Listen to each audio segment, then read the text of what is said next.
Berita utama kami tutup, saudara. Terima kasih telah menyaksikan. Saya Arizona Gali. Dan saya masih Setarigan. Sehat selalu. Sampai jumpa.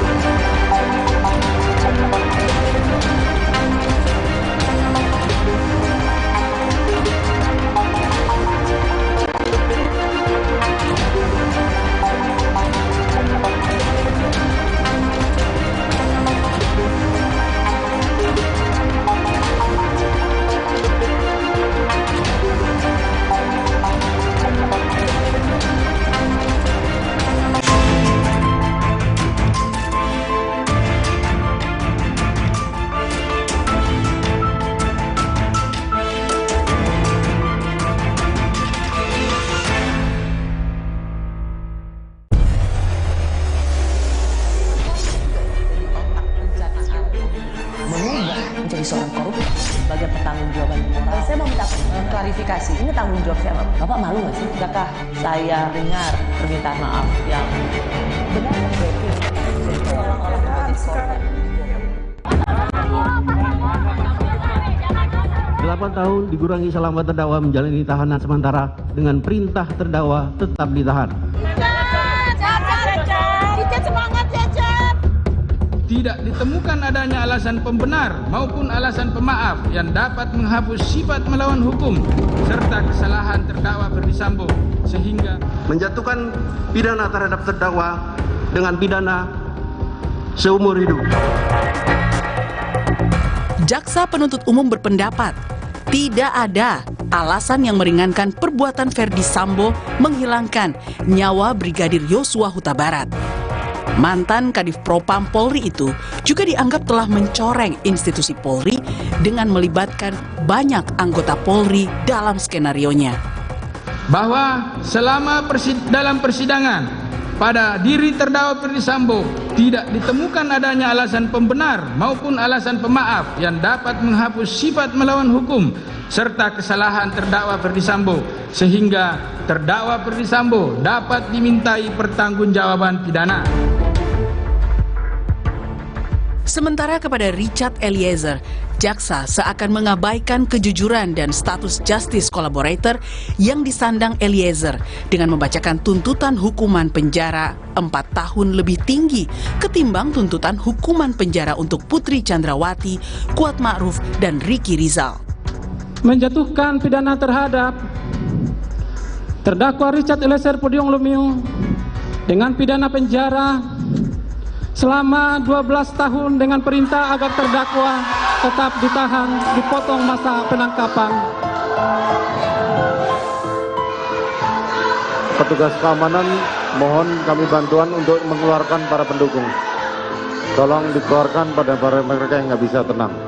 Sidang tuntutan Richard Eliezer sempat diwarnai kericuhan oleh pengunjung sidang yang tidak terima dengan tuntutan jaksa.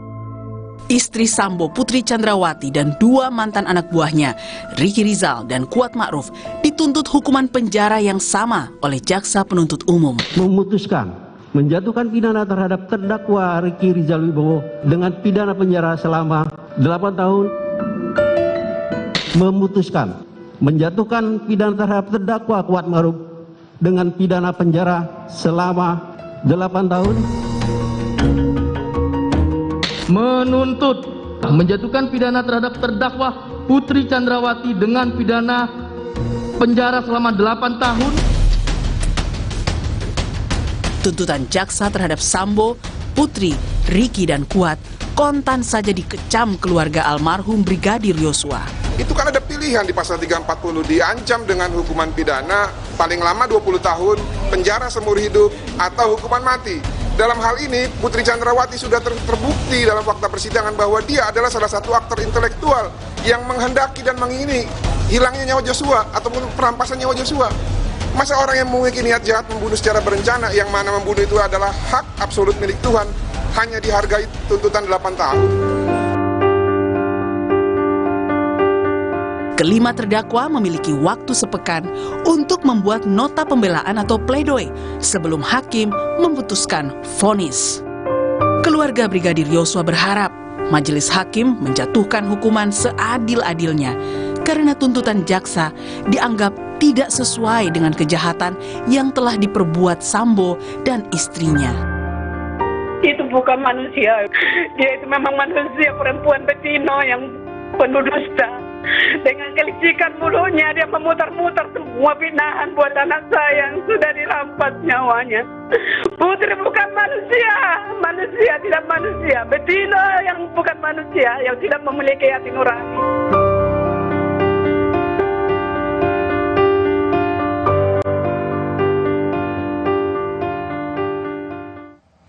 Saya sudah bersama ahli hukum pidana Universitas Trisakti, Dr. Albert Aris.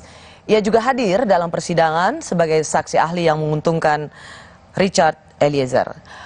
Bung Albert, terima kasih sudah di Rosi. Makasih Mbak Rosi. Kalau kita lihat dalam pembacaan tuntutan pada persidangan kemarin, hari Rabu, maka ada dua bacaan tuntutan yang disambut dengan riuh rendah, sehingga majelis hakim harus menghentikan persidangan. Satu untuk tuntutan Putri dan satu untuk tuntutan Richard Eliezer. Riuh rendahnya itu bersifat kekecewaan karena dua-duanya dianggap sangat tidak adil. Apa yang Anda lihat dari reaksi pengunjung sidang pada saat waktu itu?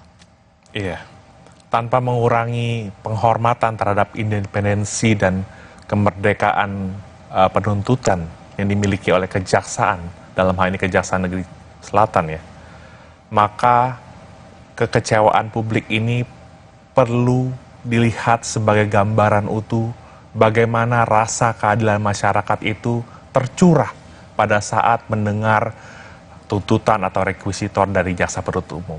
Jadi ini adalah gambaran paling jujur dari reaksi masyarakat untuk membedakan mana yang adil dan mana yang kurang adil. Kalau jaksa adalah penuntut yang mewakili keadilan bagi para pencari keadilan korban dalam hal ini dan juga masyarakat pada umumnya, mengapa? Apa yang Anda lihat ini tidak ditemukan masyarakat pada pembacaan tuntutan kemarin? Iya, khususnya untuk Eliezer ya, karena Eliezer ini adalah seorang yang sudah jujur mengakui perbuatannya dan statusnya juga merupakan justice collaborator yang bersedia untuk mengungkap tindak pidana ini. Dan jangan lupa Mbak Rosi, dalam konstruksi penyertaan patut diduga Richard Eliezer ini adalah orang yang disuruh melakukan.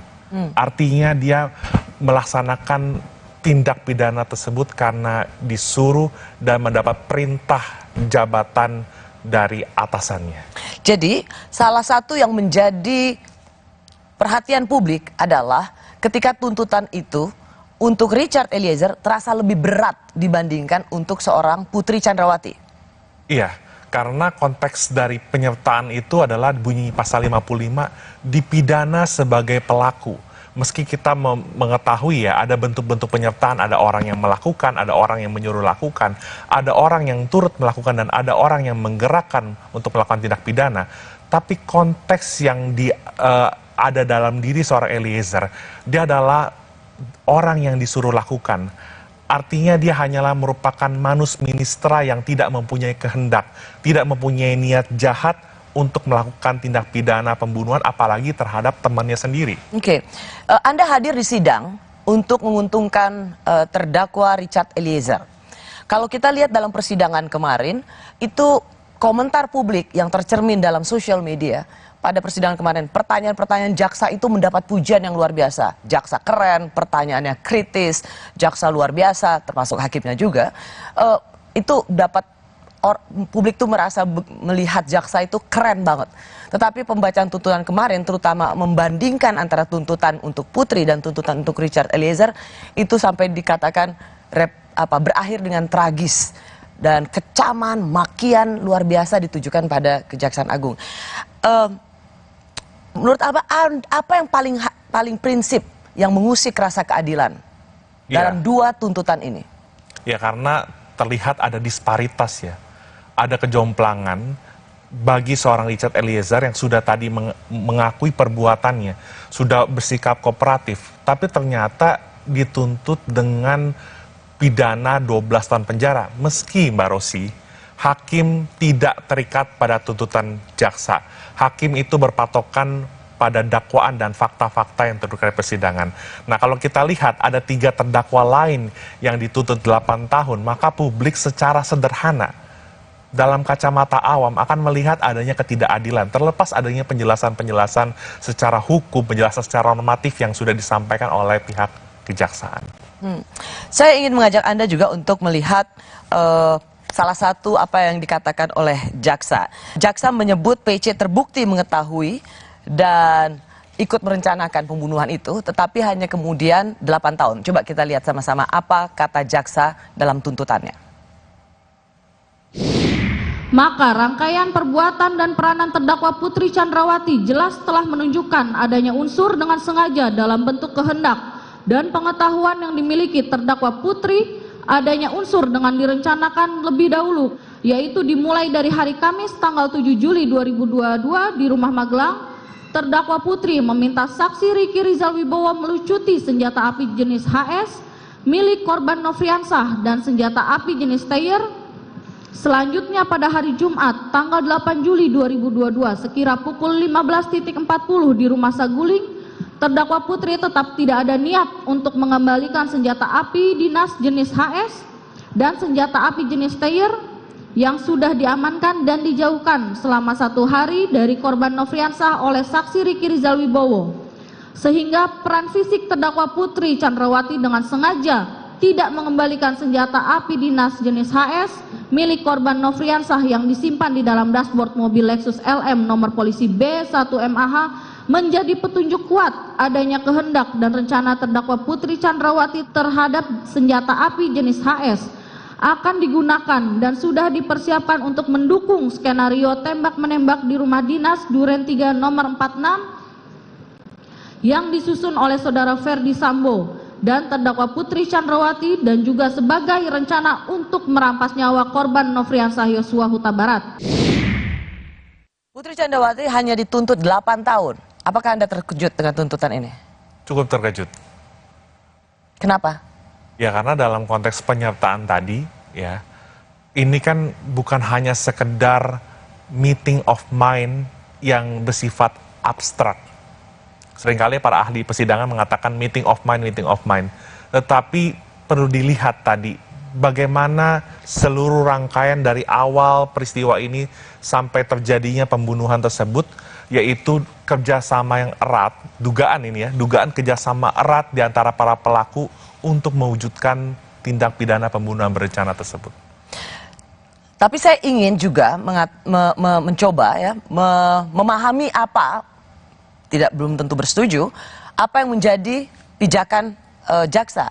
Karena yang dikatakan oleh jaksa adalah Putri Chandra meskipun mengatakan secara sah dan meyakinkan ikut dalam perencanaan pembunuhan itu, tetapi Putri itu sama dengan Kuat dan Riki, ia tidak melakukan apapun, ia tidak ikut menembak atau mencabut nyawa Yosua.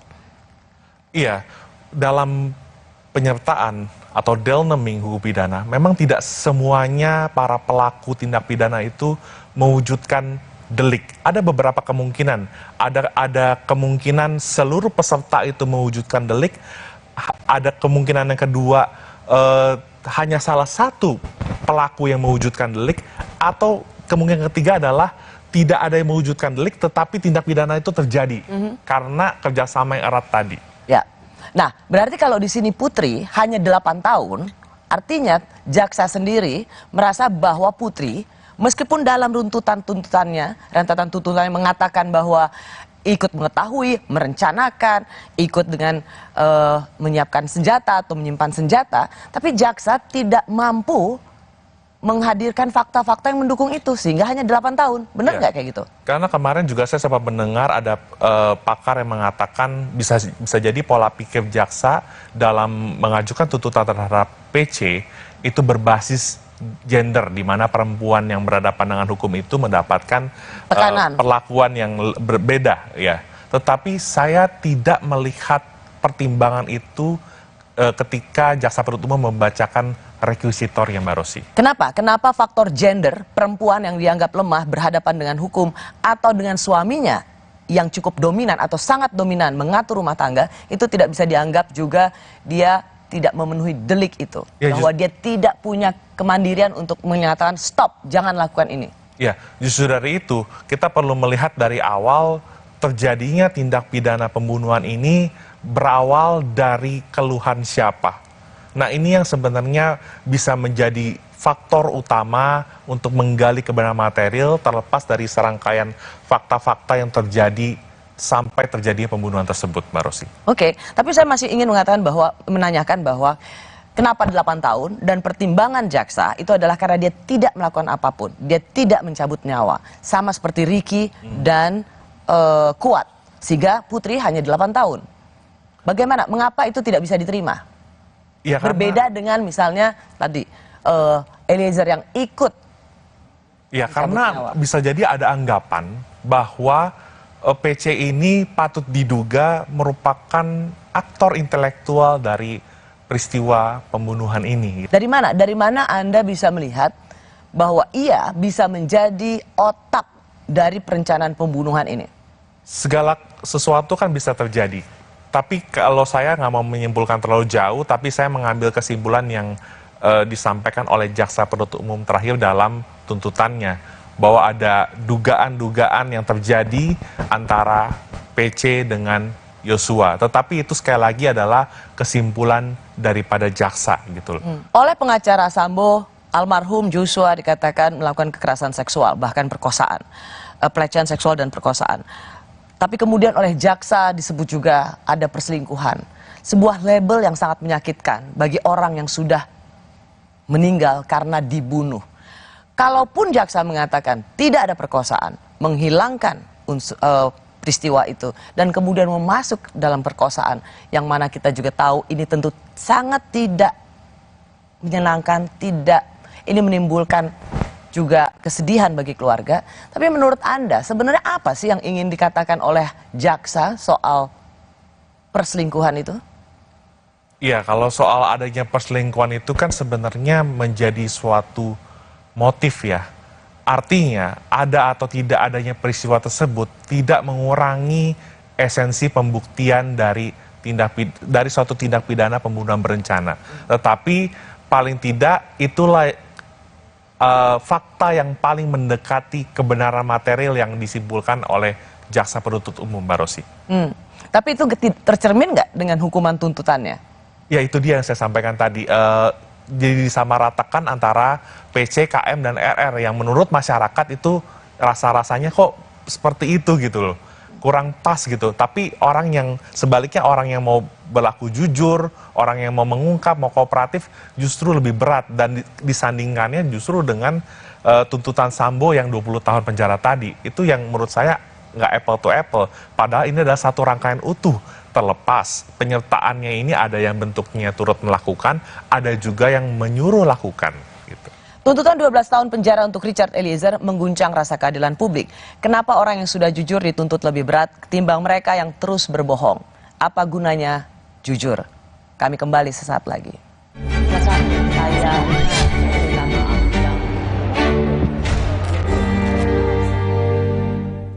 Aku pilih Morinaga karena triple B Vidusnya bantu jaga daya tahan tubuh dan dukung proses belajarnya serta optimalkan tumbuh kembangnya.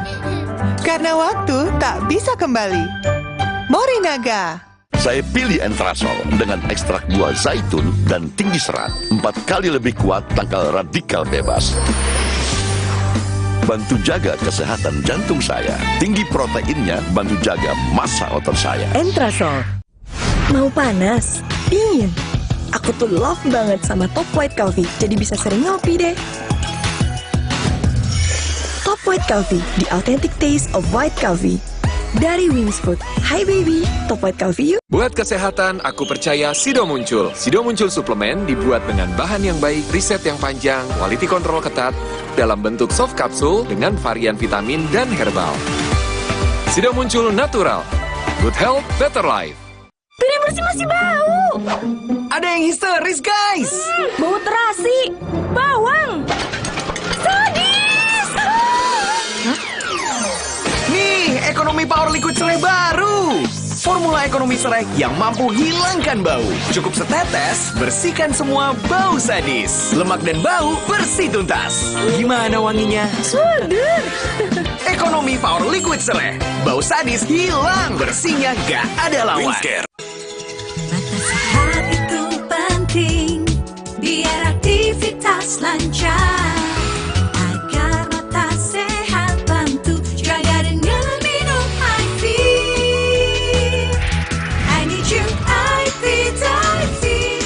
Formula iFit membantu memelihara kesehatan mata. iFit, iFit. I love you, iFit. Minum iFit. Dari LAPI. Aku pilih Morinaga karena triple bifidusnya bantu jaga daya tahan tubuh dan dukung proses belajarnya serta optimalkan tumbuh kembangnya. Karena waktu tak bisa kembali. Morinaga. Saya pilih Entrasol dengan ekstrak buah zaitun dan tinggi serat. 4 kali lebih kuat tangkal radikal bebas. Bantu jaga kesehatan jantung saya. Tinggi proteinnya bantu jaga massa otot saya. Entrasol. Selamanya kita takkan berhenti mengejar matahari. Rise to your life's adventure. Saat tubuh terasa lemah, tidak fresh, vitamin C biasa tidak cukup. Vitalong C Zinc beda. Dengan time release, diserap bertahap melindungi seharian. Nyaman di lambung. Fitnya standby, lemahnya goodbye. Vitalong C Zinc.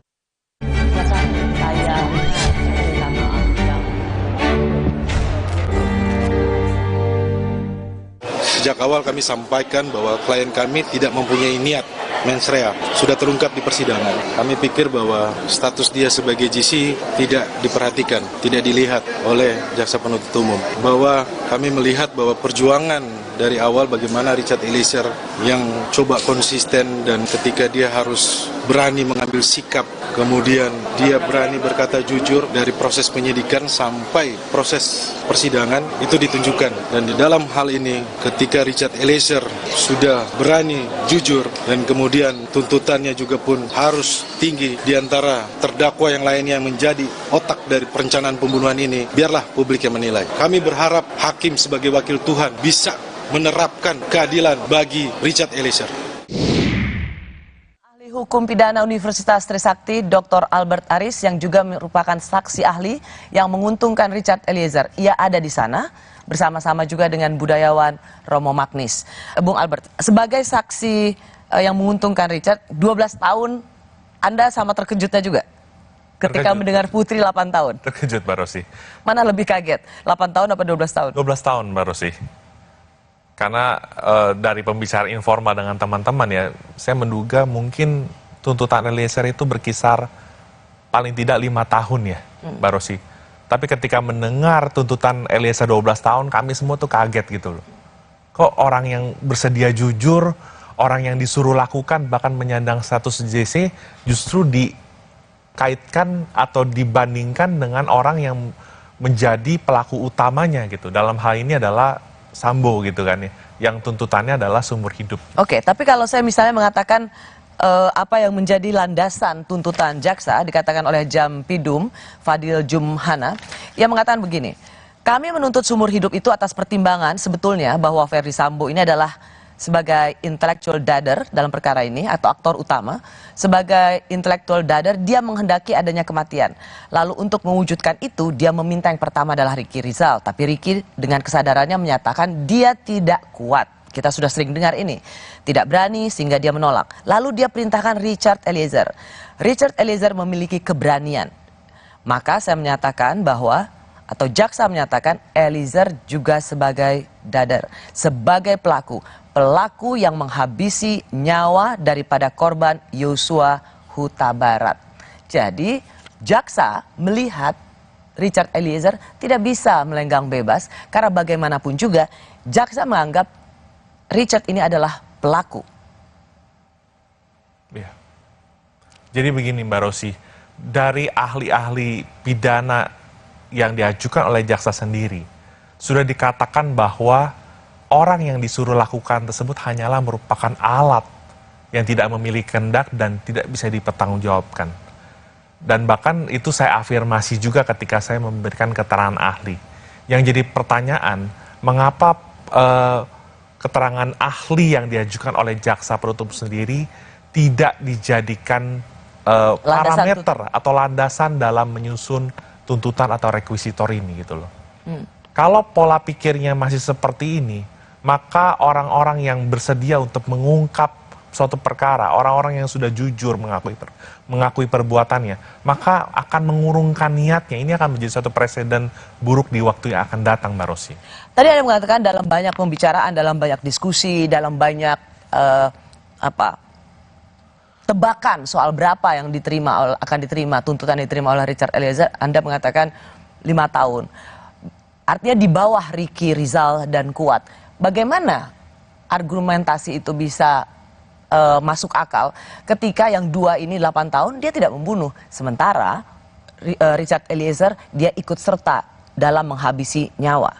Iya, jadi kan tadi saya sudah menerangkan kepada Mbak Rosi ya, bahwa bentuk penyertaan ini memang agak sedikit berbeda-beda ya. Kalau konteksnya Richard Eliezer, dia adalah dader karena disuruh oleh Don Pleher. Nah, orang yang menyuruh lakukan ini adalah sebenarnya yang bisa dipertanggungjawabkan. Tetapi dader yang disuruh oleh Don Pleher ini hanya merupakan alat, Mbak Rosi. Jadi sebenarnya dia nggak punya kehendak, dia nggak punya kesalahan. Seluruh literatur yang hukum pidana yang saya miliki kebanyakan mengatakan demikian, Mbak Rosi. Kalau Ricky bisa menolak, kenapa Richard tidak bisa menolak? Karena dalam tuntutan jaksa juga disebutkan, melukiskan bagaimana ada yang disuruh tapi bisa menolak, yang satu disuruh dan melakukannya. Inilah pentingnya kehadiran ahli-ahli pendukung dalam pembuktian hukum acara pidana, Mbak Rosi. Kesalahan psikologis menjadi hal yang amat penting, Mbak Rosi. Saya tidak mau membandingkan antara Polantas dan Brimob dalam hal ini sebenarnya, Mbak Rosi. Ricky Rizal adalah Polantas. Ya, tapi background Ricky Rizal adalah Polantas. Tidak mungkin orang yang melakukan pelanggaran lalu lintas langsung serta-merta ditembak, tanda kutip kan ya, Mbak Rosi.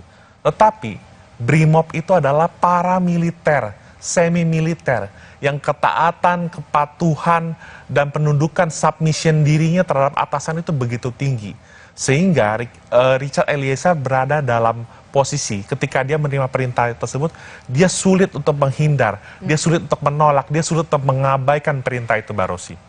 Bayangin, Mbak Rosi, yang saya dengar informasinya juga ada jeda 18 tingkat antara Ferdi Sambo dengan Richard Eliezer. Bagaimana mungkin seorang yang sangat terendah itu kuasa untuk menolak perintah dari seorang Ferdi Sambo? Kadipropam, polisinya polisi, jenderal bintang 2, dan kekuasaannya amat besar. Kalau misalnya ada penasihat hukum ternama yang mengatakan, ya dia tetap bisa punya pilihan, resign atau pergi ketika disuruh, tapi toh dia tetap memilih untuk menembak. Ya, inilah pola pikir yang memang kita harus move on, Mbak Rosi. Pola pikir yang disampaikan oleh pengacara kondang tersebut dan juga kemarin dikutip oleh jaksa penuntut umum dalam penutup tuntutannya masih menggunakan kesalahan normatif yang diajarkan oleh Profesor Mulyatno tahun 1955 silam. Gimana kesalahannya? Arti begini, menilai sikap batin orang itu menurut ukuran-ukuran normatif. Kamu kan bisa resign, kamu bisa pulang kampung, kamu bisa mengundurkan diri, kamu bisa melaporkan, tapi lupa melihat kesalahan psikologis. Ya, makanya dihadirkan kan ahli psikologi forensik, psikologi dari ilmuwan dan sebagainya, filsafat ilmu.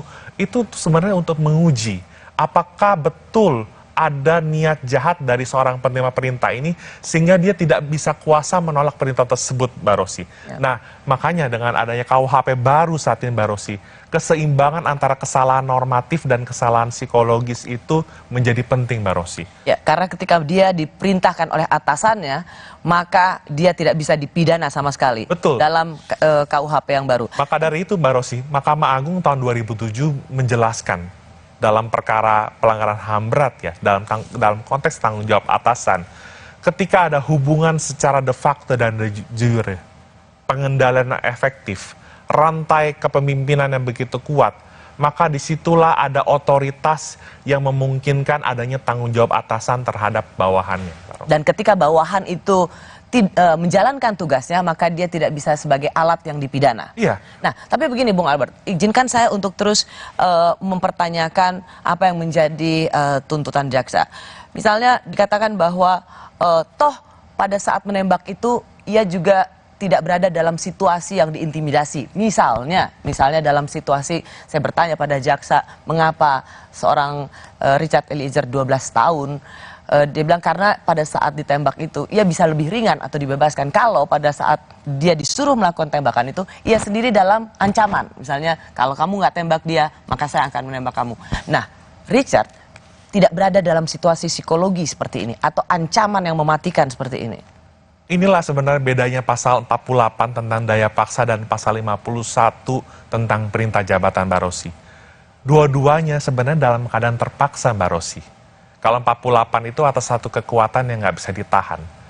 Tapi dalam konteks pasal 51 tentang perintah jabatan Amtelk Bevel, pakar hukum pidana Belanda Van Bemmelen mengatakan, ketika seorang menerima perintah jabatan, sesungguhnya itu dia berada dalam keadaan terpaksa karena diperhadapkan pada konflik. Di satu sisi nggak boleh membunuh, nggak boleh merusak barang milik orang lain, nggak boleh mengambil milik orang lain, tapi di satu sisi dia harus patuh dan taat terhadap perintah jabatan yang diberikan oleh atasannya tersebut. Atasannya yang bukan saja berwenang ya, tapi memiliki otoritas langsung terhadap dia, gitu. Dan menentukan hidup mati karir. Betul. Anggota Polri. Maka dari itu sebenarnya penting untuk melihat sisi kesalahan psikologis dari seorang Richard Eliezer yang konteksnya dia adalah latar belakangnya Brimob. Dia memiliki ketaatan dan kepatuhan yang penuh, maka berlakulah asas. It danum dat kui ibidare, ius vero nulla culpa est, kui parere necessit. Pertanggungjawaban tidak akan diminta kepada mereka yang patuh melaksanakan perintah, tapi kepada mereka yang memberikan perintah. Ini asas Mbak Rosi. Asas. Jadi kalau ada keraguan-raguan dalam membaca pasal 51, kita semua di Fakultas Hukum sudah diajarkan sejak awal kembali kepada asas. Anda berulang kali membandingkan Polantas dan Brimob. Ricky Rizal adalah Polantas, Eliezer adalah Brimob. Ricky Rizal dijadikan contoh bahwa Ricky Rizal bisa menolak, sementara Eliezer tidak bisa menolak. Jadi Anda sendiri sebenarnya Anda ingin mengatakan Ricky Rizal itu menolak bukan karena dia punya kemandirian atau menolak suruhan, ya karena dia tidak punya skill untuk itu. Ia seorang Polantas. Itu yang ingin sebenarnya Anda tekankan. Ya, tentu tanpa bermaksud membandingkan antara Polantas atau tidak ingin merendahkan profesi Polantas. Tetapi apa yang dibangun di tubuh Polri selama bertahun-tahun dengan adanya rentang jabatan, tadi saya sudah katakan ada 18 hierarki tingkat perbedaan antara Eliezer dengan Sambo. Ini membuat komando yang tercipta, sistemnya itu begitu memungkinkan tidak dibantahnya atau tidak dipertanyakannya suatu perintah.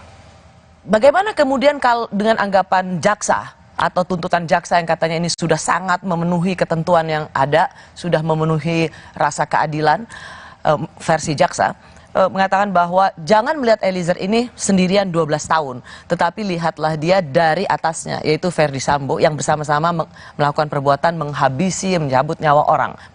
Nah, Ferdi Sambo seumur hidup.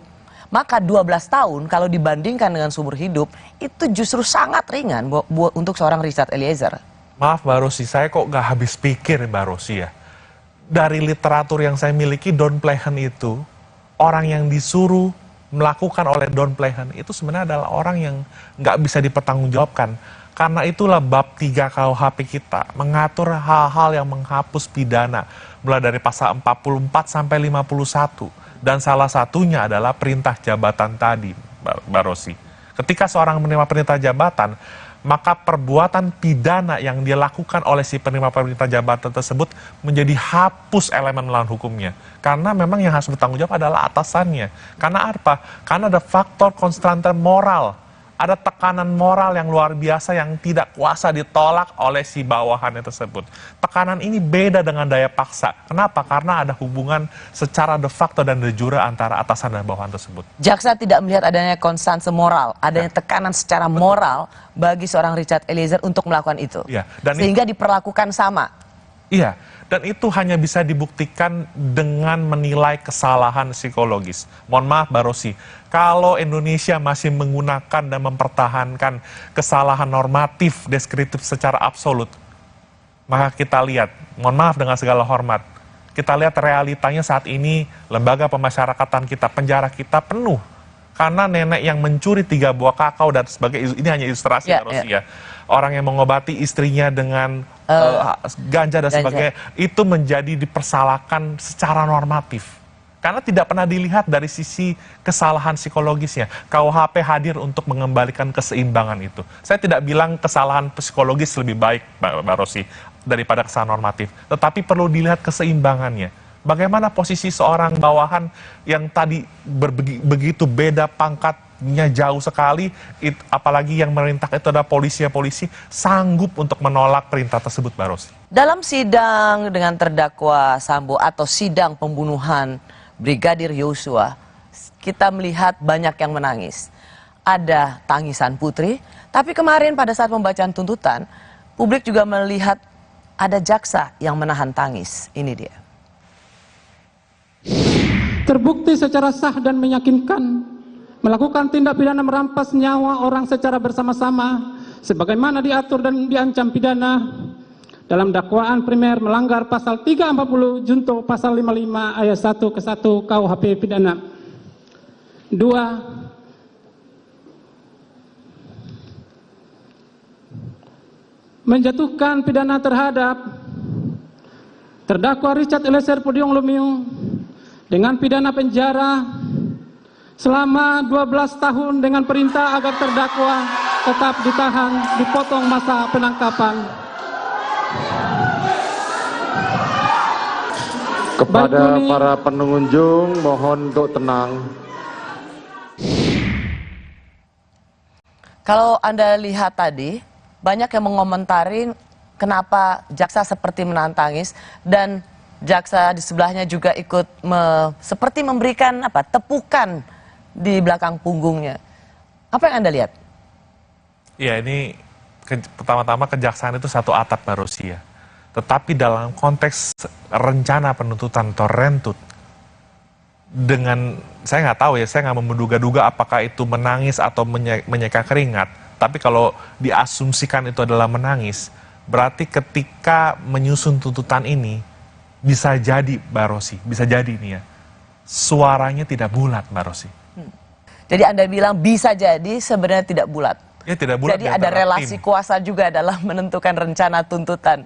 Jaksa-jaksa di bawah atau itu punya tuntutan yang lain, tetapi kuasa di atasnya menentukan yang berbeda. Itukah yang ingin Anda katakan? Begini Mbak Rosi, kami sebagai praktisi hukum itu kan melihat segala sesuatu berdasarkan alat bukti Mbak Rosi. Tetapi jangan lupa, ketika menegakkan hukum, meski dalam posisi yang berbeda sekalipun, ada hati nurani Mbak Rosi. Ada hati nurani Mbak Rosi. Dan bisa jadi hati nurani itu berteriak ketika ada sesuatu yang dirasakan kurang adil Mbak Rosi. Oleh karena itu, izinkan saya hari ini mengungkapkan apa yang disampaikan oleh Jeremy Bentham. Apa manfaat pemidanaan yang begitu berat untuk seorang Eliezer yang begitu jujur? Apakah dia bisa memperbaiki kelakuan Eliezer, pemidanaan itu? Yang kedua, apakah dia bisa mencegah Eliezer melakukan tindak pidana di kemudian hari?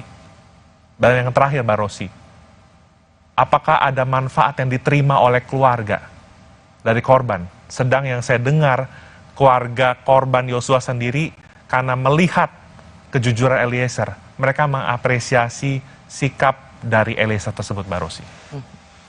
Tuntutan hukuman Ferdi Sambo seumur hidup, tapi sang istri hanya 8 tahun lebih ringan dari Richard Eliezer. Benarkah pengaruh Ferdi Sambo masih kuat? Kami kembali sesaat lagi.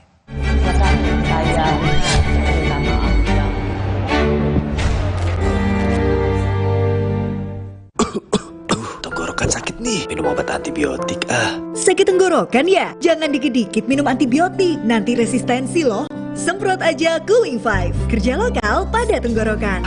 Cooling 5, redakan sakit tenggorokan. Aku pilih Morinaga karena triple bifidusnya bantu jaga daya tahan tubuh, dan dukung proses belajarnya, serta optimalkan tumbuh kembangnya. Karena waktu tak bisa kembali. Morinaga. Hai, tahukah Anda? Cuma Entrasol yang tinggi serat dan mengandung ekstrak buah zaitun. Bantu jaga kesehatan jantungku. Rendah laktosanya bikin nyaman di perutku. Entrasol. Sejak 1972, PT Taiso telah memproduksi obat berkualitas. Quality control ketat, modern, dan higienis. Menghasilkan Tempra yang dipercaya dari generasi ke generasi. Ingat Mama? Ingat Tempra. Tempra Drops untuk adik bayi, pipetnya terlindungi. Tempra Sirup untuk si kecil, dengan gelas takar lebih tepat. Untuk kakak, Tempra Forte. Ingat, Tempra tak perlu dikocok. Ingat Mama, ingat Tempra. Kompas Update dipersembahkan oleh Morinaga.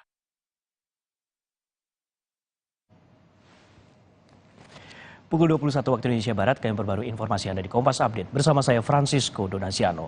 Polisi menangkap 72 pelaku kejahatan jalanan yang kerap mengganggu keamanan dan ketertiban masyarakat di Kota Bandung. 15 diantaranya terpaksa mendapatkan timah panas karena melawan petugas. 72 orang yang ditangkap merupakan pelaku pencurian dengan kekerasan, pencurian baik dengan pemberatan maupun premanisme. Selain mengamankan para tersangka, petugas juga menyita barang bukti berupa belasan kendaraan roda 2 dan senjata tajam. Para tersangka yang diamankan umumnya merupakan pelaku yang aksinya beredar di media sosial.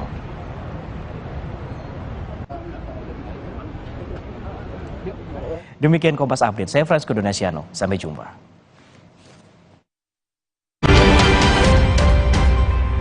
Kompas Update dipersembahkan oleh Entrasol. Aku pilih Morinaga, karena triple bifidusnya bantu jaga daya tahan tubuh, dan dukung proses belajarnya, serta optimalkan tumbuh kembangnya. Karena waktu tak bisa kembali. Morinaga. Hai, tahukah Anda? Cuma Entrasol yang tinggi serat dan mengandung ekstrak buah zaitun. Bantu jaga kesehatan jantungku. Rendah laktosanya bikin nyaman di perutku. Entrasol. Resep baru dari mie sedap kari kental spesial. Super duper kari. Mie-nya kenyal, kuahnya makin kental, karinya makin spesial. Dari rempah pilihan. Mie sedap kari kental spesial. Ya kari kau cobain. Dari Wingswood. Sejak 1972, PT Taiso telah memproduksi obat berkualitas. Quality control ketat, modern, dan higienis. Menghasilkan Tempra yang dipercaya dari generasi ke generasi. Ingat Mama? Ingat Tempra. Sejak 1972, PT Taiso telah memproduksi obat berkualitas. Quality control ketat, modern, dan higienis. Menghasilkan Tempra yang dipercaya dari generasi ke generasi. Ingat Mama? Ingat Tempra. Sambut era TV digital bersama Kompas TV. Untuk penonton setia Kompas TV, kanal digital Kompas TV di kota-kota berikut kini dapat dinikmati dengan kualitas HD. Untuk informasi lebih lanjut, kunjungi kompas.tv/pindah ke digital. Atau hubungi nomor berikut. Jadi, tunggu apa lagi? Ayo, beralih ke TV digital sekarang. Saudara, Anda menyaksikan Breaking News Kompas TV. Tadi beberapa kali ada petasan yang dilemparkan ke arah kami. Belum ada konfirmasi resmi. Di lokasi sekolah MTS 19. Yang terlibat laka ini adalah mobil tangki Pertamina. 6 orang saksi ini sudah pernah dihadirkan dalam sidang-sidang sebelumnya.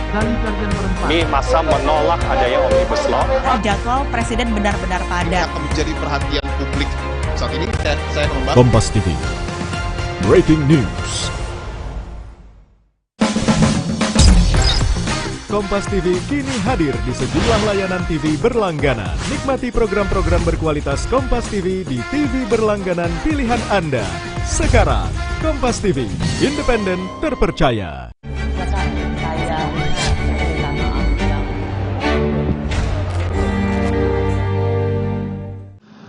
Perbuatan terdakwa telah mencoreng institusi Polri di mata masyarakat Indonesia dan dunia internasional. Perbuatan terdakwa telah menyebabkan banyaknya anggota Polri lainnya turut terlibat. Hal-hal yang meringankan tidak ada. Bersama saya pakar hukum pidana Universitas Trisakti Albert Aris. Tadi dikatakan oleh jaksa dalam tuntutannya, perbuatan terdakwa telah mencoreng institusi Polri di mata masyarakat Indonesia dan lain sebagainya dan lain-lain. Pertanyaannya adalah, apa sih pertimbangan tuntutan itu biasanya? Ya, kenapa nggak hukuman mati? Kenapa seumur hidup? Kalau apa yang dilakukan, dampaknya atau impactnya sudah sedemikian rusak, mengapa pilihannya seumur hidup dan bukan mati? Ya, kalau secara normatif, Mbak Rosi, tuntutan pidana seumur hidup itu adalah poena proxima morti, yang artinya paling dekat dengan pidana mati, yang paling terberat ya, ultimum ya. Artinya yang bersangkutan itu kalau memang hakim mengabulkan, berarti dia harus mendekam di lembaga masyarakatan hingga sampai ia akhir tutup usia. Tetapi tentunya begini Mbak Rosi, kita nggak boleh melupakan bahwa perkara ini bukan hanya perkara tindak pidana pembunuhan berencana, tetapi ada juga perkara obstruction of justice. Berarti ada gabungan, ada konkursus, ada beberapa perbuatan pidana yang berdiri sendiri-sendiri dalam hal ini. Saya tentu tidak mau mencampuri independensi penuntut umum dalam hal ini, terlepas dari perdebatan yang pro pidana mati dan kontra pidana mati. Tadi saya ingin mempertanyakan pada Anda, tuntutan ini ya menjadi seolah ada banyak yang menganalisa ini mencerminkan bagaimana pengaruh Ferry Sambo sesungguhnya masih kuat. Karena apa yang dikatakan oleh Ferry Sambo dalam persidangan, satu, dia akan bertanggung jawab, dua, istrinya jangan dilibatkan, dia begitu kecewa ketika istrinya oleh tim sus itu ditersangkakan padahal dia sudah bersedia untuk mengatakan yang sejujurnya. Tapi ada yang dikatakan oleh Ferry Sambo bahwa ia juga tidak mau tanggung jawab sendirian. Ini katanya. Kalaulah saksi menyampaikan bahwa saya minta menghajar, kemudian saksi melakukan atau menerjemahkan itu perintah penembakan dari saya akan bertanggung jawab. Tapi kita berdua yang bertanggung jawab.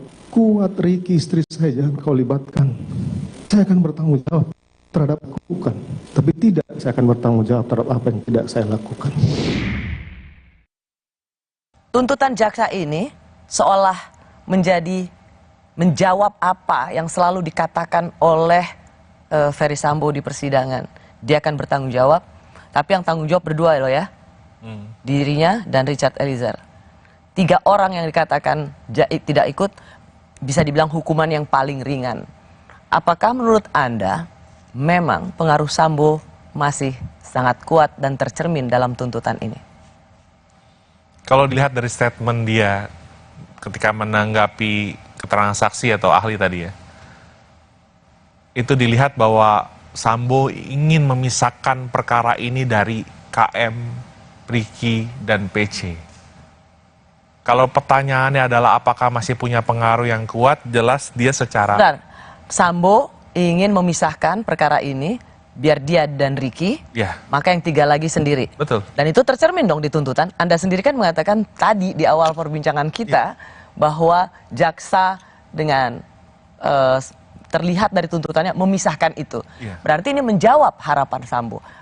Tuntutan ini mencerminkan apa yang menjadi keinginan Ferdy Sambo.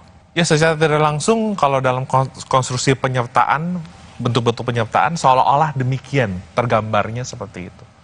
Meskipun penyertaan itu harus dipandang sebagai suatu kesatuan untuk mewujudkan tindak pidana. Ya, itu argumentasi Anda. Karena pertanyaan saya begini, jadi benar ya?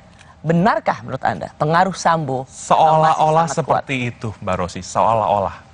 Karena tadi kalau pertanyaannya adalah apakah masih memiliki kekuasaan, ya kita nggak bisa memungkiri. Seorang Kadif Propam itu memiliki jabatan, kewenangan, kekuasaan yang begitu luar biasa. Polisinya polisi. Artinya selama menjabat sebagai Kadif Propam, tentu Pak Ferdy Sambo juga memiliki banyak sekali pengetahuan dan juga pengalaman yang mengenai kasus-kasus yang sudah terjadi selama ini yang mungkin saja memiliki keterkaitan dengan oknum penyidik yang pernah dilaporkan ke Propam tersebut.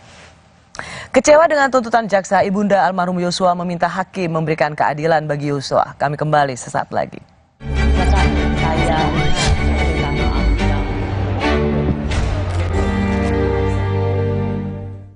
Sejak 1972, PT Taiso telah memproduksi obat berkualitas. Quality control ketat, modern, dan higienis. Menghasilkan Tempra yang dipercaya dari generasi ke generasi. Ingat, Mama. Ingat Tempra. Tempra Drops untuk bayi, Tempra Sirup untuk adik, Tempra Forte untuk kakak. Ingat Mama, ingat Tempra. Tenggorokan sakit nih, minum obat antibiotik Sakit tenggorokan ya? Jangan dikit-dikit minum antibiotik, nanti resistensi loh. Semprot aja Cooling 5, kerja lokal pada tenggorokan. Cooling 5, redakan sakit tenggorokan. Sejak 1972, PT Taiso telah memproduksi obat berkualitas. Quality control ketat, modern, dan higienis. Menghasilkan Tempra yang dipercaya dari generasi ke generasi. Ingat, Mama. Ingat Tempra. Sejak 1972, PT Taiso telah memproduksi obat berkualitas. Quality control ketat, modern, dan higienis. Menghasilkan Tempra yang dipercaya dari generasi ke generasi. Ingat, Mama. Ingat Tempra. Tenggorokan sakit nih, minum obat antibiotik Sakit tenggorokan ya? Jangan dikit-dikit minum antibiotik, nanti resistensi loh. Semprot aja Cooling 5, kerja lokal pada tenggorokan. Cooling 5, redakan sakit tenggorokan. Resep baru dari mie sedap kari kental spesial. Super duper kari. Mie-nya kenyal, kuahnya makin kental, karinya makin spesial. Dari rempah pilihan. Mie sedap kari kental spesial. Ya kari gak cobain. Dari Wingswood. Mau panas? Dingin? Aku tuh love banget sama Top White Coffee, jadi bisa sering ngopi deh. Top White Coffee, the authentic taste of white coffee. Dari Wingswood. Hai baby, Top White Coffee yuk. Saudara, Anda menyaksikan Breaking News Kompas TV. Tadi beberapa kali ada petasan yang dilemparkan ke arah kami. Belum ada konfirmasi resmi. Di lokasi sekolah MTS 19. Yang terlibat laka ini adalah mobil tangki Pertamina. 6 orang saksi ini sudah pernah dihadirkan dalam sidang-sidang sebelumnya. Kami masa menolak adanya Omnibus Law. Jadwal Presiden benar-benar padat. Akan menjadi perhatian publik.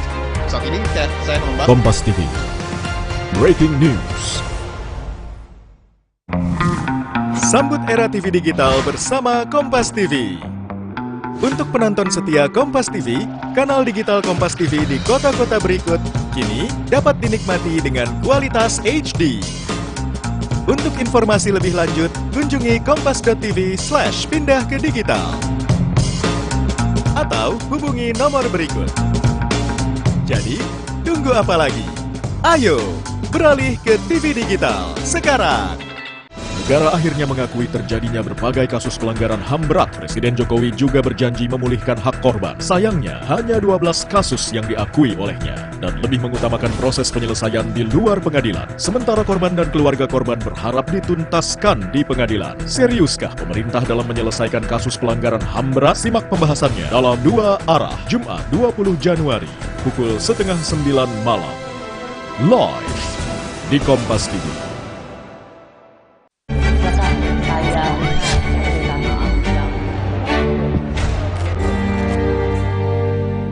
Jadi betul-betul tidak adil buat kami, orang tua rakyat yang kecil ini tuntutan ini. Mohon Bapak Hakim, tolong kami, berikan kami keadilan. Berikan keputusan semaksimal mungkin buat putri yang mengetahui semua perencanaan pembunuhan ini. Harapan kami Pak Hakim yang mulia utusan Tuhan. Tolong kami diberi keadilan yang seadil-adilnya Bapak. Masih bersama saya Dr. Albert Aris yang merupakan ahli hukum pidana Universitas Trisakti. Ia pernah menjadi saksi ahli yang menguntungkan Richard Eliezer bersama Romo Magnis Suseno. Bung Albert, lagi-lagi kemudian harapannya hanya tinggal di vonis hakim. Berat nih tugas hakim karena begitu kemudian semua mengatakan hanya tinggal di hakim saja. Pengalaman Anda ya melihat banyak perjalanan kasus, kalaupun vonis hakim berbeda dengan tuntutan jaksa, bedanya bagaimana besar sih? Misalnya, tadi permintaan Ibu Rosti dari 8 tahun menjadi seumur hidup. Emang itu pernah terjadi? Sangat mungkin, Mbak Rosi. Karena Mungkin, ini perkara... tapi pernah terjadi nggak? Pernah terjadi juga. Pernah terjadi kalau kasus korupsi dengan Hakim Agung Artijo Alkostar. Misalnya hanya 4 tahun, bisa jadi 15 tahun. Rasanya hanya Artijo yang berani begitu. Ya, kita mungkin terinspirasi oleh almarhum Artijo Alkostar ya, Hakim Agung yang berani dan juga bersih gitu ya. Tetapi kita juga harus meyakini bahwa hakim yang mengadili perkara ini juga memiliki rasa keadilan dan juga kebijaksanaan untuk menjatuhkan pidana yang setimpal buat orang-orang yang memang terbukti secara sadar meyakinkan melakukan tindak pidana pembunuhan berencana ini. Pernah nggak ada dalam sejarah, dalam kasus pembunuhan, orang dari 8 tahun kemudian seperti, jadi langsung 2 kali lipat, atau misalnya, rasanya nggak pernah ya? Iya, kalau secara, meskipun tadi hakim nggak terpaku pada tuntutan, tetapi rasio desidendinya itu sulit untuk tidak dikaitkan dengan tuntutan tersebut. Gitu. Sulit untuk tidak dikaitkan dengan tuntutan. Jadi tetap saja ada semacam... Ada range-nya. Gitu ada range-nya. Jadi kalau misalnya kita sering sekali kemudian kita mengharapkan sesuatu harus bisa dilakukan oleh hakim gitu. Tapi pada kenyataannya tetap saja harus berada dalam range-nya. Jadi kalau 8 tahun misalnya, range sebesar apa sih untuk diberatkan biasanya? Ya artinya begini, kalau kita bicara ekstrim Mbak Rosi, nggak mungkin dari 8 tahun menjadi pidana mati itu rasanya nggak mungkin. Ya pastilah. Tapi kalau misalkan dalam range menjadi sekian tahun di atasnya, itu masih sangat mungkin, masih sangat possible untuk terjadi Mbak Rosi. Berapa range-nya biasanya? 2/3 biasanya? Ya kalau berkaitan dengan pasal 340 itu kan maksimal 20 tahun. Berarti kalau dikurangi sepertiganya aja dari 20 tahun, paling sekitar berapa 20 tahun, kurang lebih ya di bawah 15 tahun mungkin atau apa, itu masih sangat mungkin terjadi Mbak Rosi. Dan kalaupun Richard Eliezer mendapat keringanan, saksi yang Anda untungkan gitu, seberapa bisanya? Tidak mungkin seperti yang waktu itu banyak orang mengatakan 4, 2 atau bebas, tidak mungkin. Rasanya ya? Dari literatur yang saya miliki, Mbak Rosi, kalau kita mau kembali pada hakikat perintah jabatan Amtel Bevel, rumusan pasal 51 itu jelas sekali Mbak Rosi. Niet strafbar, tidak dipidana. Artinya sebenarnya meskipun semua unsur-unsur terbukti, idealnya bagi seorang Richard Eliezer, kalau dia memang dapat dibuktikan secara psikologis tidak mampu untuk menolak perintah tersebut, dia harus lepas dari segala tuntutan hukum. Ontslag van alle revolving. Harusnya idealnya. Apakah Anda juga melihat emosi publik, rasa yang terusik di publik, keadilan yang rasa terganggu di publik itu adalah melihat 2 perbandingan tuntutan ini. Putri Chandrawati 8 tahun dan Richard Eliezer 12 tahun. Jadi membandingkan ini yang rasanya membuat keadilan itu terusik. Ya. Wajar saja ya ketika publik menunjukkan reaksi sedemikian rupa. Karena tadi saya sudah sampaikan adalah Vox Populi Vox Dei, kan suara rakyat adalah suara Tuhan Mbak Rosi. Ketika netizen itu memberikan suara, sekalipun mungkin ini bukan trial by the mass, pengadilan itu harus independen, nggak boleh terpengaruh suara publik. Tapi paling tidak ini adalah suara paling jujur yang harus dilihat. Oleh karena itu, tanpa mendahului putusan hakim nanti, kita semua berharap Mbak Rosi, bahwa hakim akan bijak dan juga objektif dalam menjatuhkan pemidanaan yang adil nanti buat setiap terdakwa yang ada dalam perkara ini. Sebuah tugas yang sangat berat bagi majelis hakim mengadili satu kasus yang menyita perhatian luar biasa.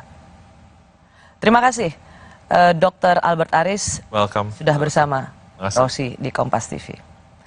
Saya Rosyana Silalahi, terima kasih sudah menyaksikan Rosi. Kita akan ketemu lagi Kamis depan. Tetaplah di Kompas TV, independen, terpercaya.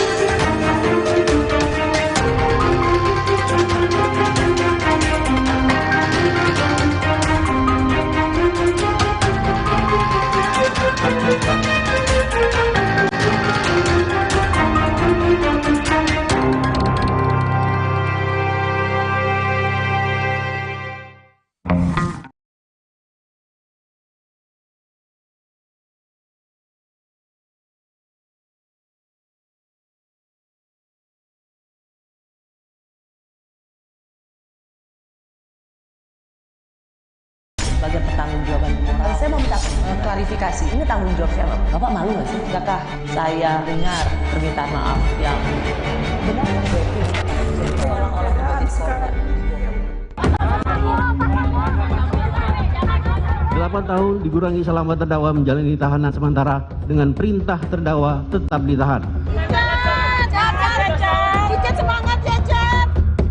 Tidak ditemukan adanya alasan pembenar maupun alasan pemaaf yang dapat menghapus sifat melawan hukum serta kesalahan terdakwa Ferdi Sambo sehingga menjatuhkan pidana terhadap terdakwa dengan pidana seumur hidup.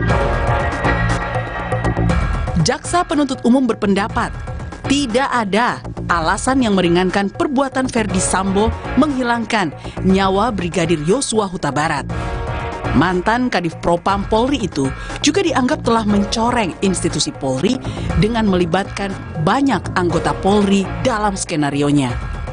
bahwa selama dalam persidangan pada diri terdakwa Ferdi Sambo tidak ditemukan adanya alasan pembenar maupun alasan pemaaf yang dapat menghapus sifat melawan hukum serta kesalahan terdakwa Ferdi Sambo sehingga terdakwa Ferdi Sambo dapat dimintai pertanggungjawaban pidana.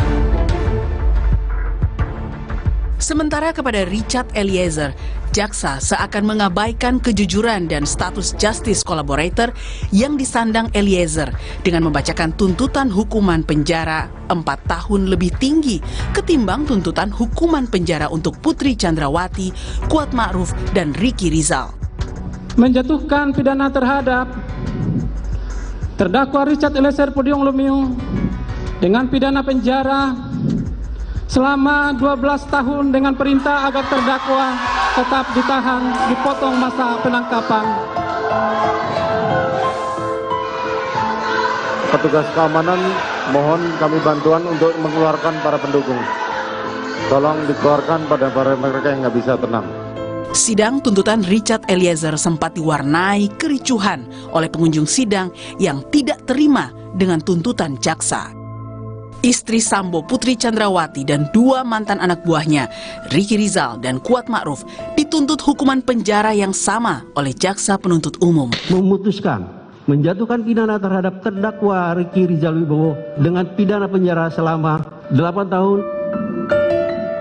Memutuskan menjatuhkan pidana terhadap terdakwa Kuat Ma'ruf dengan pidana penjara selama 8 tahun. Menuntut menjatuhkan pidana terhadap terdakwa Putri Chandrawati dengan pidana penjara selama 8 tahun.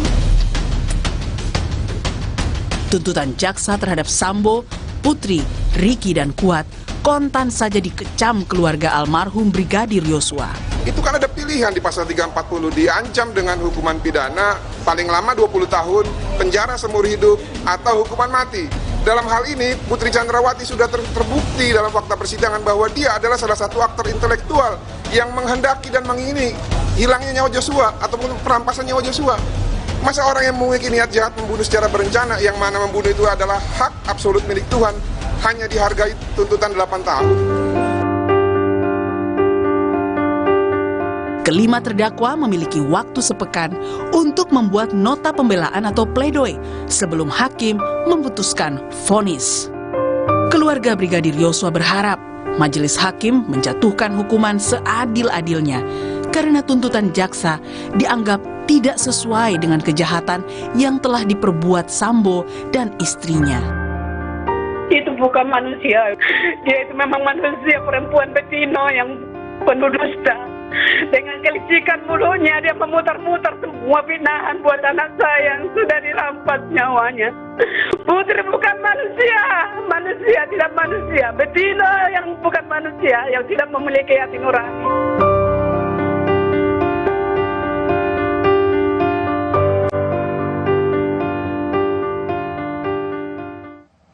Saya sudah bersama ahli hukum pidana Universitas Trisakti, Dr. Albert Aris. Ia juga hadir dalam persidangan sebagai saksi ahli yang menguntungkan Richard Eliezer.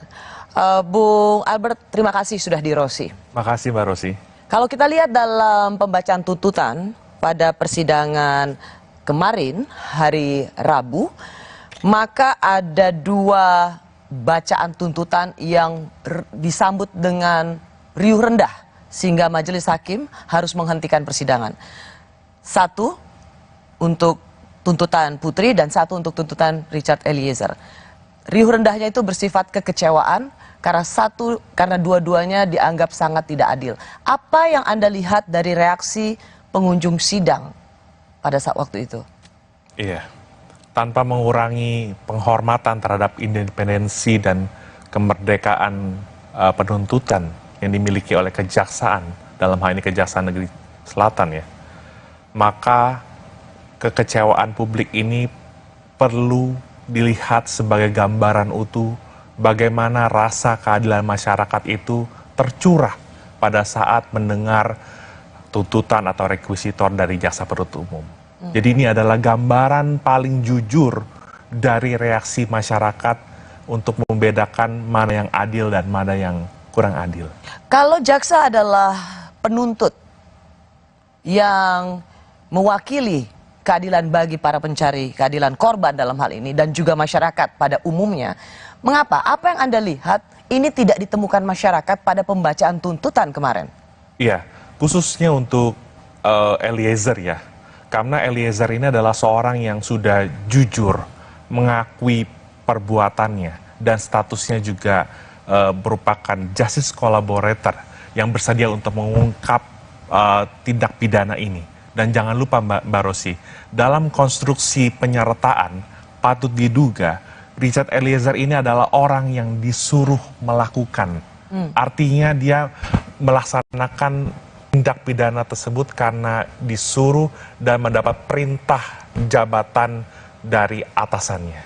Jadi salah satu yang menjadi perhatian publik adalah ketika tuntutan itu untuk Richard Eliezer terasa lebih berat dibandingkan untuk seorang Putri Chandrawati. Iya, karena konteks dari penyertaan itu adalah bunyi pasal 55 dipidana sebagai pelaku. Meski kita mengetahui ya ada bentuk-bentuk penyertaan, ada orang yang melakukan, ada orang yang menyuruh lakukan, ada orang yang turut melakukan dan ada orang yang menggerakkan untuk melakukan tindak pidana. Tapi konteks yang ada dalam diri seorang Eliezer, dia adalah orang yang disuruh lakukan. Artinya dia hanyalah merupakan manus ministra yang tidak mempunyai kehendak, tidak mempunyai niat jahat untuk melakukan tindak pidana pembunuhan apalagi terhadap temannya sendiri. Oke. Anda hadir di sidang untuk menguntungkan terdakwa Richard Eliezer. Kalau kita lihat dalam persidangan kemarin, itu komentar publik yang tercermin dalam sosial media pada persidangan kemarin, pertanyaan-pertanyaan jaksa itu mendapat pujian yang luar biasa. Jaksa keren, pertanyaannya kritis, jaksa luar biasa, termasuk hakimnya juga. Itu dapat publik tuh merasa melihat jaksa itu keren banget. Tetapi pembacaan tuntutan kemarin, terutama membandingkan antara tuntutan untuk Putri dan tuntutan untuk Richard Eliezer, itu sampai dikatakan berakhir dengan tragis dan kecaman, makian luar biasa ditujukan pada Kejaksaan Agung. Menurut apa yang paling prinsip yang mengusik rasa keadilan dalam dua tuntutan ini? Ya karena terlihat ada disparitas ya, ada kejomplangan bagi seorang Richard Eliezer yang sudah tadi mengakui perbuatannya, sudah bersikap kooperatif, tapi ternyata dituntut dengan pidana 12 tahun penjara. Meski Mbak Rosi, hakim tidak terikat pada tuntutan jaksa. Hakim itu berpatokan pada dakwaan dan fakta-fakta yang terkait persidangan.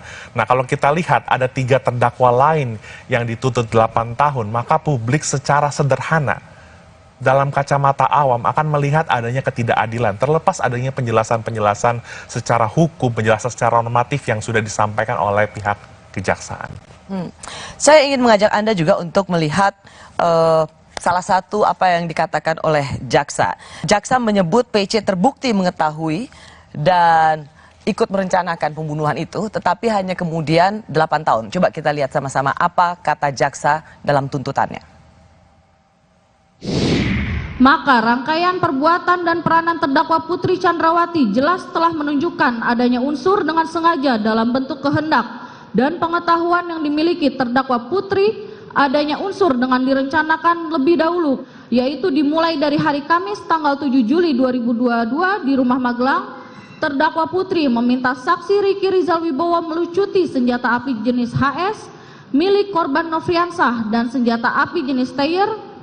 Selanjutnya pada hari Jumat tanggal 8 Juli 2022 sekira pukul 15.40 di Rumah Saguling, terdakwa Putri tetap tidak ada niat untuk mengembalikan senjata api dinas jenis HS dan senjata api jenis Steyr yang sudah diamankan dan dijauhkan selama 1 hari dari korban Nofriansah oleh saksi Riki Rizal Wibowo, sehingga peran fisik terdakwa Putri Chandrawati dengan sengaja tidak mengembalikan senjata api dinas jenis HS milik korban Nofriansah yang disimpan di dalam dashboard mobil Lexus LM nomor polisi B1MAH menjadi petunjuk kuat adanya kehendak dan rencana terdakwa Putri Chandrawati terhadap senjata api jenis HS akan digunakan dan sudah dipersiapkan untuk mendukung skenario tembak-menembak di rumah dinas Duren 3 nomor 46 yang disusun oleh saudara Ferdi Sambo dan terdakwa Putri Chandrawati dan juga sebagai rencana untuk merampas nyawa korban Nofriansah Yosua Huta Barat. Putri Chandrawati hanya dituntut 8 tahun. Apakah Anda terkejut dengan tuntutan ini? Cukup terkejut. Kenapa? Ya karena dalam konteks penyertaan tadi, ya ini kan bukan hanya sekedar meeting of mind yang bersifat abstrak. Seringkali para ahli persidangan mengatakan meeting of mind. Tetapi perlu dilihat tadi bagaimana seluruh rangkaian dari awal peristiwa ini sampai terjadinya pembunuhan tersebut, yaitu kerjasama yang erat, dugaan kerjasama erat di antara para pelaku untuk mewujudkan tindak pidana pembunuhan berencana tersebut. Tapi saya ingin juga mencoba ya memahami apa, belum tentu bersetuju, apa yang menjadi pijakan jaksa. Karena yang dikatakan oleh jaksa adalah Putri Chandra meskipun mengatakan secara sah dan meyakinkan ikut dalam perencanaan pembunuhan itu, tetapi Putri itu sama dengan Kuat dan Riki, ia tidak melakukan apapun, ia tidak ikut menembak atau mencabut nyawa Yosua.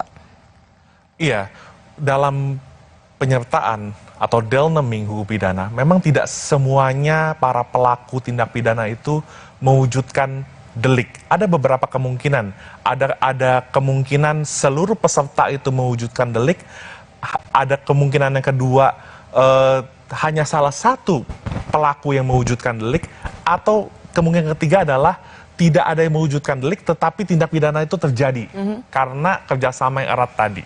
Ya, nah berarti kalau di sini Putri hanya 8 tahun, artinya jaksa sendiri merasa bahwa Putri meskipun dalam rentetan tuntutannya mengatakan bahwa ikut mengetahui, merencanakan, ikut dengan menyiapkan senjata atau menyimpan senjata, tapi jaksa tidak mampu menghadirkan fakta-fakta yang mendukung itu, sehingga hanya 8 tahun. Benar nggak kayak gitu? Karena kemarin juga saya sempat mendengar ada pakar yang mengatakan bisa jadi pola pikir jaksa dalam mengajukan tuntutan terhadap PC itu berbasis gender, di mana perempuan yang berhadapan dengan hukum itu mendapatkan perlakuan yang berbeda, ya. Tetapi saya tidak melihat pertimbangan itu ketika jaksa penuntut umum membacakan rekuisitor yang Mbak Rosi. Kenapa? Kenapa faktor gender, perempuan yang dianggap lemah berhadapan dengan hukum atau dengan suaminya yang cukup dominan atau sangat dominan mengatur rumah tangga, itu tidak bisa dianggap juga dia tidak memenuhi delik itu. Ya, bahwa dia tidak punya kemandirian untuk menyatakan stop, jangan lakukan ini. Ya, justru dari itu kita perlu melihat dari awal terjadinya tindak pidana pembunuhan ini berawal dari keluhan siapa. Nah, ini yang sebenarnya bisa menjadi faktor utama untuk menggali kebenaran material terlepas dari serangkaian fakta-fakta yang terjadi sampai terjadinya pembunuhan tersebut, Mbak Rosi. Oke, tapi saya masih ingin menanyakan bahwa kenapa 8 tahun dan pertimbangan jaksa itu adalah karena dia tidak melakukan apapun, dia tidak mencabut nyawa, sama seperti Riki dan Kuat, sehingga Putri hanya 8 tahun. Bagaimana? Mengapa itu tidak bisa diterima? Ya, berbeda dengan misalnya tadi Eliezer yang ikut. Ya, karena bisa jadi ada anggapan bahwa PC ini patut diduga merupakan aktor intelektual dari peristiwa pembunuhan ini. Dari mana Anda bisa melihat bahwa ia bisa menjadi otak dari perencanaan pembunuhan ini? Segala sesuatu kan bisa terjadi. Tapi kalau saya nggak mau menyimpulkan terlalu jauh, tapi saya mengambil kesimpulan yang disampaikan oleh jaksa penuntut umum terakhir dalam tuntutannya, bahwa ada dugaan-dugaan yang terjadi antara PC dengan Yosua. Tetapi itu sekali lagi adalah kesimpulan daripada jaksa gitu loh. Oleh pengacara Sambo, almarhum Joshua dikatakan melakukan kekerasan seksual, bahkan perkosaan, pelecehan seksual dan perkosaan. Tapi kemudian oleh jaksa disebut juga ada perselingkuhan. Sebuah label yang sangat menyakitkan bagi orang yang sudah meninggal karena dibunuh. Kalaupun jaksa mengatakan tidak ada perkosaan, menghilangkan peristiwa itu, dan kemudian memasuk dalam perkosaan, yang mana kita juga tahu ini tentu sangat tidak menyenangkan, ini menimbulkan juga kesedihan bagi keluarga. Tapi menurut Anda, sebenarnya apa sih yang ingin dikatakan oleh jaksa soal perselingkuhan itu? Iya, kalau soal adanya perselingkuhan itu kan sebenarnya menjadi suatu motif ya. Artinya, ada atau tidak adanya peristiwa tersebut tidak mengurangi esensi pembuktian dari suatu tindak pidana pembunuhan berencana. Tetapi paling tidak itulah fakta yang paling mendekati kebenaran material yang disimpulkan oleh jaksa penuntut umum, Mbak Rosi. Tapi itu tercermin nggak dengan hukuman tuntutannya? Ya, itu dia yang saya sampaikan tadi. Jadi disamaratakan antara PC, KM, dan RR yang menurut masyarakat itu rasa-rasanya kok seperti itu gitu loh. Kurang pas gitu. Tapi sebaliknya orang yang mau berlaku jujur, orang yang mau mengungkap, mau kooperatif justru lebih berat. Dan disandingkannya justru dengan tuntutan Sambo yang 20 tahun penjara tadi. Itu yang menurut saya nggak apple to apple. Padahal ini adalah satu rangkaian utuh. Terlepas penyertaannya ini ada yang bentuknya turut melakukan, ada juga yang menyuruh lakukan. Gitu. Tuntutan 12 tahun penjara untuk Richard Eliezer mengguncang rasa keadilan publik. Kenapa orang yang sudah jujur dituntut lebih berat ketimbang mereka yang terus berbohong? Apa gunanya jujur? Kami kembali sesaat lagi.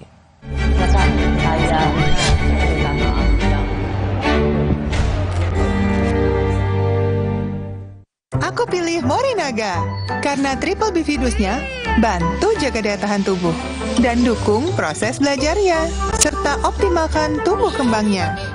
Karena waktu tak bisa kembali. Morinaga. Saya pilih Entrasol dengan ekstrak buah zaitun dan tinggi serat. 4 kali lebih kuat tangkal radikal bebas. Bantu jaga kesehatan jantung saya. Tinggi proteinnya bantu jaga massa otot saya. Entrasol. Mau panas? Dingin? Aku tuh love banget sama Top White Coffee, jadi bisa sering ngopi deh. Top White Coffee, the authentic taste of white coffee. Dari Wings Food. Hai baby, Top White Coffee yuk. Buat kesehatan, aku percaya Sido Muncul. Sido Muncul suplemen dibuat dengan bahan yang baik, riset yang panjang, quality control ketat, dalam bentuk soft capsule dengan varian vitamin dan herbal. Sido Muncul natural. Good health, better life. Piring bersih masih bau. Ada yang histeris, guys. Bau terasi, bawang, sadis. Nih, ekonomi power liquid serai baru. Formula ekonomi serai yang mampu hilangkan bau. Cukup setetes, bersihkan semua bau sadis. Lemak dan bau bersih tuntas. Gimana wanginya? Surdur. Ekonomi power liquid serai. Bau sadis hilang, bersihnya gak ada lawan. Sehat itu penting, biar aktivitas lancar. Agar mata sehat, bantu jaga dengan minum iFit. I need you, iFit, iFit. Formula iFit membantu memelihara kesehatan mata. iFit, iFit. I love you, iFit. Minum iFit. Dari LAPI. Aku pilih Morinaga karena triple bifidusnya bantu jaga daya tahan tubuh dan dukung proses belajarnya serta optimalkan tumbuh kembangnya. Karena waktu tak bisa kembali. Morinaga. Saya pilih Entrasol dengan ekstrak buah zaitun dan tinggi serat. 4 kali lebih kuat tangkal radikal bebas. Bantu jaga kesehatan jantung saya. Tinggi proteinnya bantu jaga massa otot saya. Entrasol. Selamanya kita takkan berhenti mengejar matahari. Rise to your life's adventure. Saat tubuh terasa lemah, tidak fresh, vitamin C biasa tidak cukup. Vitalong C Zinc beda. Dengan time release, diserap bertahap melindungi seharian. Nyaman di lambung, fitnya standby, lemahnya goodbye. Vitalong C Zinc.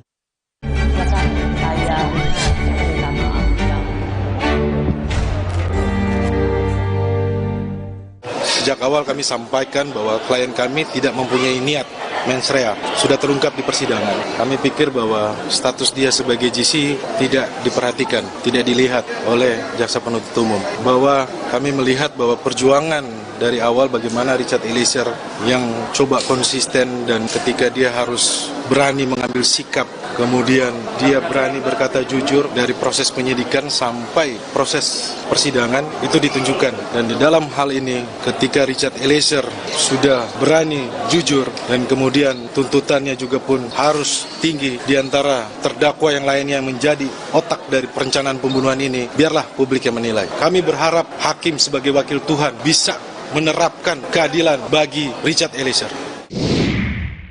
Ahli Hukum Pidana Universitas Trisakti, Dr. Albert Aris, yang juga merupakan saksi ahli yang menguntungkan Richard Eliezer. Ia ada di sana bersama-sama juga dengan budayawan Romo Magnis. Bung Albert, sebagai saksi yang menguntungkan Richard, 12 tahun, Anda sama terkejutnya juga? Ketika mendengar Putri 8 tahun? Terkejut, Mbak Rosi. Mana lebih kaget? 8 tahun apa 12 tahun? 12 tahun, Mbak Rosi.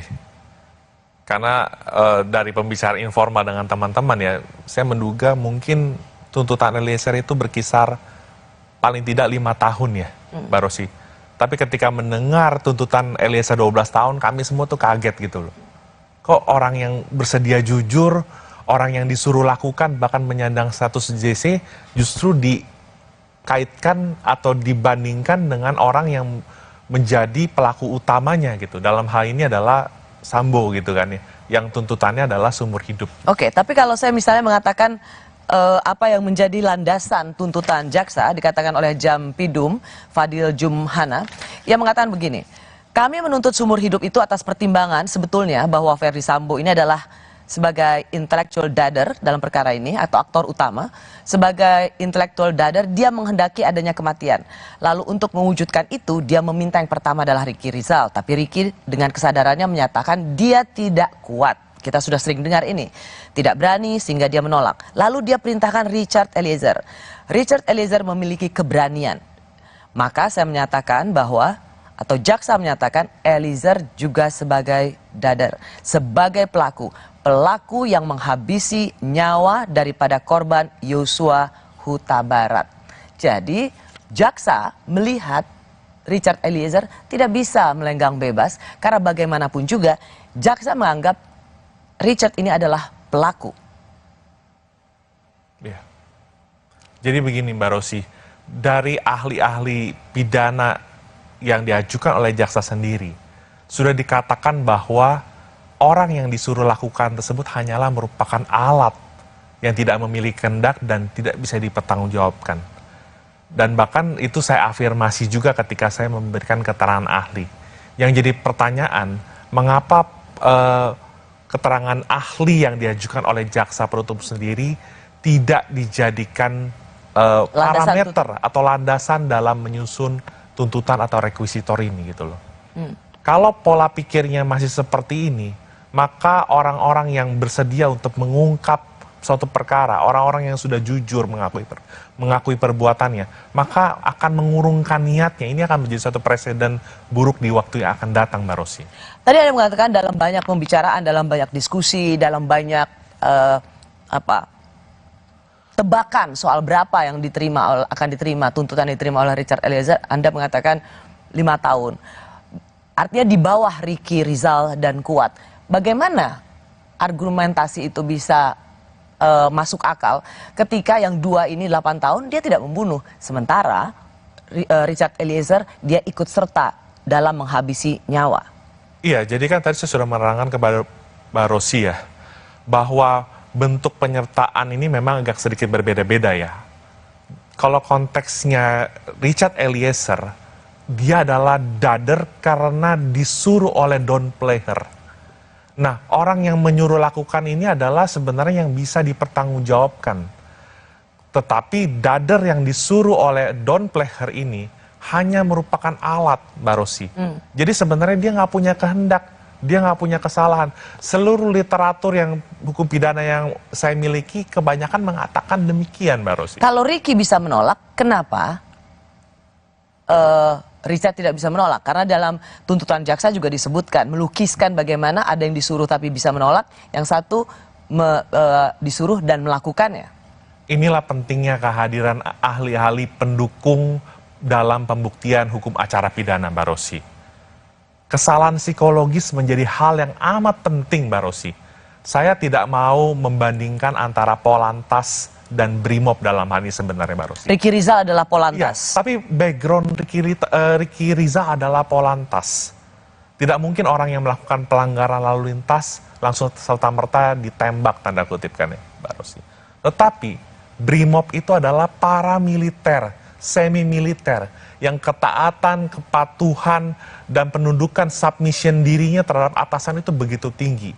Sehingga Richard Eliezer berada dalam posisi ketika dia menerima perintah tersebut, dia sulit untuk menghindar, dia sulit untuk menolak, dia sulit untuk mengabaikan perintah itu, Mbak Rosi.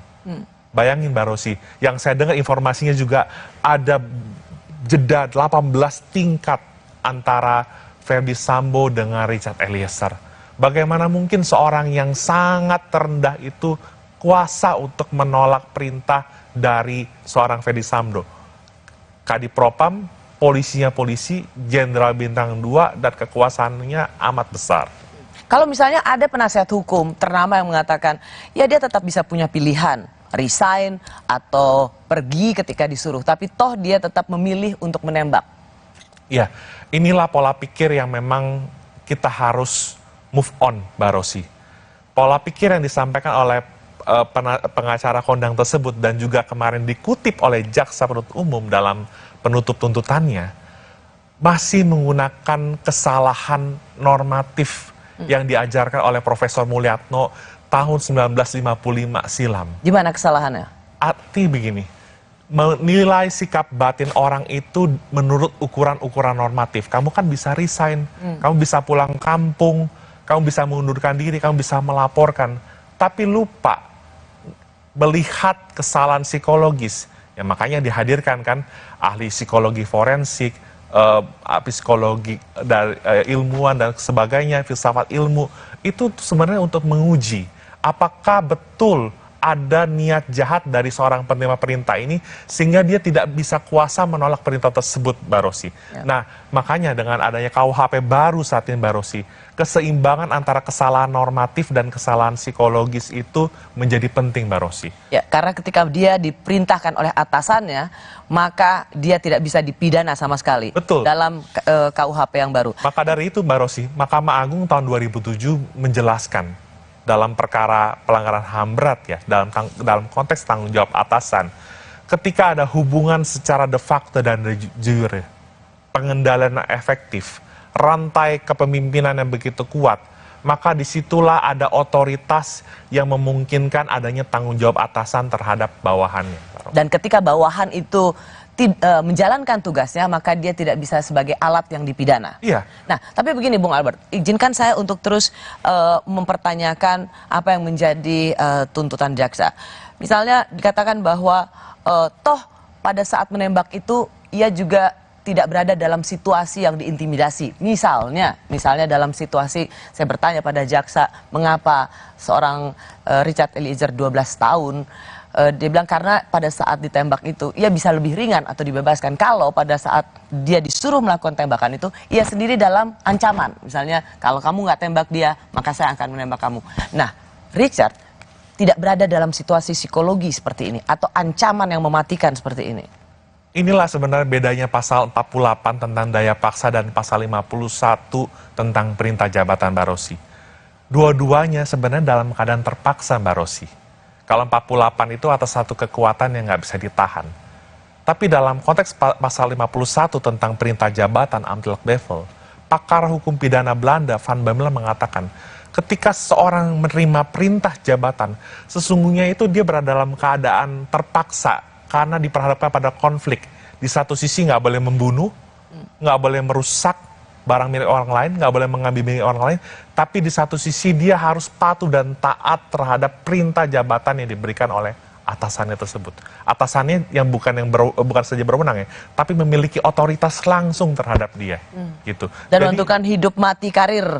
Betul. Anggota Polri. Maka dari itu sebenarnya penting untuk melihat sisi kesalahan psikologis dari seorang Richard Eliezer yang konteksnya dia adalah latar belakangnya Brimob, dia memiliki ketaatan dan kepatuhan yang penuh, maka berlakulah asas. It danum dat kui ibit dare, ius vero nulla culpa est, qui parere necessit. Pertanggungjawaban tidak akan diminta kepada mereka yang patuh melaksanakan perintah, tapi kepada mereka yang memberikan perintah. Ini asas, Mbak Rosi.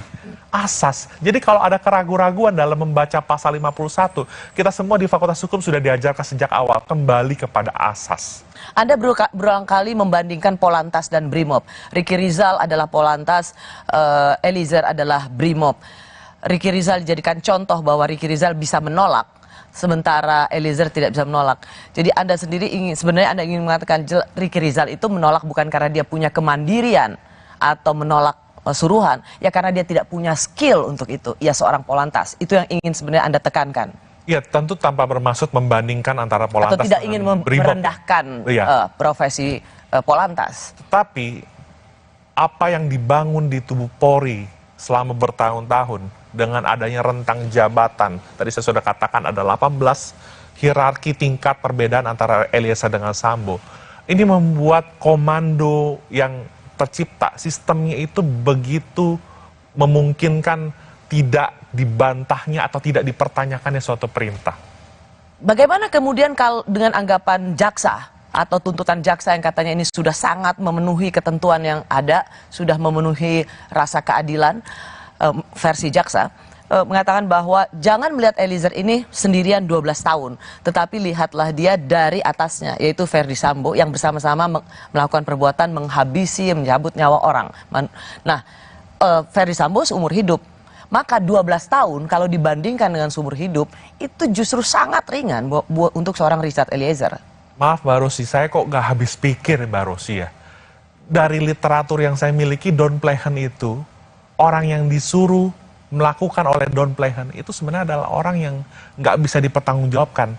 Karena itulah bab 3 KUHP kita, mengatur hal-hal yang menghapus pidana, mulai dari pasal 44 sampai 51. Dan salah satunya adalah perintah jabatan tadi, Mbak Rosi.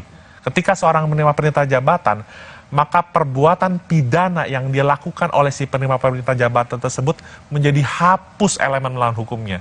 Karena memang yang harus bertanggung jawab adalah atasannya. Karena apa? Karena ada faktor konstranter moral. Ada tekanan moral yang luar biasa yang tidak kuasa ditolak oleh si bawahannya tersebut. Tekanan ini beda dengan daya paksa. Kenapa? Karena ada hubungan secara de facto dan de jure antara atasan dan bawahan tersebut. Jaksa tidak melihat adanya konstansi moral, adanya tekanan secara moral bagi seorang Richard Eliezer untuk melakukan itu. Ya, dan sehingga diperlakukan sama.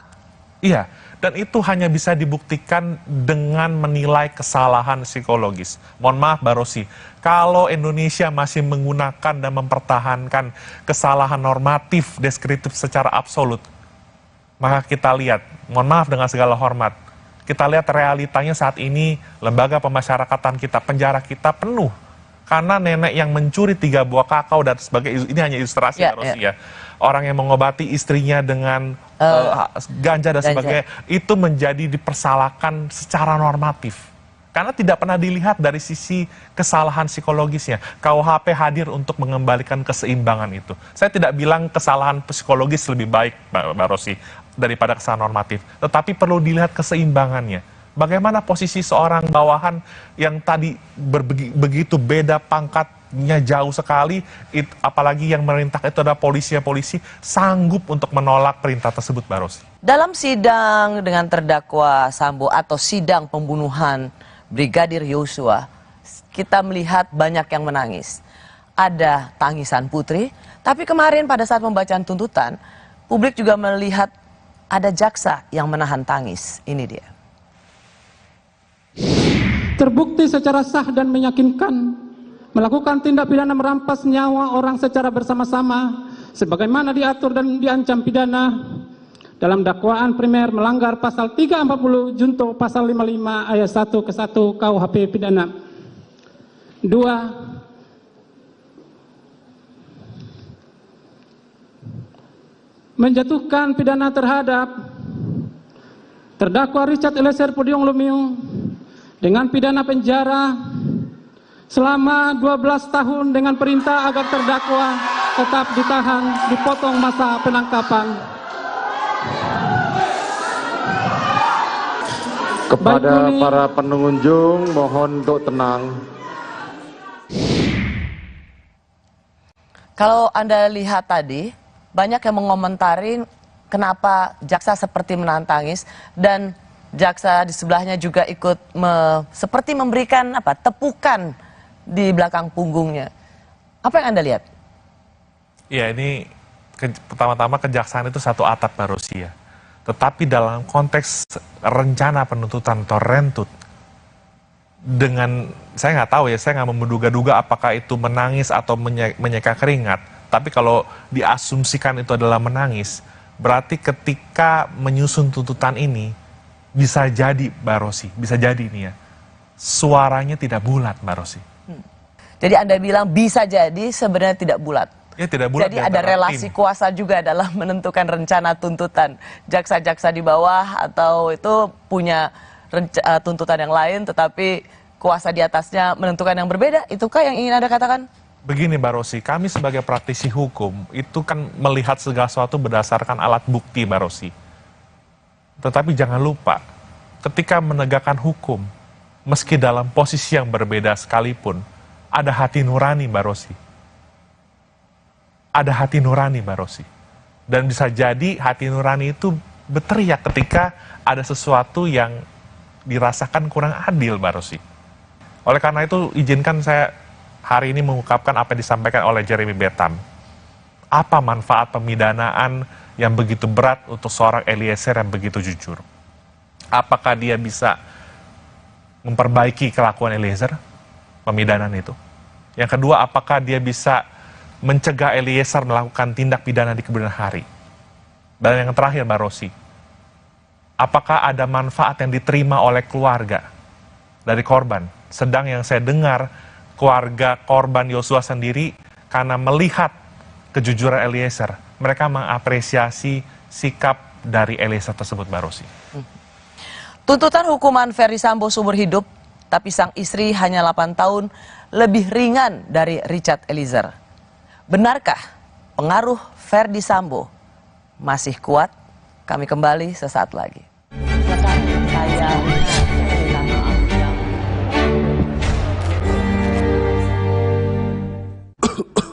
Tenggorokan sakit nih, minum obat antibiotik ah. Sakit tenggorokan ya? Jangan dikit-dikit minum antibiotik, nanti resistensi loh. Semprot aja Cooling 5, kerja lokal pada tenggorokan. Cooling 5, redakan sakit tenggorokan. Aku pilih Morinaga karena triple bifidusnya bantu jaga daya tahan tubuh dan dukung proses belajarnya serta optimalkan tumbuh kembangnya. Karena waktu tak bisa kembali. Morinaga. Hai, tahukah Anda? Cuma Entrasol yang tinggi serat dan mengandung ekstrak buah zaitun. Bantu jaga kesehatan jantungku. Rendah laktosanya bikin nyaman di perutku. Entrasol. Sejak 1972, PT Taiso telah memproduksi obat berkualitas. Quality control ketat, modern, dan higienis. Menghasilkan Tempra yang dipercaya dari generasi ke generasi. Ingat, Mama. Ingat Tempra. Tempra Drops untuk adik bayi, pipetnya terlindungi. Tempra sirup untuk si kecil, dengan gelas takar lebih tepat. Untuk kakak, Tempra Forte. Ingat, Tempra tak perlu dikocok. Ingat Mama, ingat Tempra. Kompas Update dipersembahkan oleh Morinaga.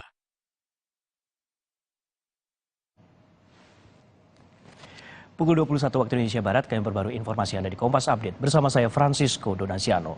Polisi menangkap 72 pelaku kejahatan jalanan yang kerap mengganggu keamanan dan ketertiban masyarakat di Kota Bandung. 15 diantaranya terpaksa mendapatkan timah panas karena melawan petugas. 72 orang yang ditangkap merupakan pelaku pencurian dengan kekerasan, pencurian baik dengan pemberatan maupun premanisme. Selain mengamankan para tersangka, petugas juga menyita barang bukti berupa belasan kendaraan roda 2 dan senjata tajam. Para tersangka yang diamankan umumnya merupakan pelaku yang aksinya beredar di media sosial.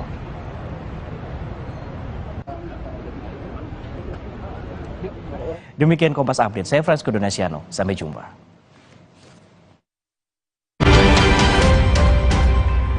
Kompas Update dipersembahkan oleh Entrasol. Aku pilih Morinaga karena triple B Vidusnya bantu jaga daya tahan tubuh dan dukung proses belajarnya serta optimalkan tumbuh kembangnya. Karena waktu tak bisa kembali. Morinaga. Hai, tahukah Anda? Cuma Entrasol yang tinggi serat dan mengandung ekstrak buah zaitun. Bantu jaga kesehatan jantungku. Rendah laktosanya bikin nyaman di perutku. Entrasol. Resep baru dari mie sedap kari kental spesial. Super kari. Mie-nya kenyal, kuahnya makin kental. Karinya makin spesial. Dari rempah pilihan. Mie sedap kari kental spesial. Ya kari kau cobain. Dari Wingswood. Sejak 1972, PT Taiso telah memproduksi obat berkualitas. Quality control ketat, modern, dan higienis. Menghasilkan Tempra yang dipercaya dari generasi ke generasi. Ingat Mama? Ingat Tempra. Sejak 1972, PT Taiso telah memproduksi obat berkualitas. Quality control ketat, modern, dan higienis. Menghasilkan Tempra yang dipercaya dari generasi ke generasi. Ingat Mama? Ingat Tempra. Sambut era TV digital bersama Kompas TV. Untuk penonton setia Kompas TV, kanal digital Kompas TV di kota-kota berikut kini dapat dinikmati dengan kualitas HD. Untuk informasi lebih lanjut, kunjungi kompas.tv/pindah ke digital. Atau hubungi nomor berikut. Jadi, tunggu apa lagi? Ayo, beralih ke TV digital sekarang. Saudara, Anda menyaksikan Breaking News Kompas TV. Tadi beberapa kali ada petasan yang dilemparkan ke arah kami. Belum ada konfirmasi resmi. Di lokasi sekolah MTS 19. Yang terlibat laka ini adalah mobil tangki Pertamina. 6 orang saksi ini sudah pernah dihadirkan dalam sidang-sidang sebelumnya. Kami masa menolak adanya Omnibus Law. Jadwal Presiden benar-benar padat. Akan menjadi perhatian publik. Saat ini saya membahas. Kompas TV, Breaking News. Kompas TV kini hadir di sejumlah layanan TV berlangganan. Nikmati program-program berkualitas Kompas TV di TV berlangganan pilihan Anda. Sekarang, Kompas TV, independen, terpercaya.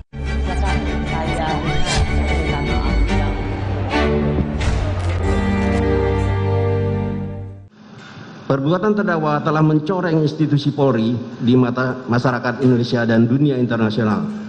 Perbuatan terdakwa telah menyebabkan banyaknya anggota Polri lainnya turut terlibat. Hal-hal yang meringankan tidak ada. Bersama saya pakar hukum pidana Universitas Trisakti Albert Aris. Tadi dikatakan oleh jaksa dalam tuntutannya, perbuatan terdakwa telah mencoreng institusi Polri di mata masyarakat Indonesia dan lain sebagainya dan lain-lain. Pertanyaannya adalah, apa sih pertimbangan tuntutan itu biasanya, ya? Kenapa nggak hukuman mati? Kenapa seumur hidup? Kalau apa yang dilakukan, dampaknya atau impactnya sudah sedemikian rusak, mengapa pilihannya seumur hidup dan bukan mati? Ya, kalau secara normatif, Mbak Rosi, tuntutan pidana seumur hidup itu adalah poena proxima morti, yang artinya paling dekat dengan pidana mati, yang paling terberat ya, ultimum ya. Artinya yang bersangkutan itu kalau memang hakim mengabulkan, berarti dia harus mendekam di lembaga masyarakatan hingga sampai ia tutup usia. Tetapi tentunya begini Mbak Rosi, kita nggak boleh melupakan bahwa perkara ini bukan hanya perkara tindak pidana pembunuhan berencana, tetapi ada juga perkara obstruction of justice. Berarti ada gabungan, ada konkursus, ada beberapa perbuatan pidana yang berdiri sendiri-sendiri dalam hal ini. Saya tentu tidak mau mencampuri independensi penuntut umum dalam hal ini, terlepas dari perdebatan yang pro pidana mati dan kontra pidana mati. Tadi saya ingin mempertanyakan pada Anda, tuntutan ini ya menjadi seolah ada banyak yang menganalisa ini mencerminkan bagaimana pengaruh Ferry Sambo sesungguhnya masih kuat. Karena apa yang dikatakan oleh Ferry Sambo dalam persidangan, satu, dia akan bertanggung jawab, dua, istrinya jangan dilibatkan, dia begitu kecewa ketika istrinya oleh tim sus itu ditersangkakan padahal dia sudah bersedia untuk mengatakan yang sejujurnya. Tapi ada yang dikatakan oleh Ferry Sambo bahwa ia juga tidak mau tanggung jawab sendirian. Ini katanya. Kalaulah saksi menyampaikan bahwa saya minta menghajar, kemudian saksi melakukan atau menerjemahkan itu perintah penembakan dari saya akan bertanggung jawab. Tapi kita berdua yang bertanggung jawab. Kuat, Ricky, istri saya jangan kau libatkan. Saya akan bertanggung jawab terhadap lakukan. Tapi tidak, saya akan bertanggung jawab terhadap apa yang tidak saya lakukan. Tuntutan jaksa ini seolah menjawab apa yang selalu dikatakan oleh Ferry Sambo di persidangan. Dia akan bertanggung jawab, tapi yang tanggung jawab berdua loh ya. Dirinya dan Richard Eliezer. 3 orang yang dikatakan tidak ikut bisa dibilang hukuman yang paling ringan. Apakah menurut Anda memang pengaruh Sambo masih sangat kuat dan tercermin dalam tuntutan ini? Kalau dilihat dari statement dia ketika menanggapi keterangan saksi atau ahli tadi ya, itu dilihat bahwa Sambo ingin memisahkan perkara ini dari KM, Ricky, dan PC.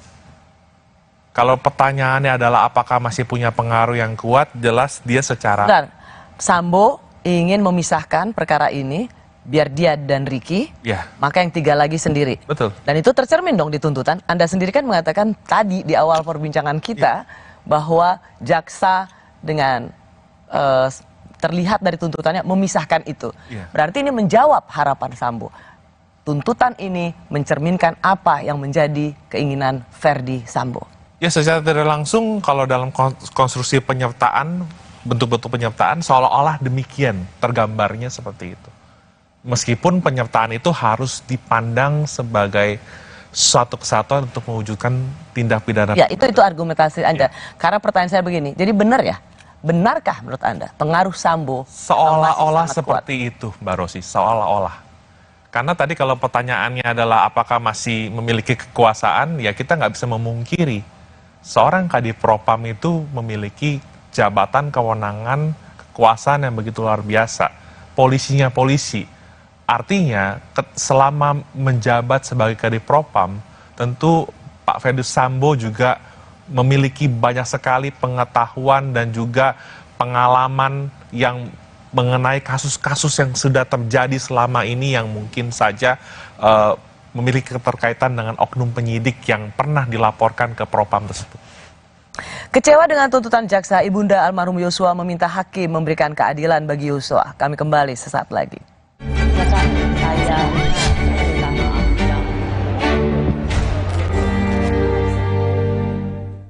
Sejak 1972, PT Taiso telah memproduksi obat berkualitas. Quality control ketat, modern, dan higienis. Menghasilkan Tempra yang dipercaya dari generasi ke generasi. Ingat, Mama. Ingat Tempra. Tempra Drops untuk bayi, Tempra Sirup untuk adik, Tempra Forte untuk kakak. Ingat Mama, ingat Tempra. Tenggorokan sakit nih, minum obat antibiotik Sakit tenggorokan ya? Jangan dikit-dikit minum antibiotik, nanti resistensi loh. Semprot aja Cooling 5, kerja lokal pada tenggorokan. Cooling Cooling 5, redakan sakit tenggorokan. Sejak 1972, PT Taiso telah memproduksi obat berkualitas. Quality control ketat, modern, dan higienis. Menghasilkan Tempra yang dipercaya dari generasi ke generasi. Ingat, Mama? Ingat Tempra. Sejak 1972, PT Taiso telah memproduksi obat berkualitas. Quality control ketat, modern, dan higienis. Menghasilkan Tempra yang dipercaya dari generasi ke generasi. Ingat, Mama? Ingat Tempra. Tenggorokan sakit nih, minum obat antibiotik Sakit tenggorokan ya? Jangan dikit-dikit minum antibiotik, nanti resistensi loh. Semprot aja Cooling 5, kerja lokal pada tenggorokan. Cooling 5, redakan sakit tenggorokan. Resep baru dari mie sedap kari kental spesial. Super kari. Minyak kenyal, kuahnya makin kental. Karinya makin spesial. Dari rempah pilihan. Mie sedap kari kental spesial. Ya kari kau cobain. Dari Wings Food. Mau panas? Dingin? Aku tuh love banget sama Top White Coffee, jadi bisa sering ngopi deh.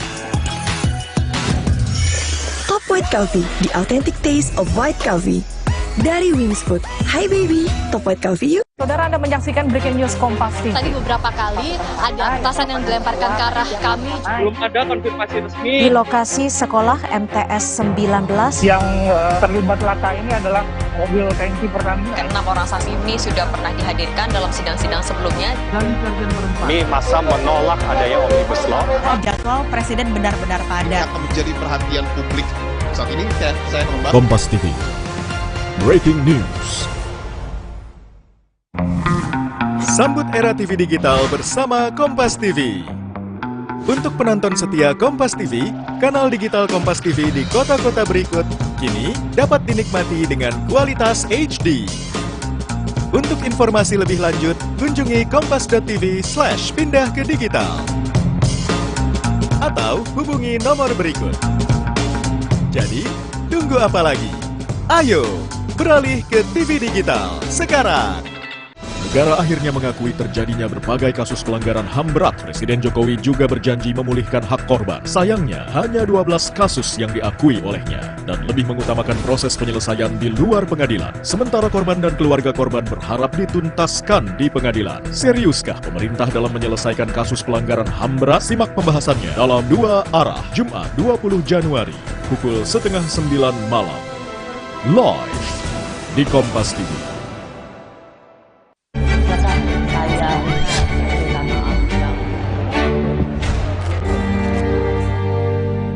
Jadi betul-betul tidak adil buat kami, orang tua rakyat yang kecil ini, tuntutan ini.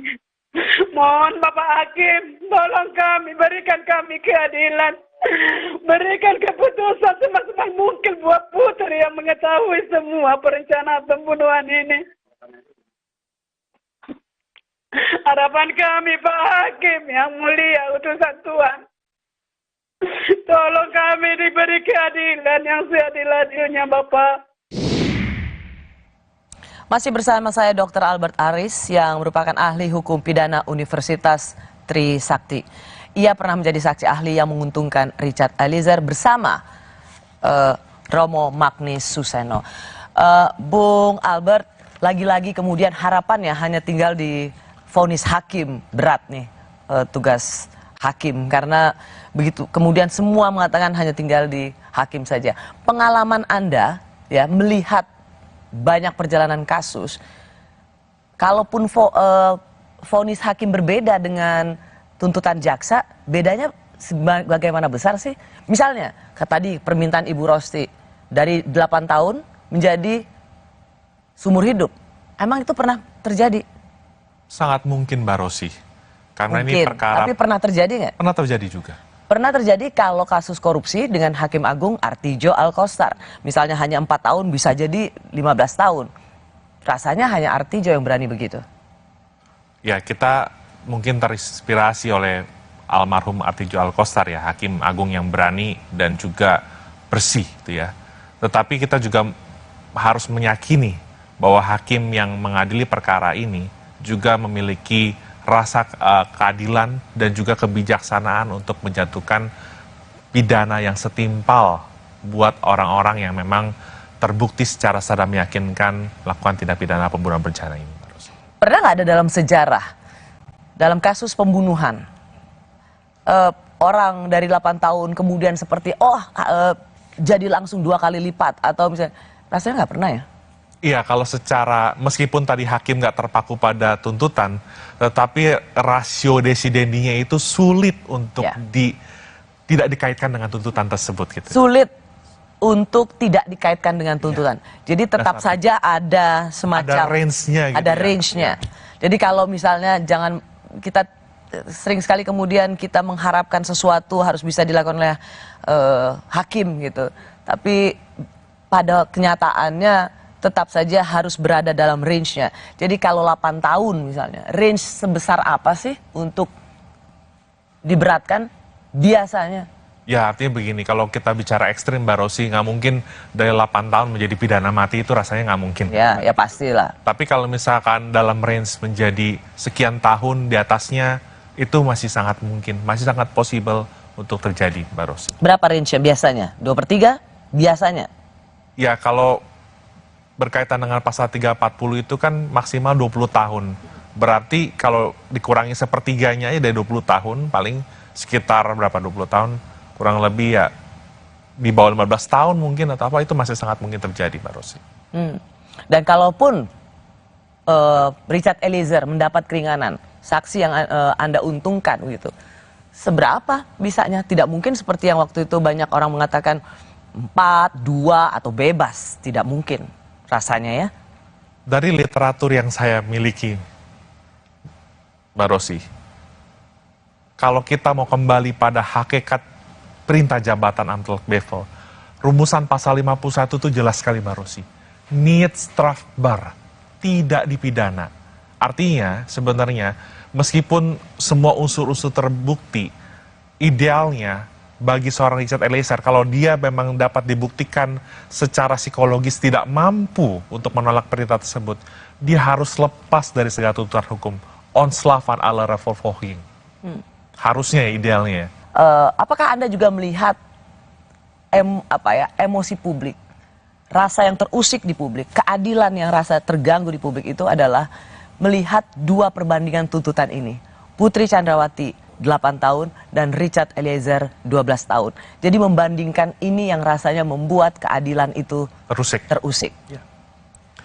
Wajar saja ya ketika publik menunjukkan reaksi sedemikian rupa.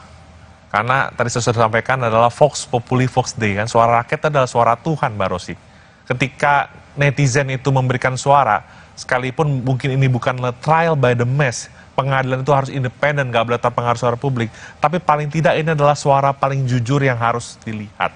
Oleh karena itu, tanpa mendahului putusan hakim nanti, kita semua berharap Mbak Rosi, bahwa hakim akan bijak dan juga objektif dalam menjatuhkan pemidanaan yang adil nanti buat setiap terdakwa yang ada dalam perkara ini. Sebuah tugas yang sangat berat bagi majelis hakim mengadili satu kasus yang menyita perhatian luar biasa. Terima kasih Dr. Albert Aris. Welcome. Sudah bersama Rosi di Kompas TV.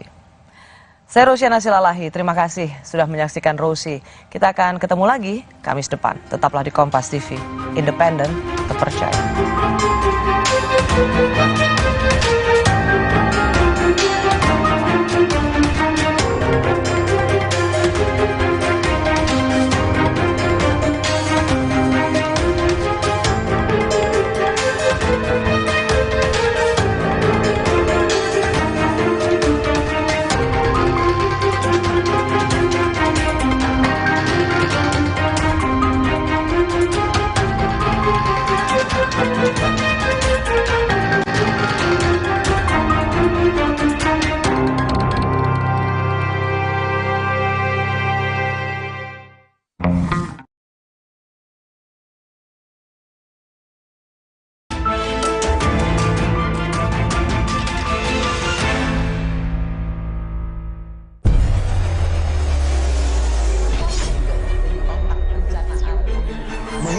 Menjadi seorang koruptor sebagai pertanggungjawaban moral. Saya mau minta klarifikasi, ini tanggung jawab siapa? Bapak malu nggak sih? Tidakkah saya dengar permintaan maaf yang benar seorang-orang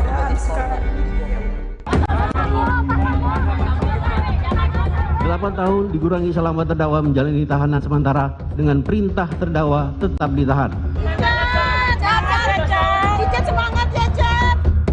Tidak ditemukan adanya alasan pembenar maupun alasan pemaaf yang dapat menghapus sifat melawan hukum serta kesalahan terdakwa Ferdi Sambo sehingga menjatuhkan pidana terhadap terdakwa dengan pidana seumur hidup. Jaksa penuntut umum berpendapat tidak ada alasan yang meringankan perbuatan Ferdi Sambo menghilangkan nyawa Brigadir Yosua Huta Barat. Mantan Kadif Propam Polri itu juga dianggap telah mencoreng institusi Polri dengan melibatkan banyak anggota Polri dalam skenarionya.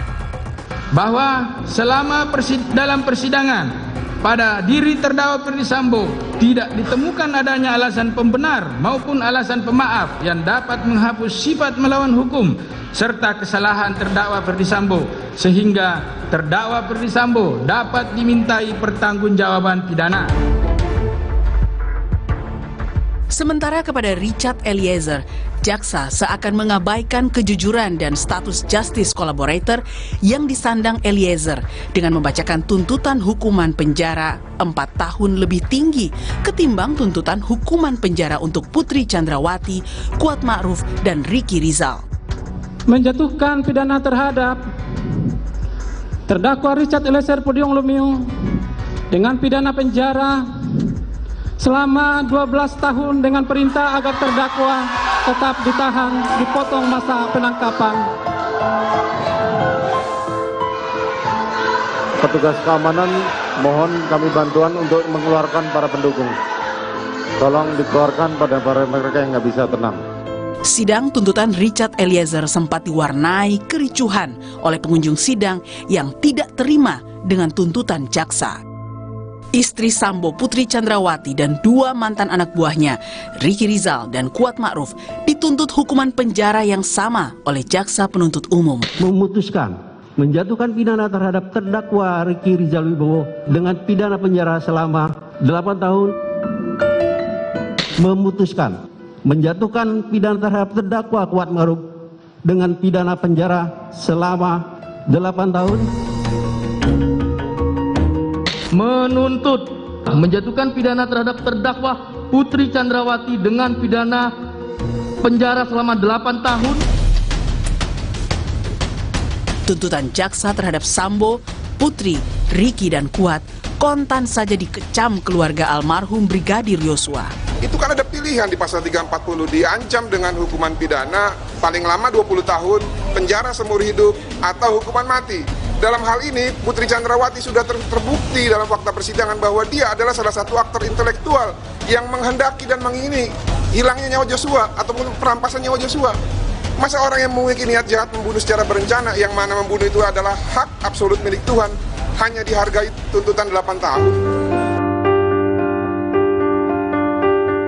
Kelima terdakwa memiliki waktu sepekan untuk membuat nota pembelaan atau pledoi sebelum hakim memutuskan vonis.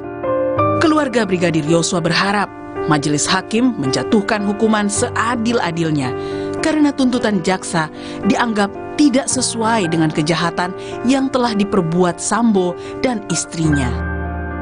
Itu bukan manusia, dia itu memang manusia, perempuan betina yang penuh dusta.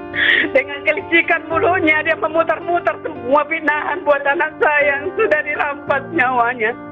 Putri bukan manusia, manusia tidak manusia, betina yang bukan manusia, yang tidak memiliki hati nurani.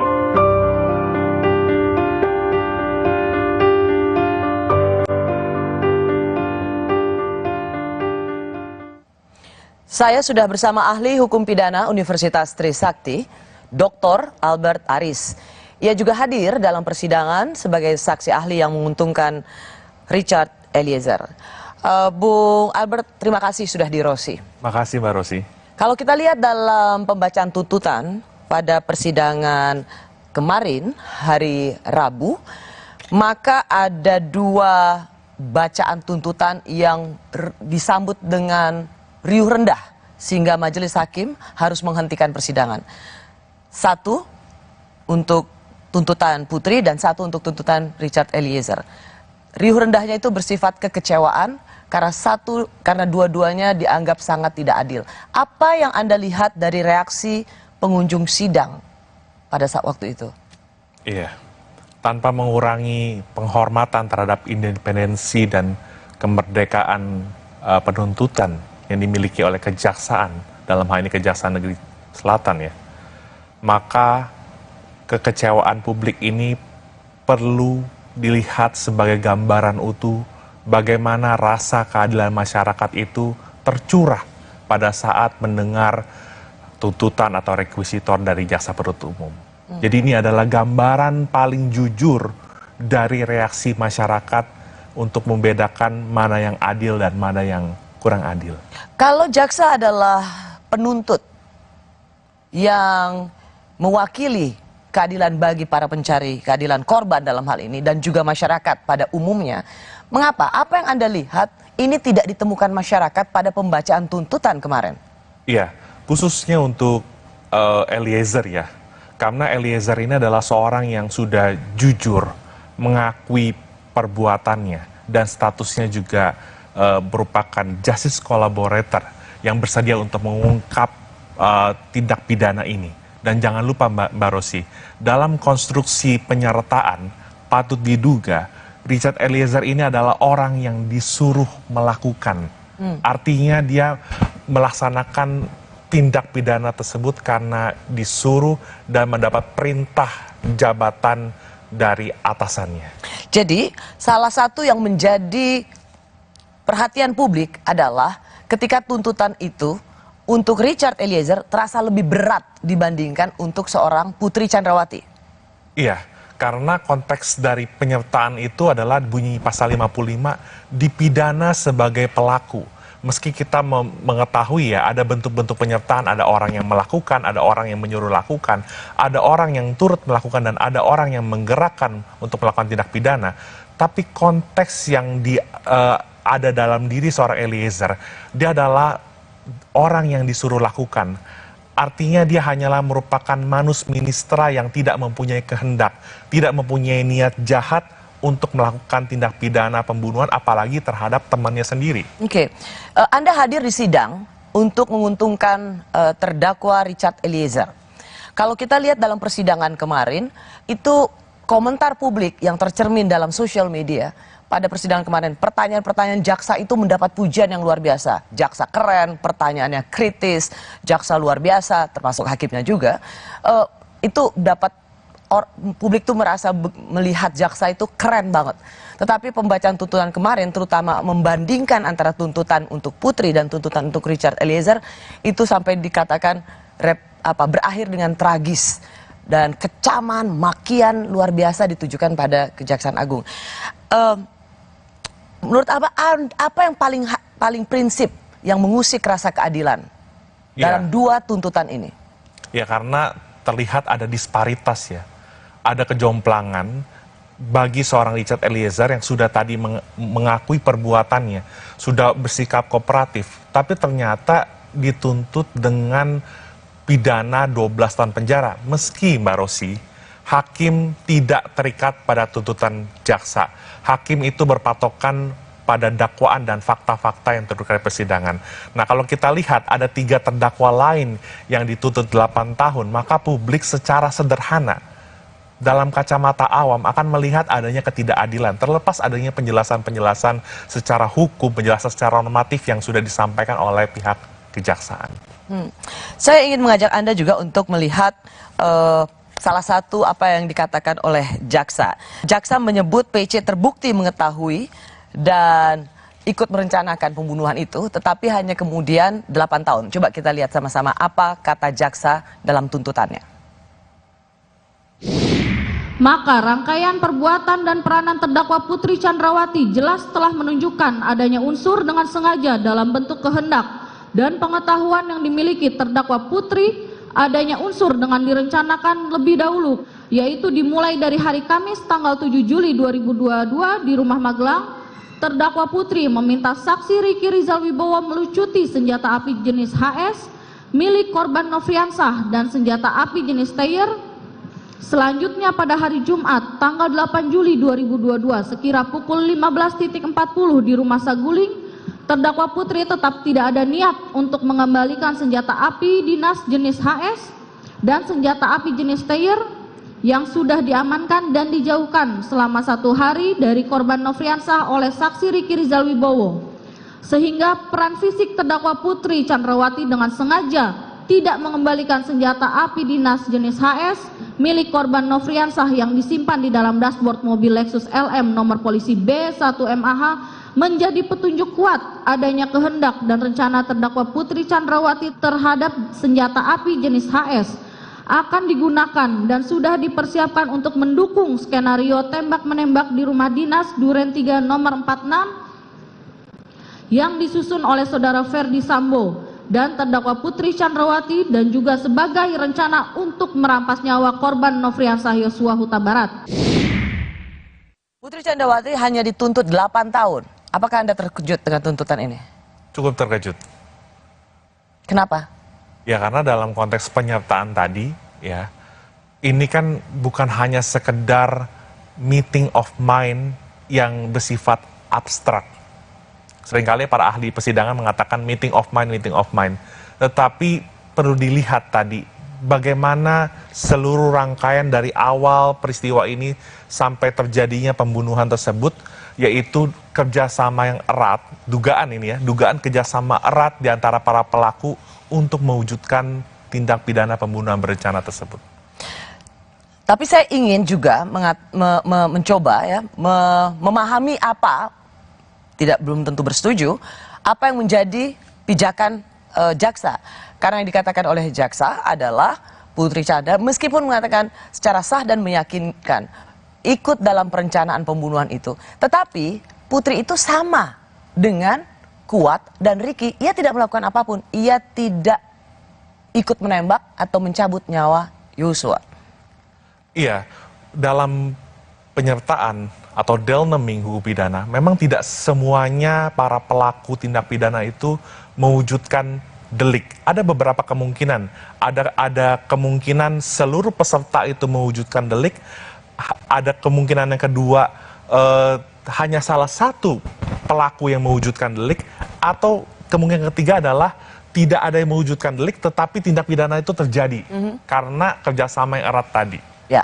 Nah, berarti kalau di sini Putri hanya 8 tahun, artinya jaksa sendiri merasa bahwa Putri, meskipun dalam rentetan tuntutannya mengatakan bahwa ikut mengetahui, merencanakan, ikut dengan menyiapkan senjata atau menyimpan senjata, tapi jaksa tidak mampu menghadirkan fakta-fakta yang mendukung itu, sehingga hanya 8 tahun. Benar nggak kayak gitu? Karena kemarin juga saya sempat mendengar ada pakar yang mengatakan bisa jadi pola pikir jaksa dalam mengajukan tuntutan terhadap PC itu berbasis gender, di mana perempuan yang berhadapan dengan hukum itu mendapatkan perlakuan yang berbeda, ya.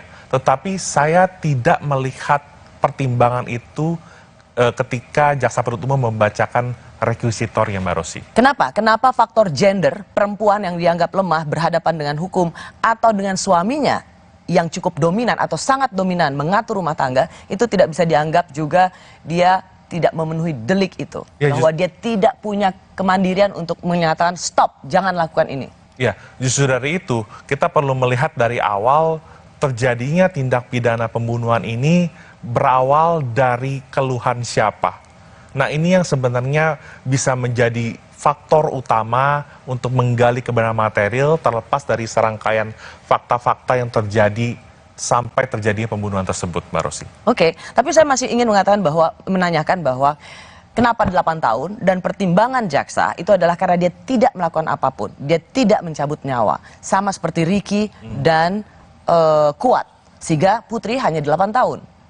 Bagaimana? Mengapa itu tidak bisa diterima? Ya, berbeda dengan misalnya tadi Eliezer yang ikut. Ya, karena bisa jadi ada anggapan bahwa PC ini patut diduga merupakan aktor intelektual dari peristiwa pembunuhan ini. Dari mana? Dari mana Anda bisa melihat bahwa ia bisa menjadi otak dari perencanaan pembunuhan ini? Segala sesuatu kan bisa terjadi. Tapi kalau saya nggak mau menyimpulkan terlalu jauh, tapi saya mengambil kesimpulan yang disampaikan oleh jaksa penuntut umum terakhir dalam tuntutannya, bahwa ada dugaan-dugaan yang terjadi antara PC dengan Yosua. Tetapi itu sekali lagi adalah kesimpulan daripada jaksa gitu loh. Oleh pengacara Sambo, almarhum Joshua dikatakan melakukan kekerasan seksual, bahkan perkosaan, pelecehan seksual dan perkosaan. Tapi kemudian oleh jaksa disebut juga ada perselingkuhan. Sebuah label yang sangat menyakitkan bagi orang yang sudah meninggal karena dibunuh. Kalaupun jaksa mengatakan tidak ada perkosaan, menghilangkan peristiwa itu, dan kemudian memasuk dalam perkosaan, yang mana kita juga tahu ini tentu sangat tidak menyenangkan, ini menimbulkan juga kesedihan bagi keluarga. Tapi menurut Anda, sebenarnya apa sih yang ingin dikatakan oleh jaksa soal perselingkuhan itu? Iya, kalau soal adanya perselingkuhan itu kan sebenarnya menjadi suatu motif ya. Artinya, ada atau tidak adanya peristiwa tersebut tidak mengurangi esensi pembuktian dari suatu tindak pidana pembunuhan berencana. Tetapi paling tidak itulah fakta yang paling mendekati kebenaran material yang disimpulkan oleh jaksa penuntut umum, Mbak Rosi. Tapi itu tercermin nggak dengan hukuman tuntutannya? Ya, itu dia yang saya sampaikan tadi.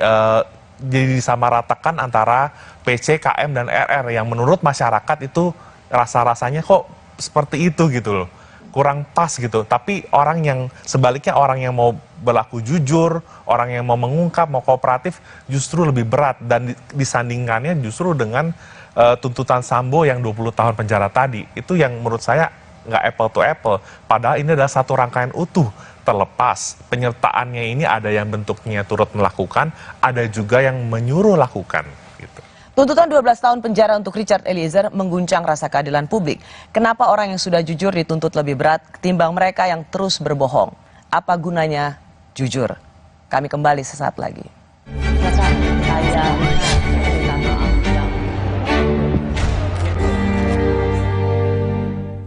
Aku pilih Morinaga karena triple bifidusnya bantu jaga daya tahan tubuh dan dukung proses belajarnya serta optimalkan tumbuh kembangnya. Karena waktu tak bisa kembali. Morinaga. Saya pilih Entrasol dengan ekstrak buah zaitun dan tinggi serat. 4 kali lebih kuat tangkal radikal bebas. Bantu jaga kesehatan jantung saya. Tinggi proteinnya bantu jaga massa otot saya. Entrasol. Mau panas? Dingin? Aku tuh love banget sama Top White Coffee, jadi bisa sering ngopi deh. Top White Coffee, the authentic taste of white coffee. Dari Wings Food. Hai baby, Top White Coffee yuk. Buat kesehatan, aku percaya Sido Muncul. Sido Muncul suplemen dibuat dengan bahan yang baik, riset yang panjang, quality control ketat, dalam bentuk soft capsule dengan varian vitamin dan herbal. Sido Muncul natural. Good health, better life. Piring bersih masih bau. Ada yang histeris, guys. Bau terasi, bawang, sadis. Nih, ekonomi power liquid serai baru. Formula ekonomi serai yang mampu hilangkan bau. Cukup setetes, bersihkan semua bau sadis. Lemak dan bau bersih tuntas. Gimana wanginya? Seger. Ekonomi power liquid serai. Bau sadis hilang, bersihnya gak ada lawan. Sehat itu penting, biar aktivitas lancar. Agar mata sehat, bantu jaga dengan minum iFit. I need you, iFit, iFit. Formula iFit membantu memelihara kesehatan mata. I need you, iFit, iFit. I love you, iFit. Minum iFit. Dari Lapi. Aku pilih Morinaga karena triple bifidusnya bantu jaga daya tahan tubuh dan dukung proses belajarnya serta optimalkan tumbuh kembangnya. Karena waktu tak bisa kembali. Morinaga. Saya pilih Entrasol dengan ekstrak buah zaitun dan tinggi serat. 4 kali lebih kuat tangkal radikal bebas. Bantu jaga kesehatan jantung saya. Tinggi proteinnya bantu jaga massa otot saya. Entrasol. Selamanya kita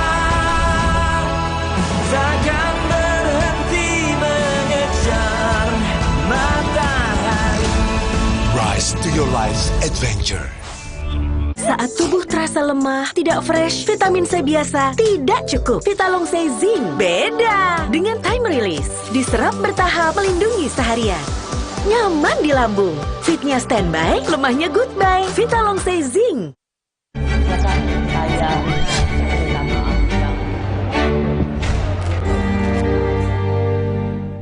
Sejak awal kami sampaikan bahwa klien kami tidak mempunyai niat mens rea, sudah terungkap di persidangan. Kami pikir bahwa status dia sebagai GC tidak diperhatikan, tidak dilihat oleh jaksa penuntut umum. Bahwa kami melihat bahwa perjuangan dari awal bagaimana Richard Eliezer yang coba konsisten dan ketika dia harus berani mengambil sikap, kemudian dia berani berkata jujur dari proses penyidikan sampai proses persidangan itu ditunjukkan. Dan di dalam hal ini ketika Richard Eliezer sudah berani jujur dan kemudian tuntutannya juga pun harus tinggi di antara terdakwa yang lainnya yang menjadi otak dari perencanaan pembunuhan ini, biarlah publik yang menilai. Kami berharap hakim sebagai wakil Tuhan bisa menerapkan keadilan bagi Richard Eliezer. Ahli Hukum Pidana Universitas Trisakti, Dr. Albert Aris, yang juga merupakan saksi ahli yang menguntungkan Richard Eliezer. Ia ada di sana bersama-sama juga dengan budayawan Romo Magnis. Bung Albert, sebagai saksi yang menguntungkan Richard, 12 tahun, Anda sama terkejutnya juga? Ketika mendengar Putri 8 tahun? Terkejut, Mbak Rosi. Mana lebih kaget? 8 tahun apa 12 tahun? 12 tahun, Mbak Rosi. Karena dari pembicaraan informal dengan teman-teman ya, saya menduga mungkin tuntutan Eliezer itu berkisar paling tidak 5 tahun ya, Mbak Rosi. Tapi ketika mendengar tuntutan Eliezer 12 tahun, kami semua tuh kaget gitu loh. Kok orang yang bersedia jujur, orang yang disuruh lakukan, bahkan menyandang status JC, justru dikaitkan atau dibandingkan dengan orang yang menjadi pelaku utamanya gitu. Dalam hal ini adalah Sambo gitu kan ya, yang tuntutannya adalah seumur hidup. Oke, tapi kalau saya misalnya mengatakan apa yang menjadi landasan tuntutan jaksa, dikatakan oleh Jampidum Fadil Jumhana, ia mengatakan begini, kami menuntut seumur hidup itu atas pertimbangan sebetulnya bahwa Ferdi Sambo ini adalah sebagai intellectual dader dalam perkara ini atau aktor utama. Sebagai intellectual dader dia menghendaki adanya kematian. Lalu untuk mewujudkan itu dia meminta yang pertama adalah Ricky Rizal. Tapi Ricky dengan kesadarannya menyatakan dia tidak kuat. Kita sudah sering dengar ini. Tidak berani sehingga dia menolak. Lalu dia perintahkan Richard Eliezer. Richard Eliezer memiliki keberanian. Maka saya menyatakan bahwa atau jaksa menyatakan Eliezer juga sebagai dader, sebagai pelaku yang menghabisi nyawa daripada korban Yosua Huta Barat. Jadi jaksa melihat Richard Eliezer tidak bisa melenggang bebas karena bagaimanapun juga jaksa menganggap Richard ini adalah pelaku. Ya.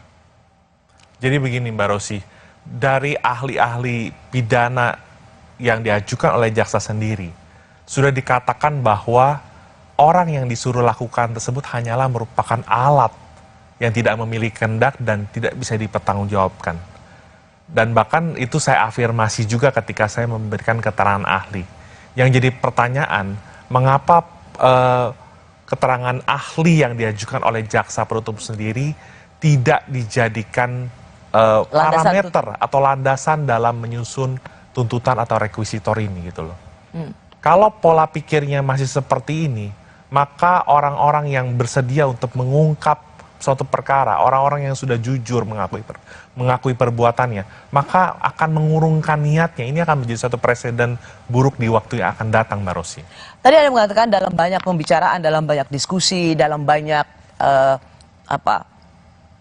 tebakan soal berapa yang akan diterima, tuntutan diterima oleh Richard Eliezer, Anda mengatakan 5 tahun. Artinya di bawah Ricky Rizal dan Kuat. Bagaimana argumentasi itu bisa masuk akal ketika yang dua ini 8 tahun dia tidak membunuh. Sementara Richard Eliezer dia ikut serta dalam menghabisi nyawa. Iya, jadi kan tadi saya sudah menerangkan kepada Mbak Rosi ya, bahwa bentuk penyertaan ini memang agak sedikit berbeda-beda ya. Kalau konteksnya Richard Eliezer, dia adalah dader karena disuruh oleh Don Player. Nah, orang yang menyuruh lakukan ini adalah sebenarnya yang bisa dipertanggungjawabkan. Tetapi dader yang disuruh oleh Don Pleher ini hanya merupakan alat, Mbak Rosi. Jadi sebenarnya dia nggak punya kehendak, dia nggak punya kesalahan. Seluruh literatur yang hukum pidana yang saya miliki kebanyakan mengatakan demikian, Mbak Rosi. Kalau Ricky bisa menolak, kenapa Richard tidak bisa menolak? Karena dalam tuntutan jaksa juga disebutkan, melukiskan bagaimana ada yang disuruh tapi bisa menolak, yang satu disuruh dan melakukannya. Inilah pentingnya kehadiran ahli-ahli pendukung dalam pembuktian hukum acara pidana, Mbak Rosi. Kesalahan psikologis menjadi hal yang amat penting, Mbak Rosi. Saya tidak mau membandingkan antara Polantas dan Brimob dalam hal ini sebenarnya, Mbak Rosi. Ricky Rizal adalah Polantas. Ya, tapi background Ricky Rizal adalah Polantas. Tidak mungkin orang yang melakukan pelanggaran lalu lintas langsung serta-merta ditembak, tanda kutip kan ya, Mbak Rosi. Tetapi Brimob itu adalah paramiliter, semi-militer, yang ketaatan, kepatuhan, dan penundukan submission dirinya terhadap atasan itu begitu tinggi. Sehingga Richard Eliezer berada dalam posisi ketika dia menerima perintah tersebut, dia sulit untuk menghindar, dia sulit untuk menolak, dia sulit untuk mengabaikan perintah itu, Mbak Rosi. Bayangin, Mbak Rosi, yang saya dengar informasinya juga ada jeda 18 tingkat antara Ferdi Sambo dengan Richard Eliezer. Bagaimana mungkin seorang yang sangat terendah itu kuasa untuk menolak perintah dari seorang Ferdi Sambo? Kadipropam, polisinya polisi, jenderal bintang 2, dan kekuasaannya amat besar. Kalau misalnya ada penasihat hukum ternama yang mengatakan, ya dia tetap bisa punya pilihan, resign atau pergi ketika disuruh, tapi toh dia tetap memilih untuk menembak. Ya, inilah pola pikir yang memang kita harus move on, Mbak Rosi. Pola pikir yang disampaikan oleh pengacara kondang tersebut dan juga kemarin dikutip oleh jaksa penuntut umum dalam penutup tuntutannya masih menggunakan kesalahan normatif yang diajarkan oleh Profesor Mulyatno tahun 1955 silam. Gimana kesalahannya?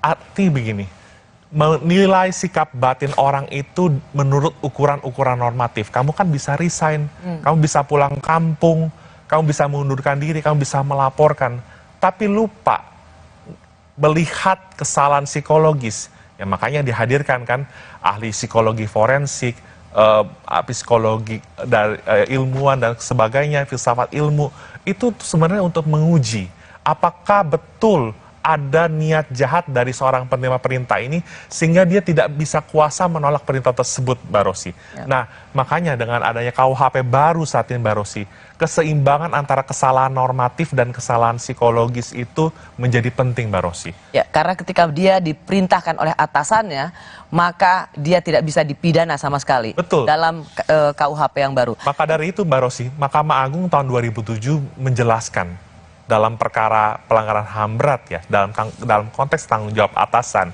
ketika ada hubungan secara de facto dan de jure, pengendalian efektif, rantai kepemimpinan yang begitu kuat, maka disitulah ada otoritas yang memungkinkan adanya tanggung jawab atasan terhadap bawahannya. Dan ketika bawahan itu menjalankan tugasnya, maka dia tidak bisa sebagai alat yang dipidana. Iya. Nah, tapi begini Bung Albert, izinkan saya untuk terus mempertanyakan apa yang menjadi tuntutan jaksa. Misalnya dikatakan bahwa toh pada saat menembak itu ia juga tidak berada dalam situasi yang diintimidasi. Misalnya dalam situasi, saya bertanya pada jaksa, mengapa seorang Richard Eliezer 12 tahun, dia bilang karena pada saat ditembak itu ia bisa lebih ringan atau dibebaskan kalau pada saat dia disuruh melakukan tembakan itu ia sendiri dalam ancaman. Misalnya kalau kamu nggak tembak dia maka saya akan menembak kamu. Nah, Richard tidak berada dalam situasi psikologi seperti ini atau ancaman yang mematikan seperti ini. Inilah sebenarnya bedanya pasal 48 tentang daya paksa dan pasal 51 tentang perintah jabatan, Mbak Rosi. Dua-duanya sebenarnya dalam keadaan terpaksa, Mbak Rosi. Kalau 48 itu atas satu kekuatan yang nggak bisa ditahan.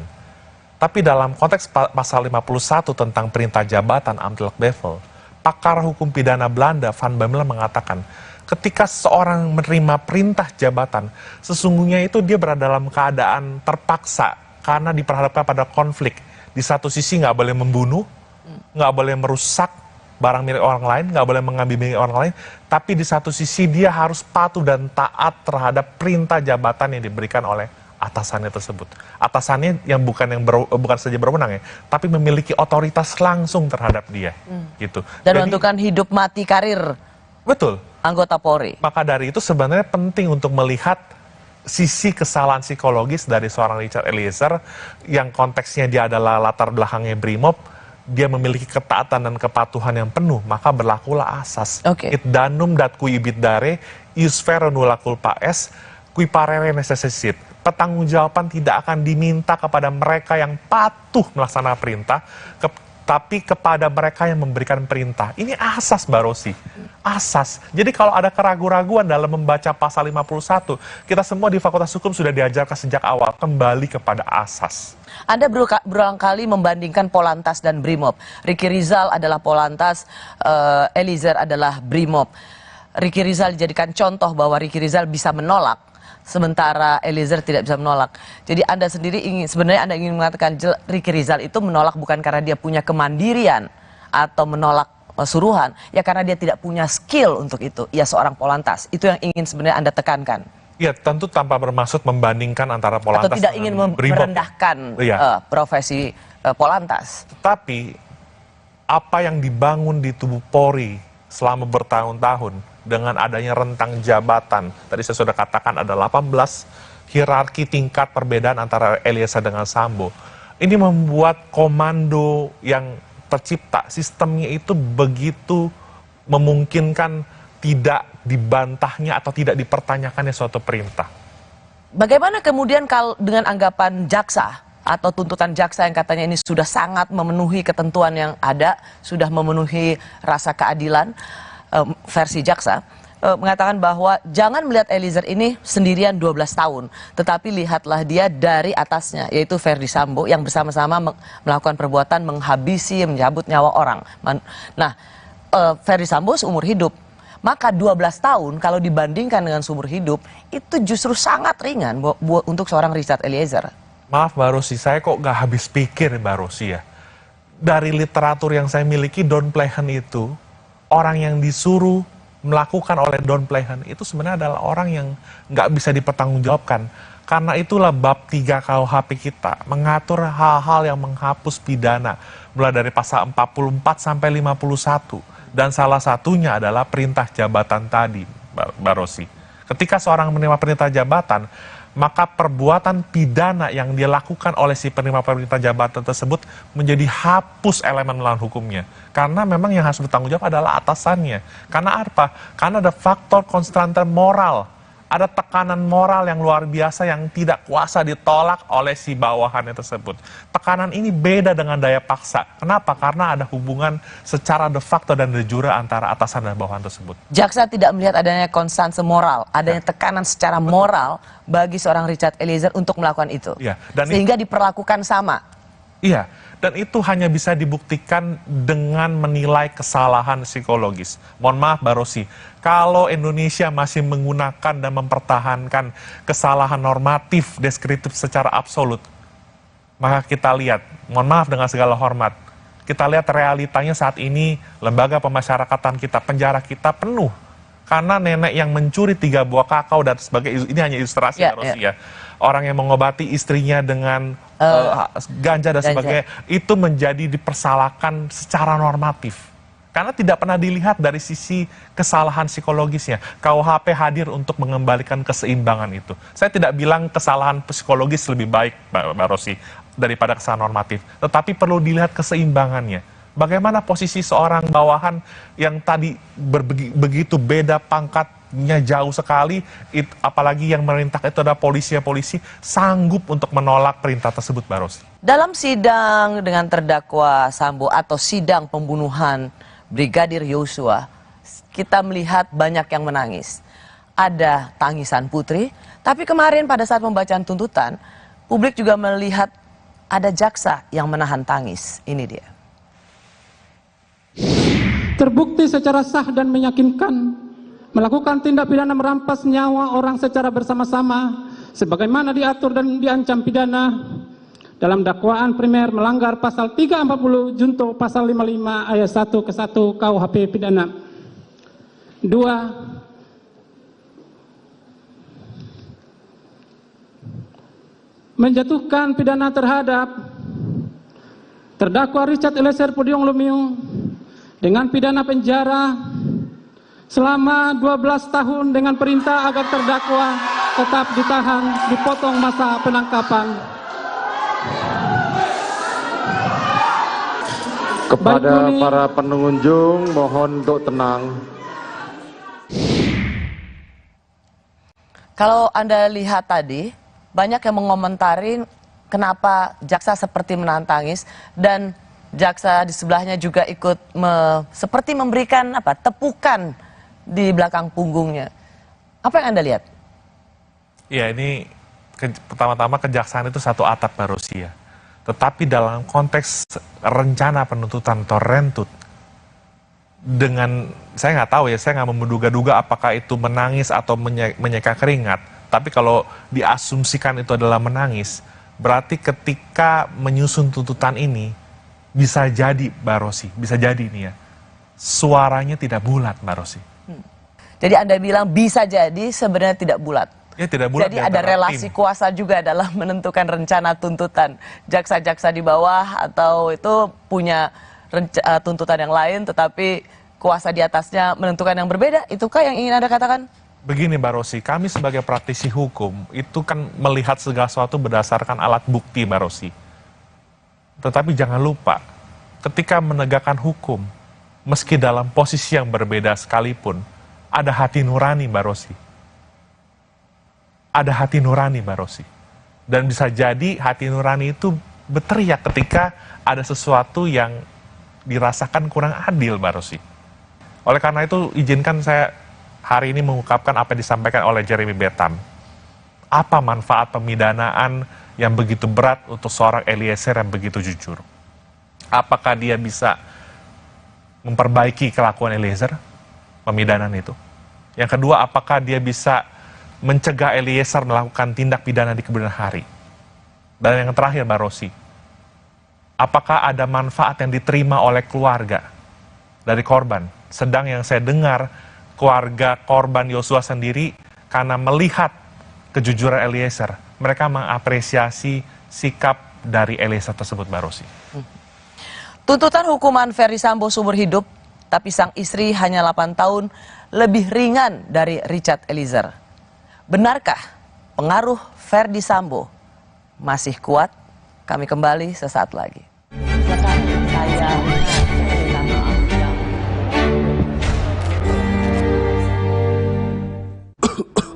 Tenggorokan sakit nih, minum obat antibiotik Sakit tenggorokan ya? Jangan dikit-dikit minum antibiotik, nanti resistensi loh. Semprot aja Cooling 5, kerja lokal pada tenggorokan.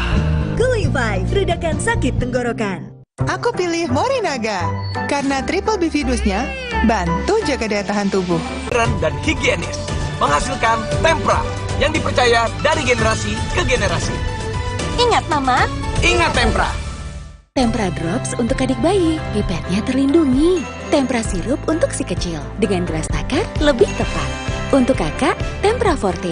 Ingat, tempra tak perlu dikocok. Ingat Mama, ingat Tempra. Kompas Update dipersembahkan oleh Morinaga.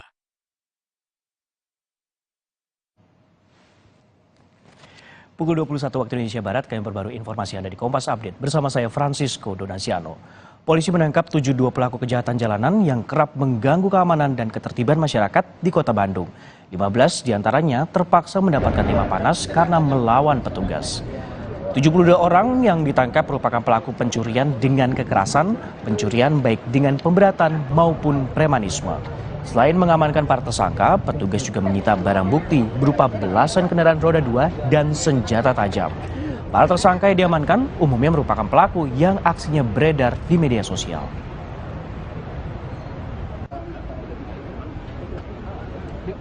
Demikian Kompas Update, saya Francisco Donasiano. Sampai jumpa.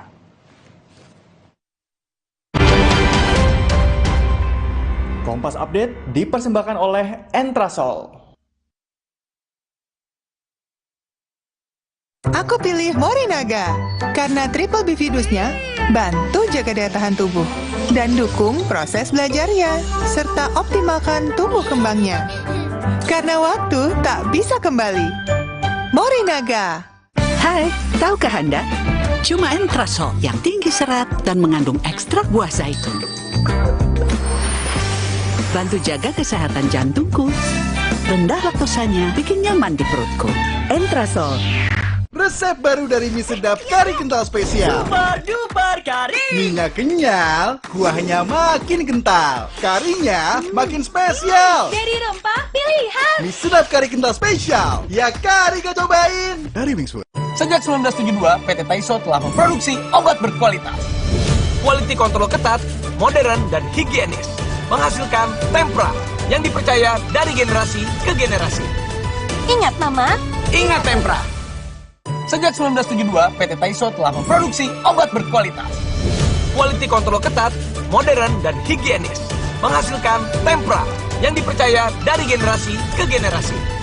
Ingat nama? Ingat Tempra.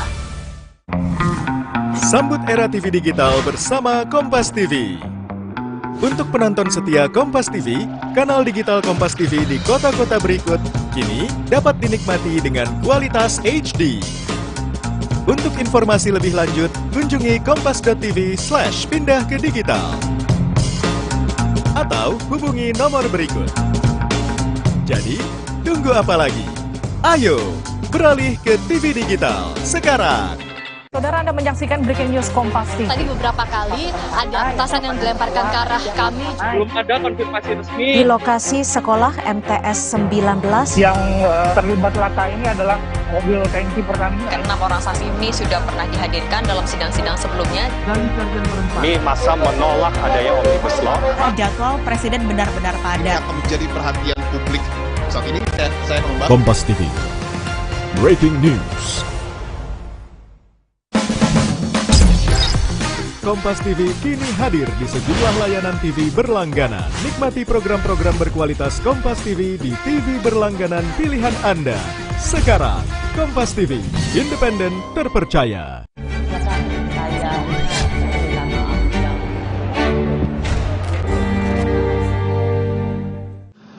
Perbuatan terdakwa telah mencoreng institusi Polri di mata masyarakat Indonesia dan dunia internasional.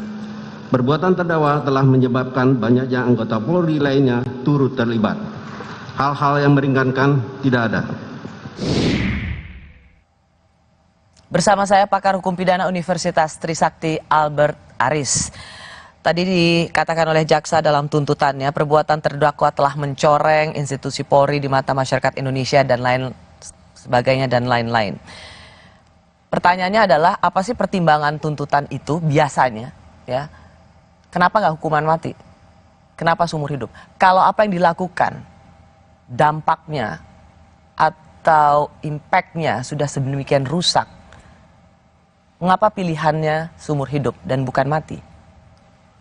Ya, kalau secara normatif, Mbak Rosi, tuntutan pidana seumur hidup itu adalah poena proxima morti, yang artinya paling dekat dengan pidana mati, yang paling terberat ya, ultimum ya. Artinya yang bersangkutan itu kalau memang hakim mengabulkan, berarti dia harus mendekam di lembaga masyarakatan hingga sampai ia gitu. tutup usia. Tetapi tentunya begini Mbak Rosi, kita nggak boleh melupakan bahwa perkara ini bukan hanya perkara tindak pidana pembunuhan berencana, tetapi ada juga perkara obstruction of justice. Berarti ada gabungan, ada konkursus, ada beberapa perbuatan pidana yang berdiri sendiri-sendiri dalam hal ini. Saya tentu tidak mau mencampuri independensi penuntut umum dalam hal ini, terlepas dari perdebatan yang pro pidana mati dan kontra pidana mati.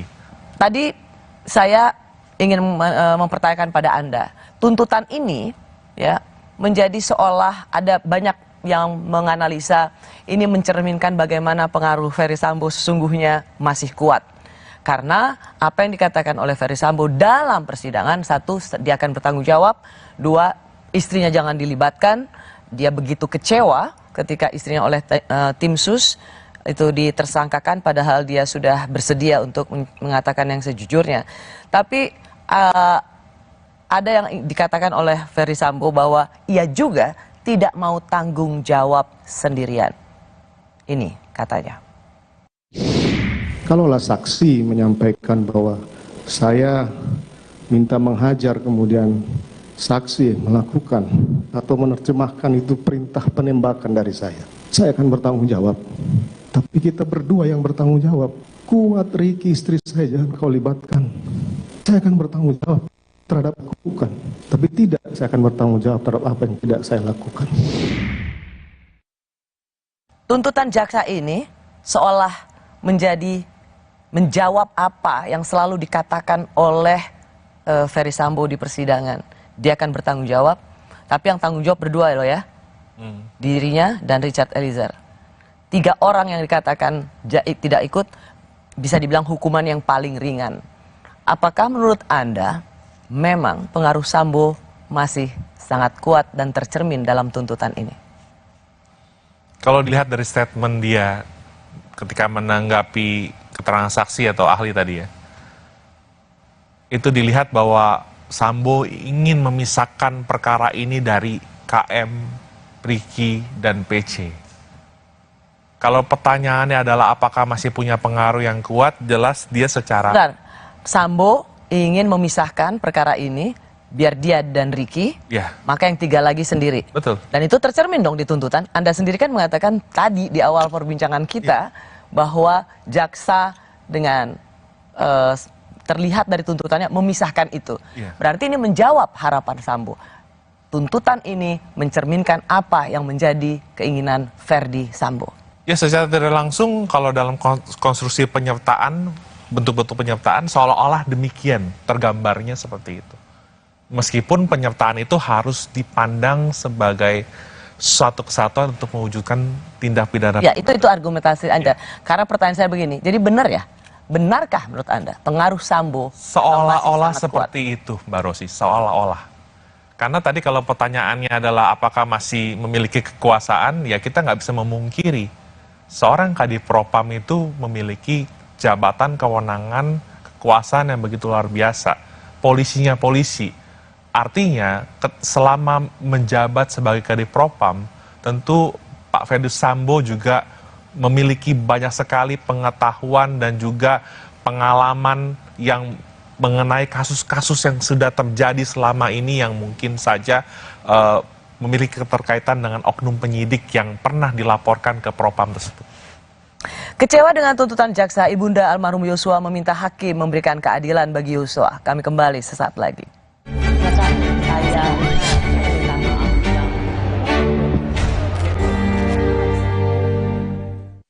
Sejak 1972, PT Taiso telah memproduksi obat berkualitas.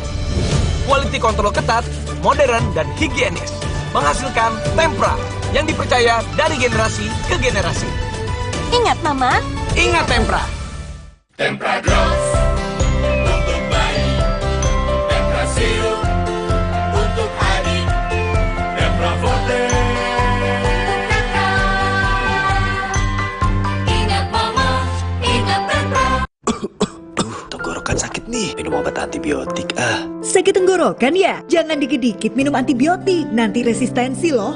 Semprot aja Cooling 5, kerja lokal pada tenggorokan. Cooling 5, redakan sakit tenggorokan. Sejak 1972, PT Taiso telah memproduksi obat berkualitas. Quality control ketat, modern, dan higienis. Menghasilkan Tempra yang dipercaya dari generasi ke generasi. Ingat, Mama. Ingat Tempra. Sejak 1972, PT Taiso telah memproduksi obat berkualitas. Quality control ketat, modern, dan higienis. Menghasilkan Tempra yang dipercaya dari generasi ke generasi. Ingat, Mama. Ingat Tempra. Tenggorokan sakit nih, minum obat antibiotik Sakit tenggorokan ya? Jangan dikit-dikit minum antibiotik, nanti resistensi loh. Semprot aja Cooling 5, kerja lokal pada tenggorokan. Cooling 5, redakan sakit tenggorokan. Resep baru dari mie sedap kari kental spesial. Super duper kari. Minyak kenyal, kuahnya makin kental. Karinya makin spesial. Dari rempah pilihan. Mie sedap kari kental spesial. Ya kari gak cobain. Dari Wingswood. Mau panas? Dingin? Aku tuh love banget sama Top White Coffee, jadi bisa sering ngopi deh. Top White Coffee, the authentic taste of white coffee. Dari Wings Food. Hai baby, Top White Coffee yuk. Saudara, Anda menyaksikan Breaking News Kompas TV. Tadi beberapa kali ada petasan yang dilemparkan ke arah kami. Belum ada konfirmasi resmi. Di lokasi sekolah MTS 19. Yang terlibat laka ini adalah mobil tangki Pertamina. 6 orang saksi ini sudah pernah dihadirkan dalam sidang-sidang sebelumnya. Kami masa menolak adanya Omnibus Law. Jadwal Presiden benar-benar padat. Akan menjadi perhatian publik. Saat ini saya membahas Kompas TV. Breaking News. Sambut era TV digital bersama Kompas TV. Untuk penonton setia Kompas TV, kanal digital Kompas TV di kota-kota berikut kini dapat dinikmati dengan kualitas HD. Untuk informasi lebih lanjut, kunjungi kompas.tv/pindah ke digital. Atau hubungi nomor berikut. Jadi, tunggu apa lagi? Ayo, beralih ke TV digital sekarang. Negara akhirnya mengakui terjadinya berbagai kasus pelanggaran HAM berat. Presiden Jokowi juga berjanji memulihkan hak korban. Sayangnya, hanya 12 kasus yang diakui olehnya dan lebih mengutamakan proses penyelesaian di luar pengadilan. Sementara korban dan keluarga korban berharap dituntaskan di pengadilan. Seriuskah pemerintah dalam menyelesaikan kasus pelanggaran HAM berat? Simak pembahasannya dalam 2 arah, Jumat 20 Januari, pukul 8:30 malam. Live di Kompas TV.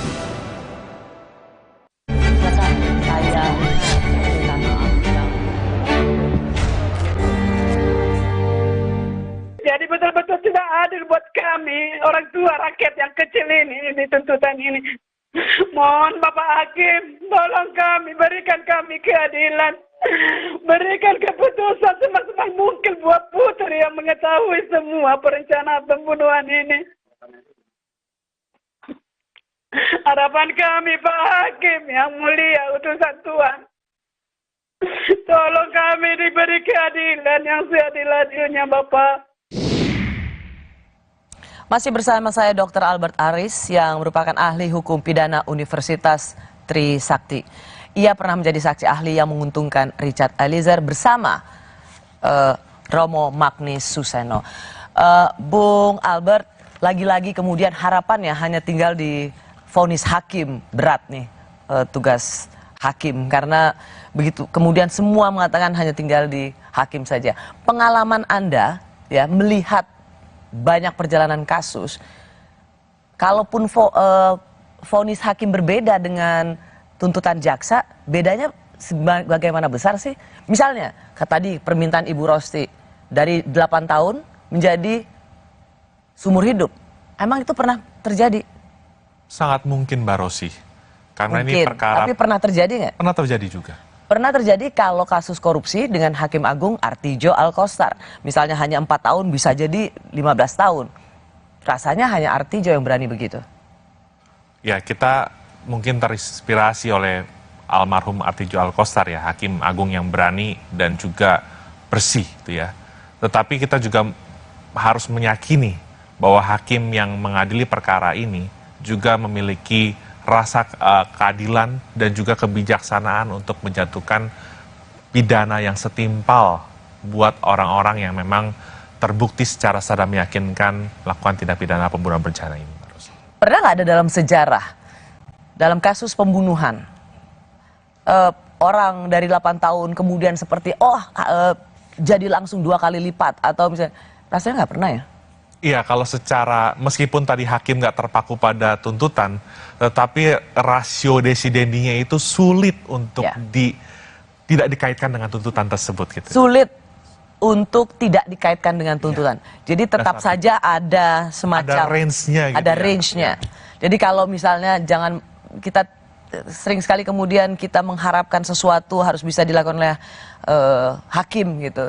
Tapi pada kenyataannya tetap saja harus berada dalam range-nya. Jadi kalau 8 tahun misalnya, range sebesar apa sih untuk diberatkan biasanya? Ya artinya begini, kalau kita bicara ekstrim Mbak Rosi, nggak mungkin dari 8 tahun menjadi pidana mati itu rasanya nggak mungkin. Ya pastilah. Tapi kalau misalkan dalam range menjadi sekian tahun di atasnya, itu masih sangat mungkin, masih sangat possible untuk terjadi, Mbak Rosi. Berapa range-nya biasanya? 2/3 biasanya? Ya, kalau berkaitan dengan pasal 340 itu kan maksimal 20 tahun. Berarti kalau dikurangi sepertiganya aja dari 20 tahun, paling sekitar berapa, 20 tahun, kurang lebih ya di bawah 15 tahun mungkin atau apa, itu masih sangat mungkin terjadi, Mbak Rosi. Dan kalaupun Richard Eliezer mendapat keringanan, saksi yang Anda untungkan gitu, seberapa bisanya? Tidak mungkin seperti yang waktu itu banyak orang mengatakan 4, 2, atau bebas. Tidak mungkin rasanya ya. Dari literatur yang saya miliki, Mbak Rosi, kalau kita mau kembali pada hakikat perintah jabatan Amtel Bevel, rumusan pasal 51 itu jelas sekali, Mbak Rosi. Niet strafbaar, tidak dipidana. Artinya sebenarnya meskipun semua unsur-unsur terbukti, idealnya bagi seorang Richard Eliezer, kalau dia memang dapat dibuktikan secara psikologis tidak mampu untuk menolak perintah tersebut, dia harus lepas dari segala tuntutan hukum. Onslavan ala revolving. Harusnya idealnya. Apakah Anda juga melihat emosi publik, rasa yang terusik di publik, keadilan yang rasa terganggu di publik itu adalah melihat 2 perbandingan tuntutan ini. Putri Chandrawati 8 tahun dan Richard Eliezer 12 tahun. Jadi membandingkan ini yang rasanya membuat keadilan itu terusik. Ya. Wajar saja ya ketika publik menunjukkan reaksi sedemikian rupa. Karena tadi saya sudah sampaikan adalah Vox Populi Vox Dei, kan suara rakyat adalah suara Tuhan, Mbak Rosi. Ketika netizen itu memberikan suara, sekalipun mungkin ini bukan trial by the mass, pengadilan itu harus independen, gak boleh terpengaruh suara publik. Tapi paling tidak ini adalah suara paling jujur yang harus dilihat. Oleh karena itu, tanpa mendahului putusan hakim nanti, kita semua berharap, Mbak Rosi, bahwa hakim akan bijak dan juga objektif dalam menjatuhkan pemidanaan yang adil nanti buat setiap terdakwa yang ada dalam perkara ini. Sebuah tugas yang sangat berat bagi majelis hakim mengadili satu kasus yang menyita perhatian luar biasa. Terima kasih Dr. Albert Aris. Welcome. Sudah bersama Rosi di Kompas TV. Saya Rosyana Silalahi, terima kasih sudah menyaksikan Rosi. Kita akan ketemu lagi Kamis depan. Tetaplah di Kompas TV, independen, terpercaya.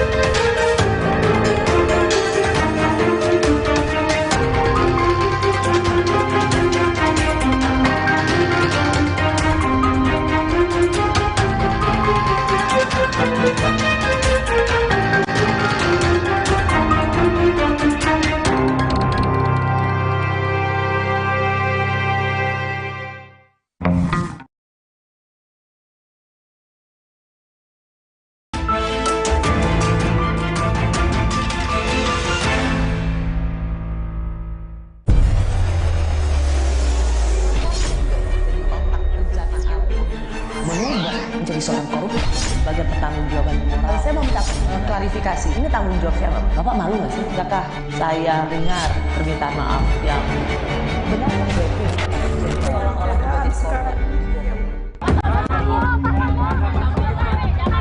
8 tahun dikurangi selama terdakwa menjalani tahanan sementara dengan perintah terdakwa tetap ditahan. Tidak ditemukan adanya alasan pembenar maupun alasan pemaaf yang dapat menghapus sifat melawan hukum serta kesalahan terdakwa Ferdi Sambo sehingga menjatuhkan pidana terhadap terdakwa dengan pidana seumur hidup. Jaksa penuntut umum berpendapat tidak ada alasan yang meringankan perbuatan Ferdi Sambo menghilangkan nyawa Brigadir Yosua Huta Barat. Mantan Kadif Propam Polri itu juga dianggap telah mencoreng institusi Polri dengan melibatkan banyak anggota Polri dalam skenarionya. bahwa selama dalam persidangan pada diri terdakwa Ferdisambo tidak ditemukan adanya alasan pembenar maupun alasan pemaaf yang dapat menghapus sifat melawan hukum serta kesalahan terdakwa Ferdisambo, sehingga terdakwa Ferdisambo dapat dimintai pertanggungjawaban pidana. Sementara kepada Richard Eliezer, jaksa seakan mengabaikan kejujuran dan status justice collaborator yang disandang Eliezer dengan membacakan tuntutan hukuman penjara 4 tahun lebih tinggi ketimbang tuntutan hukuman penjara untuk Putri Chandrawati, Kuat Ma'ruf, dan Ricky Rizal. Menjatuhkan pidana terhadap terdakwa Richard Eliezer Pudium Lumiu dengan pidana penjara selama 12 tahun dengan perintah agar terdakwa tetap ditahan, dipotong masa penangkapan. Petugas keamanan, mohon kami bantuan untuk mengeluarkan para pendukung. Tolong dikeluarkan pada mereka yang nggak bisa tenang. Sidang tuntutan Richard Eliezer sempat diwarnai kericuhan oleh pengunjung sidang yang tidak terima dengan tuntutan jaksa. Istri Sambo, Putri Chandrawati, dan 2 mantan anak buahnya, Ricky Rizal dan Kuat Ma'ruf, dituntut hukuman penjara yang sama oleh jaksa penuntut umum. Memutuskan menjatuhkan pidana terhadap terdakwa Ricky Rizal Wibowo dengan pidana penjara selama 8 tahun. Memutuskan menjatuhkan pidana terhadap terdakwa Kuat Ma'ruf dengan pidana penjara selama 8 tahun. Menuntut menjatuhkan pidana terhadap terdakwa Putri Chandrawati dengan pidana penjara selama 8 tahun. Tuntutan jaksa terhadap Sambo, Putri, Ricky, dan Kuat kontan saja dikecam keluarga almarhum Brigadir Yosua. Itu kan ada pilihan di pasal 340, diancam dengan hukuman pidana paling lama 20 tahun, penjara seumur hidup, atau hukuman mati. Dalam hal ini, Putri Chandrawati sudah terbukti dalam fakta persidangan bahwa dia adalah salah satu aktor intelektual yang menghendaki dan mengingini hilangnya nyawa Joshua ataupun perampasan nyawa Joshua. Masa orang yang memiliki niat jahat membunuh secara berencana, yang mana membunuh itu adalah hak absolut milik Tuhan, hanya dihargai tuntutan 8 tahun? Kelima terdakwa memiliki waktu sepekan untuk membuat nota pembelaan atau pledoi sebelum hakim memutuskan vonis. Keluarga Brigadir Yosua berharap majelis hakim menjatuhkan hukuman seadil-adilnya karena tuntutan jaksa dianggap tidak sesuai dengan kejahatan yang telah diperbuat Sambo dan istrinya. Itu bukan manusia, dia itu memang manusia, perempuan betina yang penuh dusta. Dengan kelicikan mulutnya dia memutar-mutar semua fitnahan buat anak saya yang sudah dirampas nyawanya. Putri bukan manusia, manusia tidak manusia, betina yang bukan manusia, yang tidak memiliki hati nurani.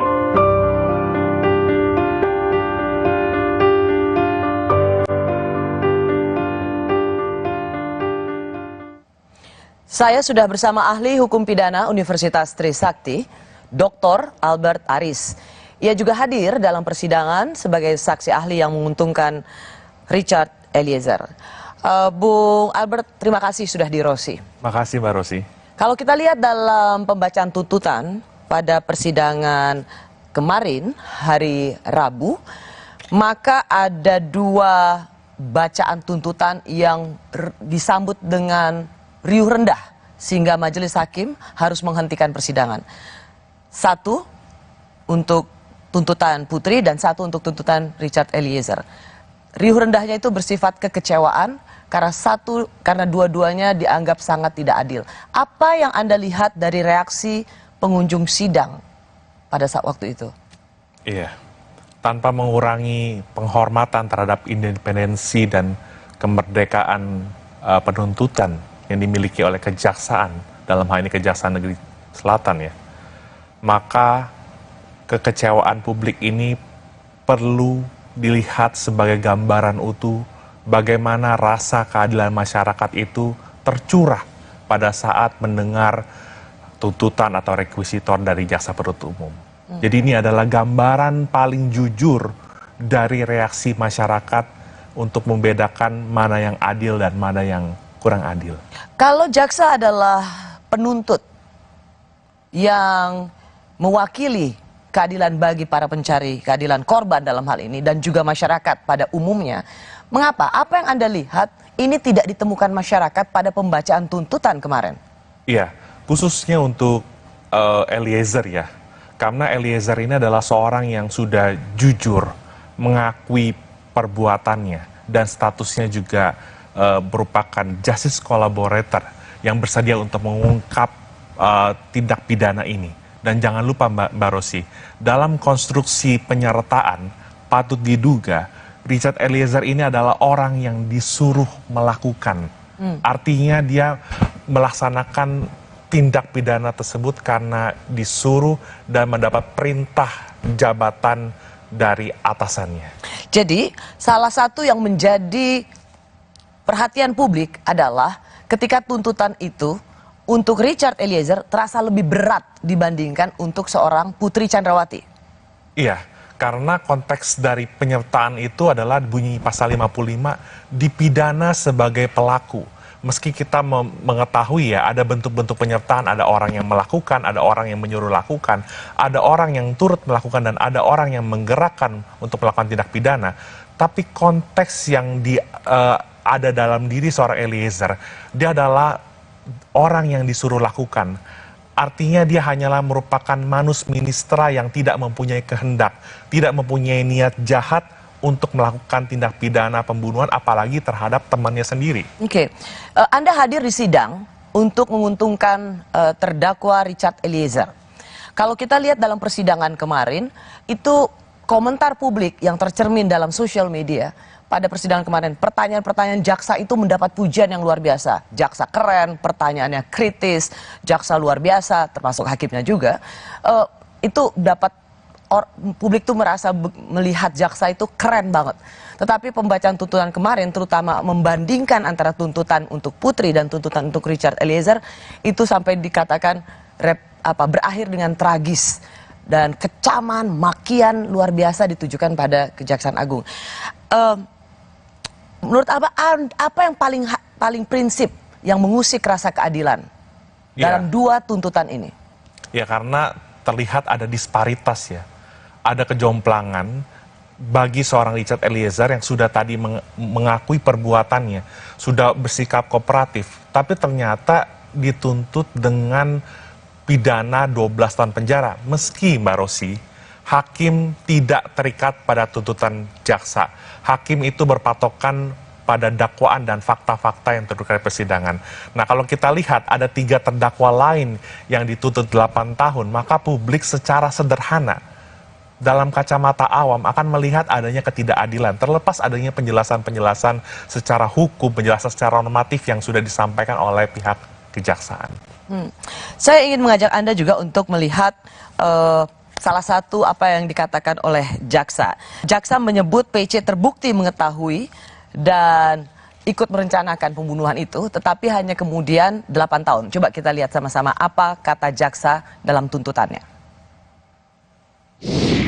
Maka rangkaian perbuatan dan peranan terdakwa Putri Chandrawati jelas telah menunjukkan adanya unsur dengan sengaja dalam bentuk kehendak dan pengetahuan yang dimiliki terdakwa Putri, adanya unsur dengan direncanakan lebih dahulu, yaitu dimulai dari hari Kamis tanggal 7 Juli 2022 di Rumah Magelang. Terdakwa Putri meminta saksi Riki Rizal Wibowo melucuti senjata api jenis HS milik korban Nofriansah dan senjata api jenis Steyr. Selanjutnya pada hari Jumat tanggal 8 Juli 2022 sekira pukul 15.40 di Rumah Saguling, terdakwa Putri tetap tidak ada niat untuk mengembalikan senjata api dinas jenis HS dan senjata api jenis Steyr yang sudah diamankan dan dijauhkan selama 1 hari dari korban Nofriansah oleh saksi Riki Rizal Wibowo, sehingga peran fisik terdakwa Putri Chandrawati dengan sengaja tidak mengembalikan senjata api dinas jenis HS milik korban Nofriansah yang disimpan di dalam dashboard mobil Lexus LM nomor polisi B1MAH menjadi petunjuk kuat adanya kehendak dan rencana terdakwa Putri Chandrawati terhadap senjata api jenis HS akan digunakan dan sudah dipersiapkan untuk mendukung skenario tembak-menembak di rumah dinas Duren 3 nomor 46 yang disusun oleh saudara Ferdi Sambo dan terdakwa Putri Chandrawati dan juga sebagai rencana untuk merampas nyawa korban Nofriansah Yosua Huta Barat. Putri Chandrawati hanya dituntut 8 tahun. Apakah Anda terkejut dengan tuntutan ini? Cukup terkejut. Kenapa? Ya karena dalam konteks penyertaan tadi, ya, ini kan bukan hanya sekedar meeting of mind yang bersifat abstrak. Seringkali para ahli persidangan mengatakan meeting of mind. Tetapi perlu dilihat tadi bagaimana seluruh rangkaian dari awal peristiwa ini sampai terjadinya pembunuhan tersebut, yaitu kerjasama yang erat, dugaan kerjasama erat di antara para pelaku untuk mewujudkan tindak pidana pembunuhan berencana tersebut. Tapi saya ingin juga mencoba ya memahami apa, belum tentu bersetuju, apa yang menjadi pijakan jaksa. Karena yang dikatakan oleh jaksa adalah Putri Chandra meskipun mengatakan secara sah dan meyakinkan ikut dalam perencanaan pembunuhan itu, tetapi Putri itu sama dengan Kuat dan Ricky, ia tidak melakukan apapun, ia tidak ikut menembak atau mencabut nyawa Yosua. Iya, dalam penyertaan atau delneming hukum pidana, memang tidak semuanya para pelaku tindak pidana itu mewujudkan delik. Ada beberapa kemungkinan. Ada kemungkinan seluruh peserta itu mewujudkan delik. Ada kemungkinan yang kedua, hanya salah satu pelaku yang mewujudkan delik. Atau kemungkinan ketiga adalah tidak ada yang mewujudkan delik, tetapi tindak pidana itu terjadi karena kerjasama yang erat tadi. Ya.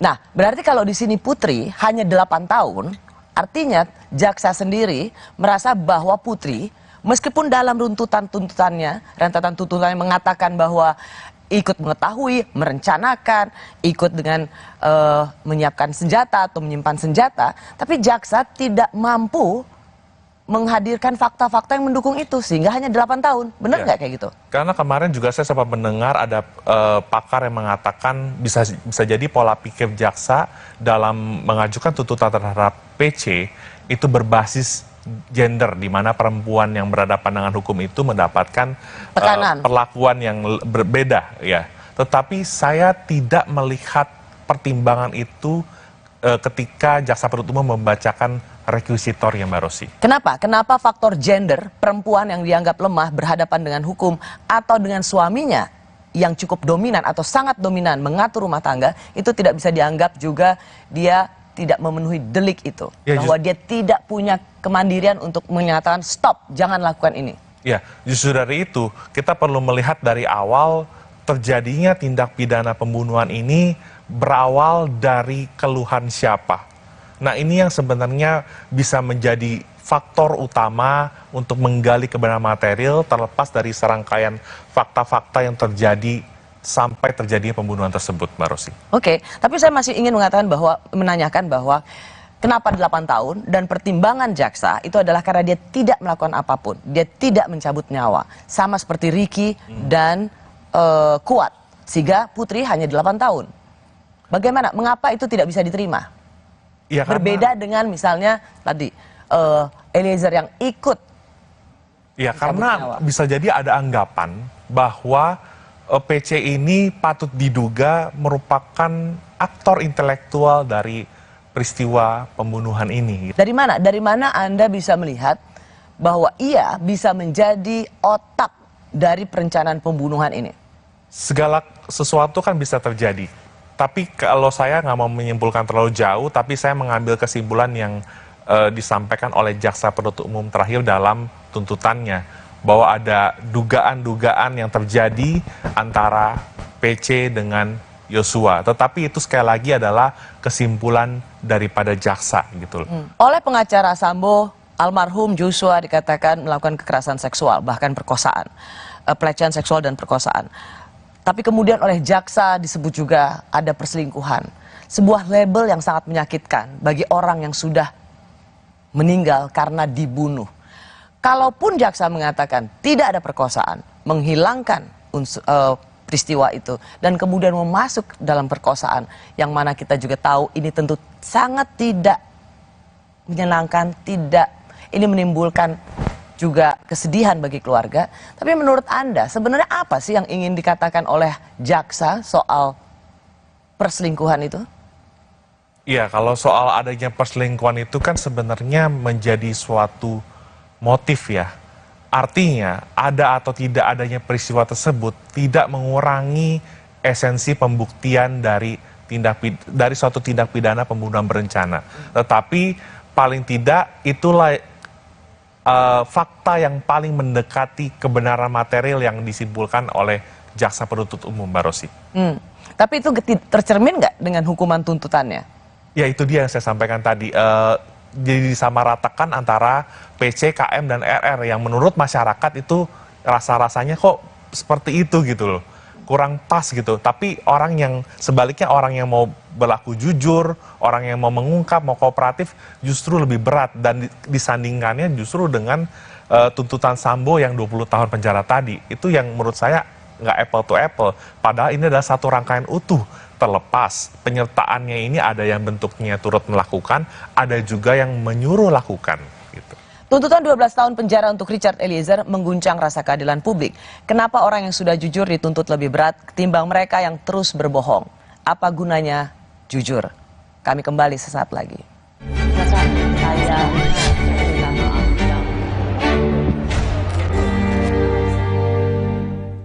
Aku pilih Morinaga karena triple B Vidusnya bantu jaga daya tahan tubuh dan dukung proses belajarnya serta optimalkan tumbuh kembangnya. Karena waktu tak bisa kembali. Morinaga. Saya pilih Entrasol dengan ekstrak buah zaitun dan tinggi serat. 4 kali lebih kuat tangkal radikal bebas. Bantu jaga kesehatan jantung saya. Tinggi proteinnya bantu jaga massa otot saya. Entrasol. Mau panas? Dingin? Aku tuh love banget sama Top White Coffee, jadi bisa sering ngopi deh. Top White Coffee, the authentic taste of white coffee. Dari Wings Food. Hai baby, Top White Coffee yuk. Buat kesehatan, aku percaya Sido Muncul. Sido Muncul suplemen dibuat dengan bahan yang baik, riset yang panjang, quality control ketat, dalam bentuk soft kapsul dengan varian vitamin dan herbal. Sido Muncul natural. Good health, better life. Piring bersih masih bau. Ada yang histeris, guys. Bau terasi, bawang, sadis. Nih, ekonomi power liquid serai baru. Formula ekonomi serai yang mampu hilangkan bau. Cukup setetes, bersihkan semua bau sadis. Lemak dan bau bersih tuntas. Gimana wanginya? Seger. Ekonomi power liquid serai. Bau sadis hilang, bersihnya gak ada lawan. Sehat itu penting, biar aktivitas lancar. Agar mata sehat, bantu jaga dengan minum iFit.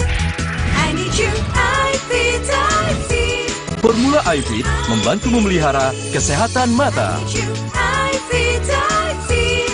I love you, iFit. Minum iFit. Dari LAPI.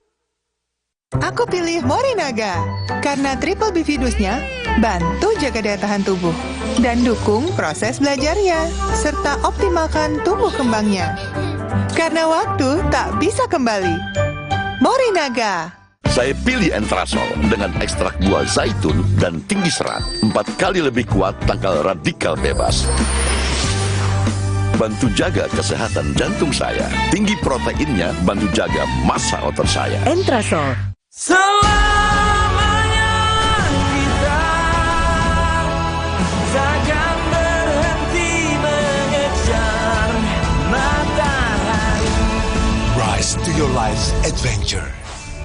Saat tubuh terasa lemah, tidak fresh, vitamin C biasa tidak cukup. Vitalong C Zinc beda dengan time release. Diserap bertahap melindungi seharian.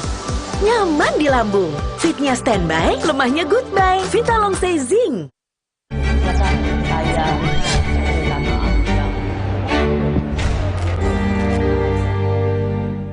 Sejak awal kami sampaikan bahwa klien kami tidak mempunyai niat mens rea sudah terungkap di persidangan. Kami pikir bahwa status dia sebagai GC tidak diperhatikan, tidak dilihat oleh jaksa penuntut umum. Bahwa kami melihat bahwa perjuangan dari awal bagaimana Richard Eliezer yang coba konsisten dan ketika dia harus berani mengambil sikap, kemudian dia berani berkata jujur dari proses penyidikan sampai proses persidangan itu ditunjukkan. Dan di dalam hal ini ketika Richard Eliezer sudah berani jujur dan kemudian tuntutannya juga pun harus tinggi di antara terdakwa yang lainnya yang menjadi otak dari perencanaan pembunuhan ini, biarlah publik yang menilai. Kami berharap hakim sebagai wakil Tuhan bisa menerapkan keadilan bagi Richard Eliezer.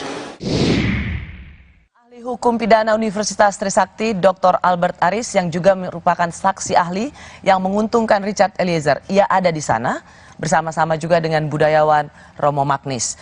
Bung Albert, sebagai saksi yang menguntungkan Richard, 12 tahun, Anda sama terkejutnya juga? Ketika mendengar Putri 8 tahun? Terkejut, Mbak Rosi. Mana lebih kaget? 8 tahun apa 12 tahun? 12 tahun, Mbak Rosi.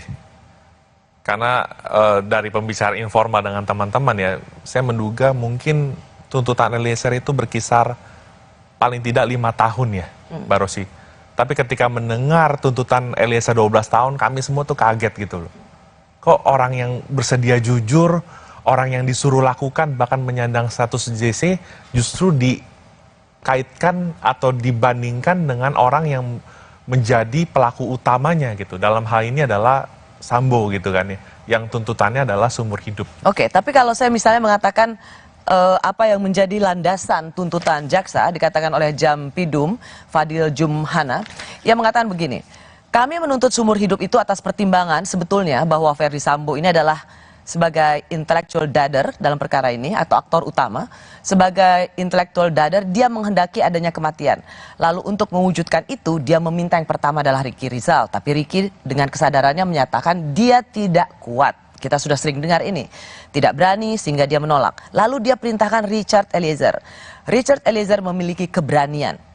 Maka saya menyatakan bahwa, atau jaksa menyatakan Eliezer juga sebagai dader. Sebagai pelaku.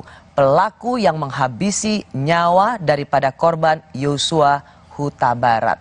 Jadi jaksa melihat Richard Eliezer tidak bisa melenggang bebas karena bagaimanapun juga jaksa menganggap Richard ini adalah pelaku.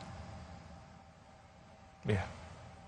Jadi begini Mbak Rosi, dari ahli-ahli pidana yang diajukan oleh jaksa sendiri, sudah dikatakan bahwa orang yang disuruh lakukan tersebut hanyalah merupakan alat yang tidak memiliki kehendak dan tidak bisa dipertanggungjawabkan.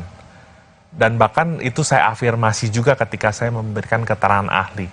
Yang jadi pertanyaan, mengapa keterangan ahli yang diajukan oleh jaksa penuntut sendiri tidak dijadikan parameter atau landasan dalam menyusun tuntutan atau rekuisitor ini gitu loh.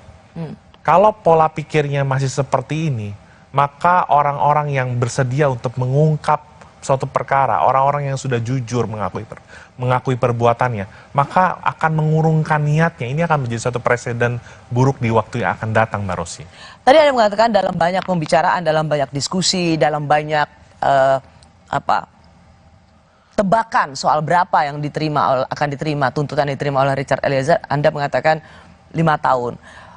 Artinya di bawah Ricky Rizal dan Kuat.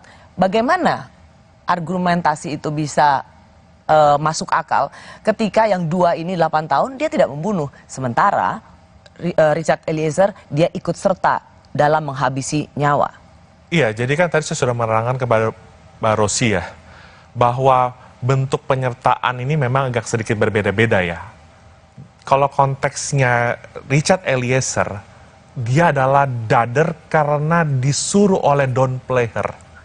Nah, orang yang menyuruh lakukan ini adalah sebenarnya yang bisa dipertanggungjawabkan. Tetapi dader yang disuruh oleh Don Player ini hanya merupakan alat, Mbak Rosi. Jadi sebenarnya dia nggak punya kehendak, dia nggak punya kesalahan. Seluruh literatur yang hukum pidana yang saya miliki kebanyakan mengatakan demikian, Mbak Rosi. Kalau Ricky bisa menolak, kenapa Richard tidak bisa menolak? Karena dalam tuntutan jaksa juga disebutkan, melukiskan bagaimana ada yang disuruh tapi bisa menolak, yang satu disuruh dan melakukannya. Inilah pentingnya kehadiran ahli-ahli pendukung dalam pembuktian hukum acara pidana, Mbak Rosi. Kesalahan psikologis menjadi hal yang amat penting, Mbak Rosi. Saya tidak mau membandingkan antara Polantas dan Brimob dalam hal ini sebenarnya, Mbak Rosi. Ricky Rizal adalah Polantas. Ya, tapi background Ricky Rizal adalah Polantas. Tidak mungkin orang yang melakukan pelanggaran lalu lintas langsung serta-merta ditembak, tanda kutip kan ya, Mbak Rosi. Tetapi Brimob itu adalah paramiliter, semi-militer, yang ketaatan, kepatuhan, dan penundukan submission dirinya terhadap atasan itu begitu tinggi. Sehingga Richard Eliezer berada dalam posisi ketika dia menerima perintah tersebut, dia sulit untuk menghindar, dia sulit untuk menolak, dia sulit untuk mengabaikan perintah itu, Mbak Rosi. Bayangin, Mbak Rosi, yang saya dengar informasinya juga ada jeda 18 tingkat antara Ferdi Sambo dengan Richard Eliezer. Bagaimana mungkin seorang yang sangat terendah itu kuasa untuk menolak perintah dari seorang Ferdi Sambo? Kadipropam, polisinya polisi, jenderal bintang 2, dan kekuasaannya amat besar. Kalau misalnya ada penasihat hukum ternama yang mengatakan, ya dia tetap bisa punya pilihan, resign atau pergi ketika disuruh, tapi toh dia tetap memilih untuk menembak. Ya, inilah pola pikir yang memang kita harus move on, Mbak Rosi. Pola pikir yang disampaikan oleh pengacara kondang tersebut dan juga kemarin dikutip oleh jaksa penuntut umum dalam penutup tuntutannya masih menggunakan kesalahan normatif yang diajarkan oleh Profesor Mulyatno tahun 1955 silam. Gimana kesalahannya? Arti begini, menilai sikap batin orang itu menurut ukuran-ukuran normatif. Kamu kan bisa resign, kamu bisa pulang kampung, kamu bisa mengundurkan diri, kamu bisa melaporkan, tapi lupa melihat kesalahan psikologis. Ya makanya dihadirkan kan ahli psikologi forensik, psikologi dari ilmuwan dan sebagainya, filsafat ilmu, itu sebenarnya untuk menguji apakah betul ada niat jahat dari seorang penerima perintah ini sehingga dia tidak bisa kuasa menolak perintah tersebut, Mbak Rosi. Ya. Nah, makanya dengan adanya KUHP baru saat ini, Mbak Rosi, keseimbangan antara kesalahan normatif dan kesalahan psikologis itu menjadi penting, Mbak Rosi. Ya, karena ketika dia diperintahkan oleh atasannya, maka dia tidak bisa dipidana sama sekali. Betul. Dalam KUHP yang baru. Maka dari itu, Mbak Rosi, Mahkamah Agung tahun 2007 menjelaskan dalam perkara pelanggaran HAM berat ya, dalam konteks tanggung jawab atasan, ketika ada hubungan secara de facto dan de jure, pengendalian efektif, rantai kepemimpinan yang begitu kuat, maka disitulah ada otoritas yang memungkinkan adanya tanggung jawab atasan terhadap bawahannya. Dan ketika bawahan itu menjalankan tugasnya, maka dia tidak bisa sebagai alat yang dipidana. Iya. Nah, tapi begini Bung Albert, izinkan saya untuk terus mempertanyakan apa yang menjadi tuntutan jaksa.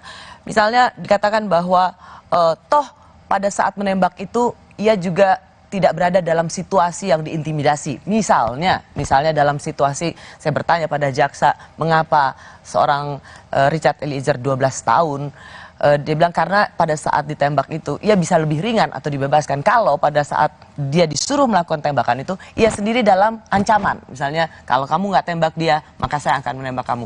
Nah, Richard tidak berada dalam situasi psikologi seperti ini atau ancaman yang mematikan seperti ini. Inilah sebenarnya bedanya pasal 48 tentang daya paksa dan pasal 51 tentang perintah jabatan, Mbak Rosi. Dua-duanya sebenarnya dalam keadaan terpaksa, Mbak Rosi. Kalau 48 itu atas satu kekuatan yang nggak bisa ditahan.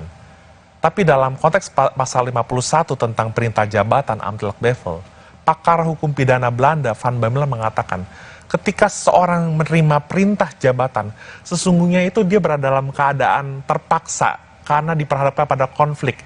Di satu sisi nggak boleh membunuh, nggak boleh merusak barang milik orang lain, nggak boleh mengambil milik orang lain, tapi di satu sisi dia harus patuh dan taat terhadap perintah jabatan yang diberikan oleh atasannya tersebut.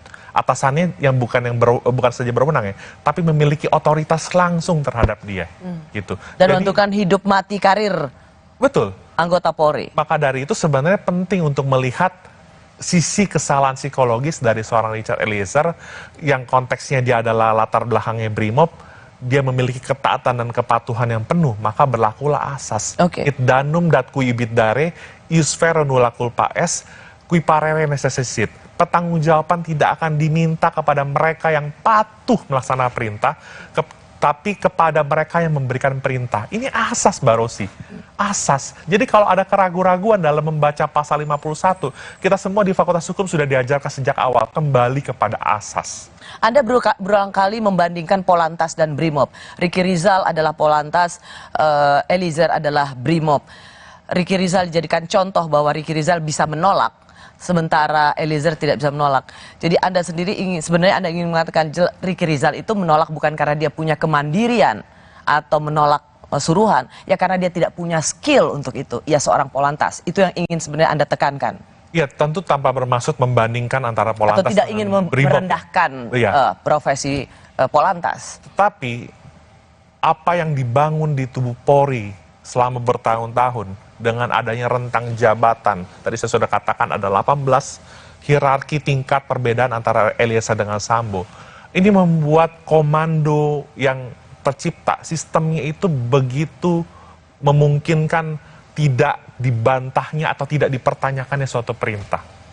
Bagaimana kemudian kalau dengan anggapan jaksa atau tuntutan jaksa yang katanya ini sudah sangat memenuhi ketentuan yang ada, sudah memenuhi rasa keadilan, versi jaksa mengatakan bahwa jangan melihat Eliezer ini sendirian 12 tahun, tetapi lihatlah dia dari atasnya, yaitu Ferdi Sambo yang bersama-sama melakukan perbuatan menghabisi, mencabut nyawa orang. Nah, Ferdi Sambo seumur hidup. Maka 12 tahun kalau dibandingkan dengan seumur hidup, itu justru sangat ringan untuk seorang Richard Eliezer. Maaf Mbak Rosi, saya kok gak habis pikir. Tetapi jangan lupa, ketika menegakkan hukum, meski dalam posisi yang berbeda sekalipun, ada hati nurani Mbak Rosi. Ada hati nurani Mbak Rosi. Dan bisa jadi hati nurani itu berteriak ketika ada sesuatu yang dirasakan kurang adil Mbak Rosi. Oleh karena itu, izinkan saya hari ini mengungkapkan apa yang disampaikan oleh Jeremy Bentham. Apa manfaat pemidanaan yang begitu berat untuk seorang Eliezer yang begitu jujur? Apakah dia bisa memperbaiki kelakuan Eliezer, pemidanaan itu?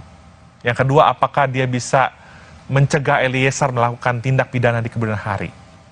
Dan yang terakhir, Mbak Rosi, apakah ada manfaat yang diterima oleh keluarga dari korban? Sedang yang saya dengar, keluarga korban Yosua sendiri karena melihat kejujuran Eliezer, mereka mengapresiasi sikap dari Eliezer tersebut, Mbak Rosi. Tuntutan hukuman Ferdi Sambo seumur hidup, tapi sang istri hanya 8 tahun, lebih ringan dari Richard Eliezer. Benarkah pengaruh Ferdi Sambo masih kuat? Kami kembali sesaat lagi. Saya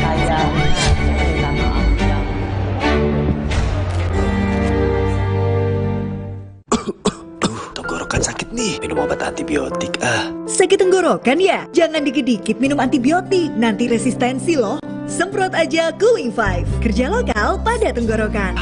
Cooling 5, redakan sakit tenggorokan. Aku pilih Morinaga, karena triple bifidusnya bantu jaga daya tahan tubuh dan dukung proses belajarnya, serta optimalkan tumbuh kembangnya. Karena waktu tak bisa kembali.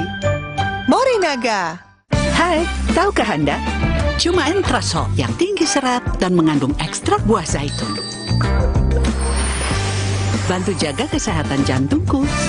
Rendah laktosanya bikin nyaman di perutku. Entrasol.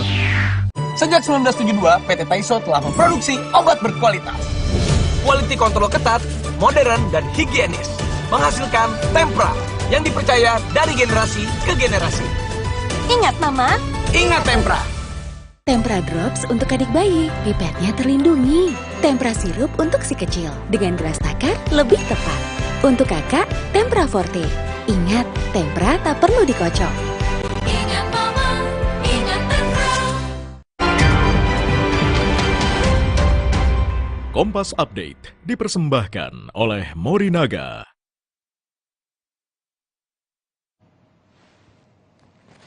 Pukul 21 waktu Indonesia Barat, kami perbarui informasi Anda di Kompas Update bersama saya Francisco Donasiano.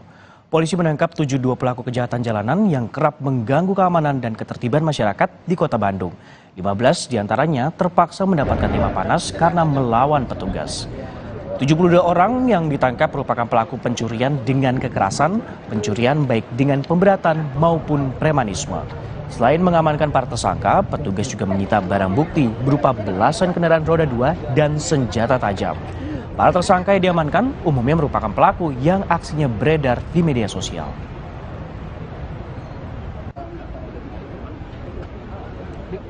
Demikian Kompas Update, saya Fransco Donasiano. Sampai jumpa.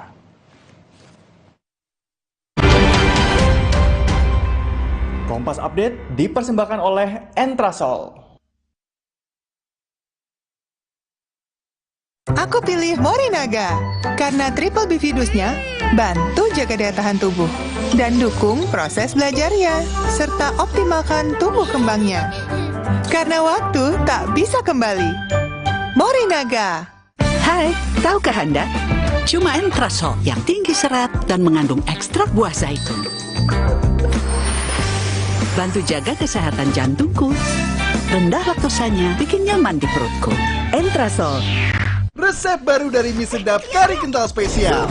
Duper kari. Mie-nya kenyal, kuahnya makin kental, karinya makin spesial. Dari rempah pilihan. Mie sedap kari kental spesial. Ya kari kau cobain. Dari Wingswood. Sejak 1972, PT Taiso telah memproduksi obat berkualitas. Quality control ketat, modern, dan higienis. Menghasilkan Tempra yang dipercaya dari generasi ke generasi. Ingat nama? Ingat Tempra. Sejak 1972, PT Taiso telah memproduksi obat berkualitas. Quality control ketat, modern, dan higienis. Menghasilkan Tempra yang dipercaya dari generasi ke generasi. Ingat nama? Ingat Tempra. Sambut era TV digital bersama Kompas TV. Untuk penonton setia Kompas TV, kanal digital Kompas TV di kota-kota berikut kini dapat dinikmati dengan kualitas HD. Untuk informasi lebih lanjut, kunjungi kompas.tv/pindah ke digital. Atau hubungi nomor berikut. Jadi, tunggu apa lagi? Ayo, beralih ke TV digital sekarang. Saudara, Anda menyaksikan Breaking News Kompas TV. Tadi beberapa kali ada petasan yang dilemparkan ke arah kami. Belum ada konfirmasi resmi. Di lokasi sekolah MTS 19. Yang terlibat laka ini adalah mobil tangki Pertamina. 6 orang saksi ini sudah pernah dihadirkan dalam sidang-sidang sebelumnya. Ini masa menolak adanya Omnibus Law. Jadwal Presiden benar-benar padat. Akan menjadi perhatian publik saat ini. Saya membahas. Kompas TV, Breaking News. Kompas TV kini hadir di sejumlah layanan TV berlangganan. Nikmati program-program berkualitas Kompas TV di TV berlangganan pilihan Anda. Sekarang, Kompas TV, independen, terpercaya.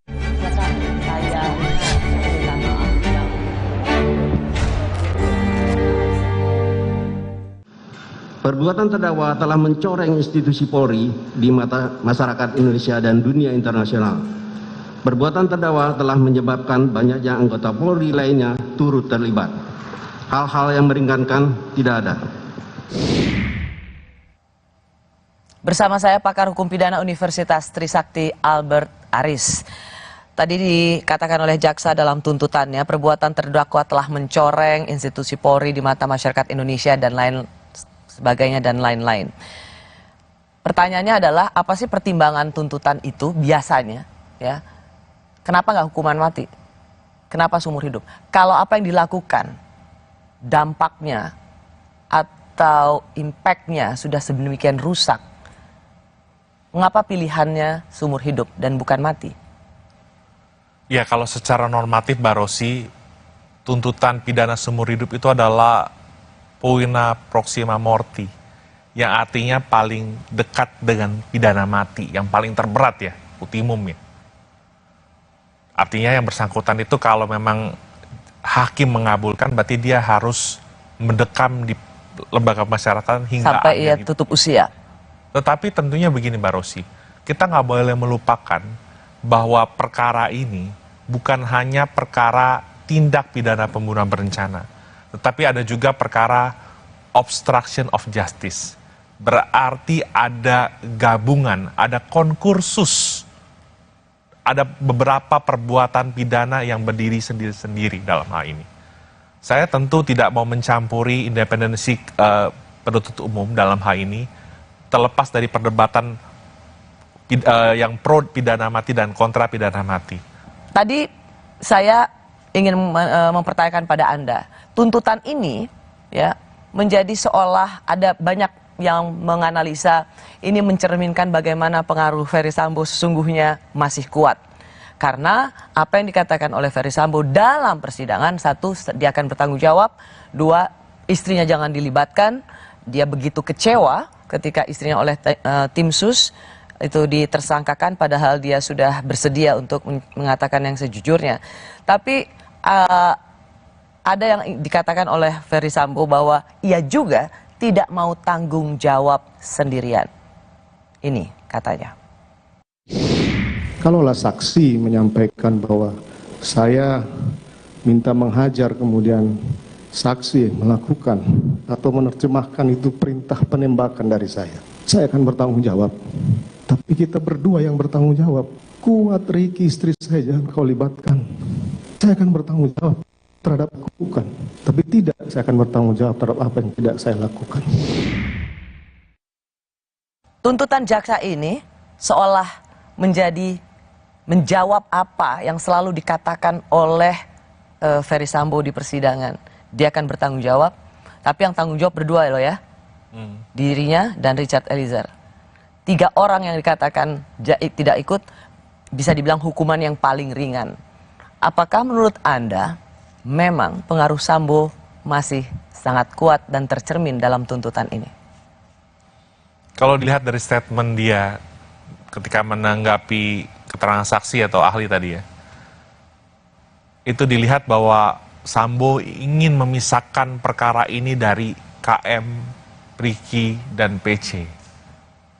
Kalau pertanyaannya adalah apakah masih punya pengaruh yang kuat, jelas dia secara... Benar, Sambo ingin memisahkan perkara ini biar dia dan Ricky, maka yang 3 lagi sendiri. Betul. Dan itu tercermin dong di tuntutan. Anda sendiri kan mengatakan tadi di awal perbincangan kita bahwa jaksa dengan terlihat dari tuntutannya memisahkan itu.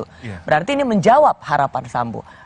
Tuntutan ini mencerminkan apa yang menjadi keinginan Ferdy Sambo. Ya, secara tidak langsung kalau dalam konstruksi penyertaan, bentuk-bentuk penyertaan seolah-olah demikian tergambarnya seperti itu. Meskipun penyertaan itu harus dipandang sebagai suatu kesatuan untuk mewujudkan tindak pidana. Ya, itu argumentasi Anda. Karena pertanyaan saya begini, jadi benar ya? Benarkah menurut Anda pengaruh Sambo seolah-olah seperti itu, Mbak Rosi, seolah-olah. Karena tadi kalau pertanyaannya adalah apakah masih memiliki kekuasaan, ya kita nggak bisa memungkiri. Seorang Kadif Propam itu memiliki jabatan, kewenangan, kekuasaan yang begitu luar biasa. Polisinya polisi.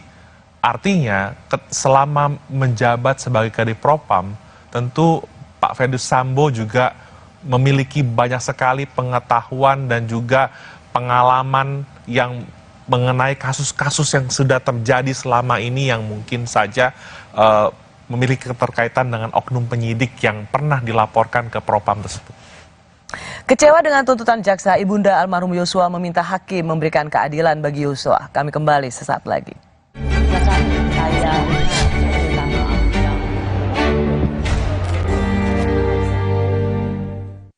Sejak 1972, PT Taiso telah memproduksi obat berkualitas. Quality control ketat, modern, dan higienis. Menghasilkan Tempra yang dipercaya dari generasi ke generasi. Ingat, Mama. Ingat Tempra. Tempra Drops untuk bayi, Tempra Sirup untuk adik, Tempra Forte untuk kakak. Ingat Mama, ingat Tempra. Tenggorokan sakit nih, minum obat antibiotik Sakit tenggorokan ya? Jangan dikit-dikit minum antibiotik, nanti resistensi loh. Semprot aja Cooling 5, kerja lokal pada tenggorokan. Cooling 5, redakan sakit tenggorokan. Sejak 1972, PT Taiso telah memproduksi obat berkualitas. Quality control ketat, modern, dan higienis. Menghasilkan Tempra yang dipercaya dari generasi ke generasi. Ingat Mama? Ingat Tempra. Sejak 1972, PT Taiso telah memproduksi obat berkualitas. Quality control ketat, modern, dan higienis. Menghasilkan Tempra yang dipercaya dari generasi ke generasi. Ingat Mama? Ingat Tempra. Tenggorokan sakit nih, minum obat antibiotik Sakit tenggorokan ya? Jangan dikit-dikit minum antibiotik, nanti resistensi loh. Semprot aja Cooling 5, kerja lokal pada tenggorokan. Cooling 5, redakan sakit tenggorokan. Resep baru dari mie sedap kari kental spesial. Super duper kari. Mie-nya kenyal, kuahnya makin kental. Karinya makin spesial. Dari rempah pilihan. Mie sedap kari kental spesial. Ya kari gak cobain. Dari Wingswood. Mau panas? Dingin? Aku tuh love banget sama Top White Coffee, jadi bisa sering ngopi deh. Top White Coffee, the authentic taste of white coffee. Dari Wingswood. Hai baby, Top White Coffee yuk. Saudara, Anda menyaksikan Breaking News Kompas TV. Tadi beberapa kali ada petasan yang dilemparkan ke arah kami. Belum ada konfirmasi resmi. Di lokasi sekolah MTS 19. Yang terlibat laka ini adalah mobil tangki Pertamina. 6 orang saksi ini sudah pernah dihadirkan dalam sidang-sidang sebelumnya. Kami masa menolak adanya Omnibus Law. Jadwal Presiden benar-benar padat. Akan menjadi perhatian publik. Saat ini saya membahas Kompas TV. Breaking News. Sambut era TV digital bersama Kompas TV. Untuk penonton setia Kompas TV, kanal digital Kompas TV di kota-kota berikut kini dapat dinikmati dengan kualitas HD. Untuk informasi lebih lanjut, kunjungi kompas.tv/pindah ke digital. Atau hubungi nomor berikut. Jadi, tunggu apa lagi? Ayo, beralih ke TV digital sekarang. Negara akhirnya mengakui terjadinya berbagai kasus pelanggaran HAM berat. Presiden Jokowi juga berjanji memulihkan hak korban. Sayangnya, hanya 12 kasus yang diakui olehnya dan lebih mengutamakan proses penyelesaian di luar pengadilan. Sementara korban dan keluarga korban berharap dituntaskan di pengadilan. Seriuskah pemerintah dalam menyelesaikan kasus pelanggaran HAM berat? Simak pembahasannya dalam 2 arah, Jumat 20 Januari, pukul 8:30 malam. Live di Kompas TV.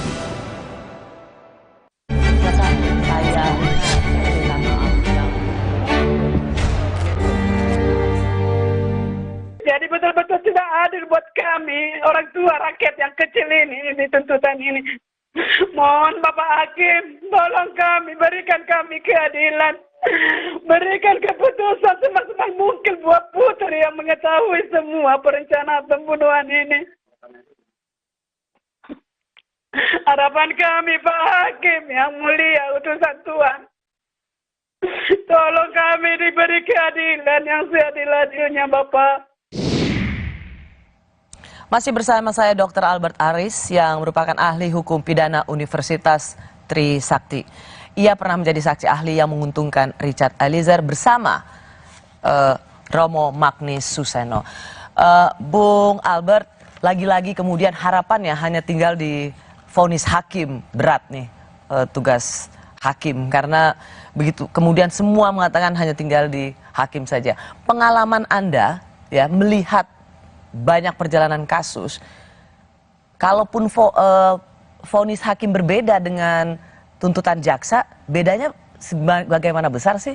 Misalnya, tadi permintaan Ibu Rosti dari 8 tahun menjadi seumur hidup. Emang itu pernah terjadi? Sangat mungkin Mbak Rosi. Karena mungkin, ini perkara... Tapi pernah terjadi nggak? Pernah terjadi juga. Pernah terjadi kalau kasus korupsi dengan Hakim Agung Artijo Alkostar. Misalnya hanya 4 tahun bisa jadi 15 tahun. Rasanya hanya Artijo yang berani begitu. Ya, kita mungkin terinspirasi oleh almarhum Artijo Alkostar ya, Hakim Agung yang berani dan juga bersih gitu ya. Tetapi kita juga harus meyakini bahwa hakim yang mengadili perkara ini juga memiliki rasa keadilan dan juga kebijaksanaan untuk menjatuhkan pidana yang setimpal buat orang-orang yang memang terbukti secara sadar meyakinkan melakukan tindak pidana pembunuhan berencana ini. Pernah nggak ada dalam sejarah, dalam kasus pembunuhan, orang dari 8 tahun kemudian seperti jadi langsung 2 kali lipat atau misalnya, rasanya nggak pernah ya? Iya, kalau secara, meskipun tadi hakim nggak terpaku pada tuntutan, tetapi rasio desidendinya itu sulit untuk tidak dikaitkan dengan tuntutan tersebut. Gitu. Sulit untuk tidak dikaitkan dengan tuntutan. Jadi tetap saja ada semacam... Ada range-nya. Gitu ada range-nya. Jadi kalau misalnya jangan, kita sering sekali kemudian kita mengharapkan sesuatu harus bisa dilakukan oleh hakim gitu. Tapi pada kenyataannya tetap saja harus berada dalam range-nya. Jadi kalau 8 tahun misalnya, range sebesar apa sih untuk diberatkan biasanya? Ya artinya begini, kalau kita bicara ekstrim Mbak Rosi, nggak mungkin dari 8 tahun menjadi pidana mati itu rasanya nggak mungkin. Ya pastilah. Tapi kalau misalkan dalam range menjadi sekian tahun di atasnya, itu masih sangat mungkin, masih sangat possible untuk terjadi Mbak Rosi. Berapa range-nya biasanya? 2/3 biasanya? Ya kalau berkaitan dengan pasal 340 itu kan maksimal 20 tahun. Berarti kalau dikurangi sepertiganya aja dari 20 tahun, paling sekitar berapa 20 tahun, kurang lebih ya di bawah 15 tahun mungkin atau apa, itu masih sangat mungkin terjadi Mbak Rosi. Dan kalaupun Richard Eliezer mendapat keringanan, saksi yang Anda untungkan gitu, seberapa bisanya? Tidak mungkin seperti yang waktu itu banyak orang mengatakan 4, 2 atau bebas, tidak mungkin. Rasanya ya. Dari literatur yang saya miliki, Mbak Rosi, kalau kita mau kembali pada hakikat perintah jabatan Amtel Bevel, rumusan pasal 51 itu jelas sekali Mbak Rosi. Niet strafbar, tidak dipidana. Artinya sebenarnya meskipun semua unsur-unsur terbukti, idealnya bagi seorang Richard Eliezer, kalau dia memang dapat dibuktikan secara psikologis tidak mampu untuk menolak perintah tersebut, dia harus lepas dari segala tuntutan hukum. Onslavan ala revolving. Harusnya idealnya. Apakah Anda juga melihat emosi publik, rasa yang terusik di publik, keadilan yang rasa terganggu di publik itu adalah melihat 2 perbandingan tuntutan ini. Putri Chandrawati 8 tahun dan Richard Eliezer 12 tahun. Jadi membandingkan ini yang rasanya membuat keadilan itu terusik. Ya. Wajar saja ya ketika publik menunjukkan reaksi sedemikian rupa. Karena tadi saya sudah sampaikan adalah Vox Populi Vox Dei, kan suara rakyat adalah suara Tuhan Mbak Rosi. Ketika netizen itu memberikan suara, sekalipun mungkin ini bukan trial by the mass, pengadilan itu harus independen, nggak boleh terpengaruh suara publik. Tapi paling tidak ini adalah suara paling jujur yang harus dilihat.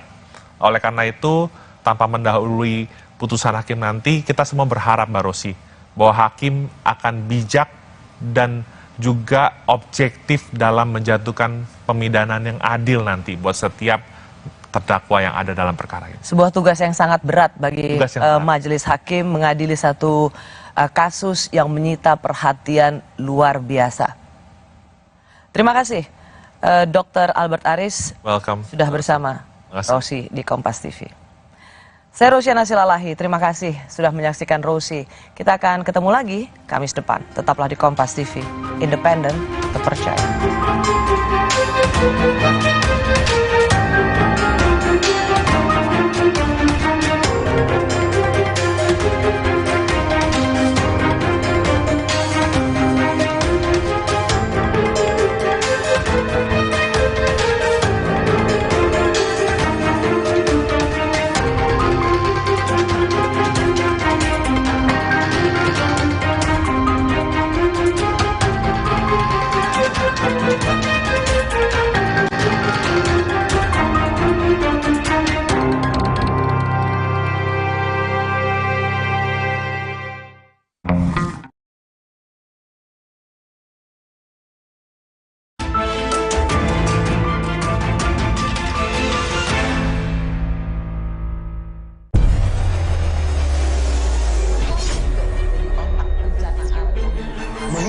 Menjadi seorang koruptor sebagai pertanggungjawaban moral. Saya mau minta klarifikasi, ini tanggung jawab siapa? Bapak malu nggak sih? Apakah saya dengar permintaan maaf yang benar?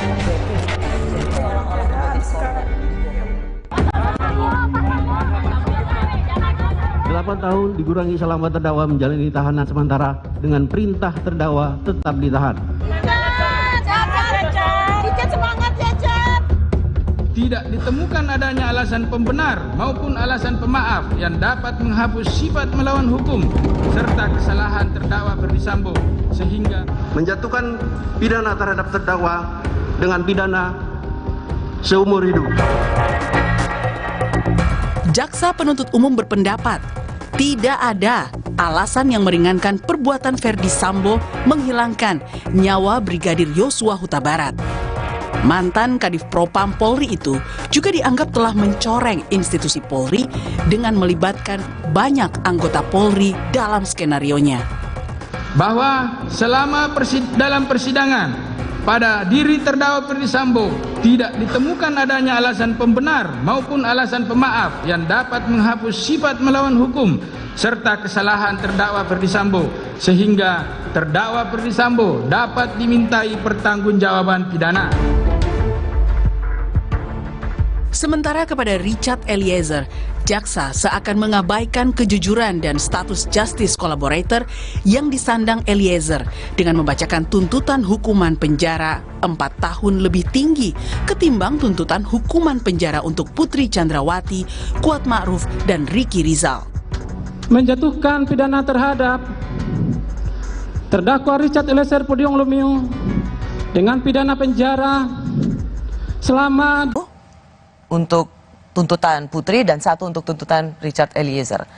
Riuh rendahnya itu bersifat kekecewaan karena dua-duanya dianggap sangat tidak adil. Apa yang Anda lihat dari reaksi pengunjung sidang pada saat waktu itu? Iya, tanpa mengurangi penghormatan terhadap independensi dan kemerdekaan penuntutan yang dimiliki oleh kejaksaan, dalam hal ini Kejaksaan Negeri Selatan ya, maka kekecewaan publik ini perlu dilihat sebagai gambaran utuh bagaimana rasa keadilan masyarakat itu tercurah pada saat mendengar tuntutan atau rekuisitor dari jaksa penuntut umum. Jadi ini adalah gambaran paling jujur dari reaksi masyarakat untuk membedakan mana yang adil dan mana yang kurang adil. Kalau jaksa adalah penuntut yang mewakili keadilan bagi para pencari keadilan korban dalam hal ini dan juga masyarakat pada umumnya, mengapa? Apa yang Anda lihat ini tidak ditemukan masyarakat pada pembacaan tuntutan kemarin? Iya, khususnya untuk Eliezer ya, karena Eliezer ini adalah seorang yang sudah jujur mengakui perbuatannya dan statusnya juga merupakan justice collaborator yang bersedia untuk mengungkap tindak pidana ini. Dan jangan lupa Mbak Rosi, dalam konstruksi penyertaan patut diduga Richard Eliezer ini adalah orang yang disuruh melakukan. Artinya dia melaksanakan tindak pidana tersebut karena disuruh dan mendapat perintah jabatan dari atasannya.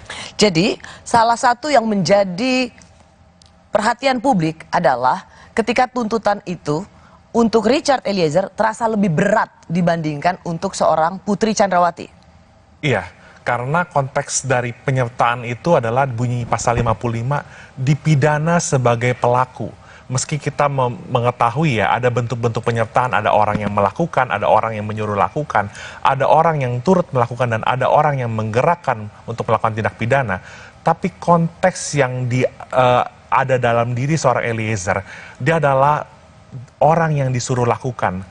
Artinya dia hanyalah merupakan manus ministra yang tidak mempunyai kehendak, tidak mempunyai niat jahat untuk melakukan tindak pidana pembunuhan, apalagi terhadap temannya sendiri. Oke, Anda hadir di sidang untuk menguntungkan terdakwa Richard Eliezer.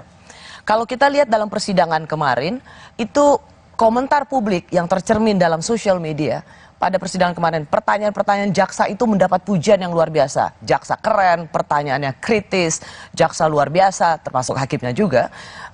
Itu dapat publik tuh merasa melihat jaksa itu keren banget. Tetapi pembacaan tuntutan kemarin, terutama membandingkan antara tuntutan untuk Putri dan tuntutan untuk Richard Eliezer, itu sampai dikatakan berakhir dengan tragis dan kecaman, makian luar biasa ditujukan pada Kejaksaan Agung. Menurut apa yang paling prinsip yang mengusik rasa keadilan dalam dua tuntutan ini?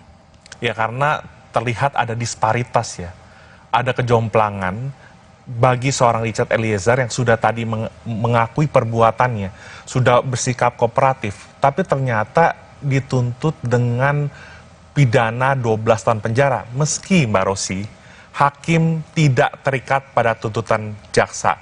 Hakim itu berpatokan pada dakwaan dan fakta-fakta yang terkait persidangan. Nah, kalau kita lihat ada 3 terdakwa lain yang dituntut 8 tahun, maka publik secara sederhana dalam kacamata awam akan melihat adanya ketidakadilan, terlepas adanya penjelasan-penjelasan secara hukum, penjelasan secara normatif yang sudah disampaikan oleh pihak kejaksaan. Saya ingin mengajak Anda juga untuk melihat salah satu apa yang dikatakan oleh jaksa. Jaksa menyebut PC terbukti mengetahui dan ikut merencanakan pembunuhan itu, tetapi hanya kemudian 8 tahun. Coba kita lihat sama-sama apa kata jaksa dalam tuntutannya. Maka rangkaian perbuatan dan peranan terdakwa Putri Chandrawati jelas telah menunjukkan adanya unsur dengan sengaja dalam bentuk kehendak dan pengetahuan yang dimiliki terdakwa Putri, adanya unsur dengan direncanakan lebih dahulu, yaitu dimulai dari hari Kamis tanggal 7 Juli 2022 di Rumah Magelang. Terdakwa Putri meminta saksi Riki Rizal Wibowo melucuti senjata api jenis HS milik korban Nofriansah dan senjata api jenis Steyr. Selanjutnya pada hari Jumat tanggal 8 Juli 2022 sekira pukul 15.40 di Rumah Saguling, terdakwa Putri tetap tidak ada niat untuk mengembalikan senjata api dinas jenis HS dan senjata api jenis Steyr yang sudah diamankan dan dijauhkan selama 1 hari dari korban Nofriansah oleh saksi Riki Rizal Wibowo, sehingga peran fisik terdakwa Putri Chandrawati dengan sengaja tidak mengembalikan senjata api dinas jenis HS milik korban Nofriansah yang disimpan di dalam dashboard mobil Lexus LM nomor polisi B1MAH menjadi petunjuk kuat adanya kehendak dan rencana terdakwa Putri Chandrawati terhadap senjata api jenis HS akan digunakan dan sudah dipersiapkan untuk mendukung skenario tembak-menembak di rumah dinas Duren 3 nomor 46 yang disusun oleh saudara Ferdi Sambo dan terdakwa Putri Chandrawati, dan juga sebagai rencana untuk merampas nyawa korban Nofriansah Yosua Huta Barat. Putri Chandrawati hanya dituntut 8 tahun. Apakah Anda terkejut dengan tuntutan ini? Cukup terkejut. Kenapa? Ya karena dalam konteks penyertaan tadi, ya, ini kan bukan hanya sekedar meeting of mind yang bersifat abstrak. Seringkali para ahli persidangan mengatakan meeting of mind. Tetapi perlu dilihat tadi bagaimana seluruh rangkaian dari awal peristiwa ini sampai terjadinya pembunuhan tersebut, yaitu kerjasama yang erat, dugaan kerjasama erat di antara para pelaku untuk mewujudkan tindak pidana pembunuhan berencana tersebut. Tapi saya ingin juga mencoba ya memahami apa, belum tentu bersetuju, apa yang menjadi pijakan jaksa. Karena yang dikatakan oleh jaksa adalah Putri Chandra meskipun mengatakan secara sah dan meyakinkan ikut dalam perencanaan pembunuhan itu, tetapi Putri itu sama dengan Kuat dan Riki, ia tidak melakukan apapun, ia tidak ikut menembak atau mencabut nyawa Yosua. Iya, dalam penyertaan atau delneming hukum pidana, memang tidak semuanya para pelaku tindak pidana itu mewujudkan delik. Ada beberapa kemungkinan, ada kemungkinan seluruh peserta itu mewujudkan delik, ada kemungkinan yang kedua hanya salah satu pelaku yang mewujudkan delik, atau kemungkinan ketiga adalah tidak ada yang mewujudkan delik tetapi tindak pidana itu terjadi karena kerjasama yang erat tadi. Ya, nah berarti kalau di sini Putri hanya 8 tahun, artinya jaksa sendiri merasa bahwa Putri meskipun dalam rentetan tuntutannya mengatakan bahwa ikut mengetahui, merencanakan, ikut dengan menyiapkan senjata atau menyimpan senjata, tapi jaksa tidak mampu menghadirkan fakta-fakta yang mendukung itu, sehingga hanya 8 tahun. Benar nggak kayak gitu? Karena kemarin juga saya sempat mendengar ada pakar yang mengatakan bisa jadi pola pikir jaksa dalam mengajukan tuntutan terhadap PC itu berbasis gender, di mana perempuan yang berhadapan dengan hukum itu mendapatkan perlakuan yang berbeda, ya. tetapi saya tidak melihat pertimbangan itu ketika jaksa penuntut umum membacakan rekuisitornya, Mbak Rosi. Kenapa? Kenapa faktor gender, perempuan yang dianggap lemah berhadapan dengan hukum atau dengan suaminya yang cukup dominan atau sangat dominan mengatur rumah tangga, itu tidak bisa dianggap juga dia tidak memenuhi delik itu. Ya, bahwa dia tidak punya kemandirian untuk menyatakan stop, jangan lakukan ini. Ya, justru dari itu kita perlu melihat dari awal terjadinya tindak pidana pembunuhan ini berawal dari keluhan siapa.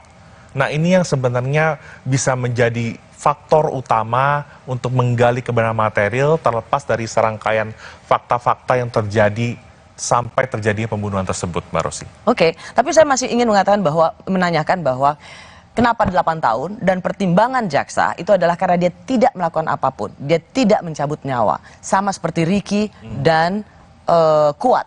Sehingga Putri hanya 8 tahun. Bagaimana? Mengapa itu tidak bisa diterima? Ya, berbeda dengan misalnya tadi Eliezer yang ikut. Ya, karena bisa jadi ada anggapan bahwa PC ini patut diduga merupakan aktor intelektual dari peristiwa pembunuhan ini. Dari mana? Dari mana Anda bisa melihat bahwa ia bisa menjadi otak dari perencanaan pembunuhan ini? Segala sesuatu kan bisa terjadi. Tapi kalau saya nggak mau menyimpulkan terlalu jauh, tapi saya mengambil kesimpulan yang disampaikan oleh jaksa penuntut umum terakhir dalam tuntutannya, bahwa ada dugaan-dugaan yang terjadi antara PC dengan Yosua. Tetapi itu sekali lagi adalah kesimpulan daripada jaksa gitu loh. Oleh pengacara Sambo, almarhum Joshua dikatakan melakukan kekerasan seksual, bahkan perkosaan, pelecehan seksual dan perkosaan. Tapi kemudian oleh jaksa disebut juga ada perselingkuhan. Sebuah label yang sangat menyakitkan bagi orang yang sudah meninggal karena dibunuh. Kalaupun jaksa mengatakan tidak ada perkosaan, menghilangkan peristiwa itu, dan kemudian memasuk dalam perkosaan, yang mana kita juga tahu ini tentu sangat tidak menyenangkan, ini menimbulkan juga kesedihan bagi keluarga. Tapi menurut Anda, sebenarnya apa sih yang ingin dikatakan oleh jaksa soal perselingkuhan itu? Iya, kalau soal adanya perselingkuhan itu kan sebenarnya menjadi suatu motif ya. Artinya, ada atau tidak adanya peristiwa tersebut tidak mengurangi esensi pembuktian dari suatu tindak pidana pembunuhan berencana. Tetapi paling tidak itulah fakta yang paling mendekati kebenaran material yang disimpulkan oleh jaksa penuntut umum, Mbak Rosi. Tapi itu tercermin nggak dengan hukuman tuntutannya? Ya, itu dia yang saya sampaikan tadi. Jadi disamaratakan antara PC, KM, dan RR yang menurut masyarakat itu rasa-rasanya kok seperti itu gitu loh. Kurang pas gitu. Tapi orang yang sebaliknya, orang yang mau berlaku jujur, orang yang mau mengungkap, mau kooperatif, justru lebih berat. Dan disandingkannya justru dengan tuntutan Sambo yang 20 tahun penjara tadi. Itu yang menurut saya nggak apple to apple. Padahal ini adalah satu rangkaian utuh. Terlepas penyertaannya ini ada yang bentuknya turut melakukan, ada juga yang menyuruh lakukan. Gitu. Tuntutan 12 tahun penjara untuk Richard Eliezer mengguncang rasa keadilan publik. Kenapa orang yang sudah jujur dituntut lebih berat ketimbang mereka yang terus berbohong? Apa gunanya jujur? Kami kembali sesaat lagi.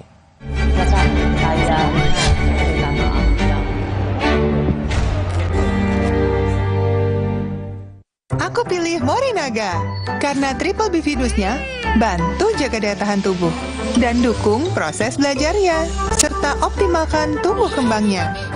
Karena waktu tak bisa kembali. Morinaga. Saya pilih Entrasol dengan ekstrak buah zaitun dan tinggi serat. 4 kali lebih kuat tangkal radikal bebas. Bantu jaga kesehatan jantung saya. Tinggi proteinnya bantu jaga massa otot saya. Entrasol. Mau panas? Dingin? Aku tuh love banget sama Top White Coffee, jadi bisa sering ngopi deh. Top White Coffee, the authentic taste of white coffee. Dari Wings Food. Hai baby, Top White Coffee yuk. Buat kesehatan, aku percaya Sido Muncul. Sido Muncul suplemen dibuat dengan bahan yang baik, riset yang panjang, quality control ketat, dalam bentuk soft capsule dengan varian vitamin dan herbal. Sido Muncul natural. Good health, better life. Bener-bener Masih bau. Ada yang histeris, guys. Bau terasi, bawang, sadis. Nih, ekonomi power liquid serai baru. Formula ekonomi serai yang mampu hilangkan bau. Cukup setetes, bersihkan semua bau sadis. Lemak dan bau bersih tuntas. Gimana wanginya? Seger. Ekonomi power liquid serai. Bau sadis hilang, bersihnya gak ada lawan. Sehat itu penting, biar aktivitas lancar. Agar mata sehat, bantu jaga dengan minum iFit. I need you, iFit, iFit. Formula iFit membantu memelihara kesehatan mata. iFit, iFit. I love you, iFit. Minum iFit. Dari LAPI. Aku pilih Morinaga karena triple bifidusnya bantu jaga daya tahan tubuh dan dukung proses belajarnya serta optimalkan tumbuh kembangnya. Karena waktu tak bisa kembali. Morinaga. Saya pilih Entrasol dengan ekstrak buah zaitun dan tinggi serat. 4 kali lebih kuat tangkal radikal bebas. Bantu jaga kesehatan jantung saya. Tinggi proteinnya bantu jaga massa otot saya. Entrasol. Selamanya kita takkan berhenti mengejar matahari.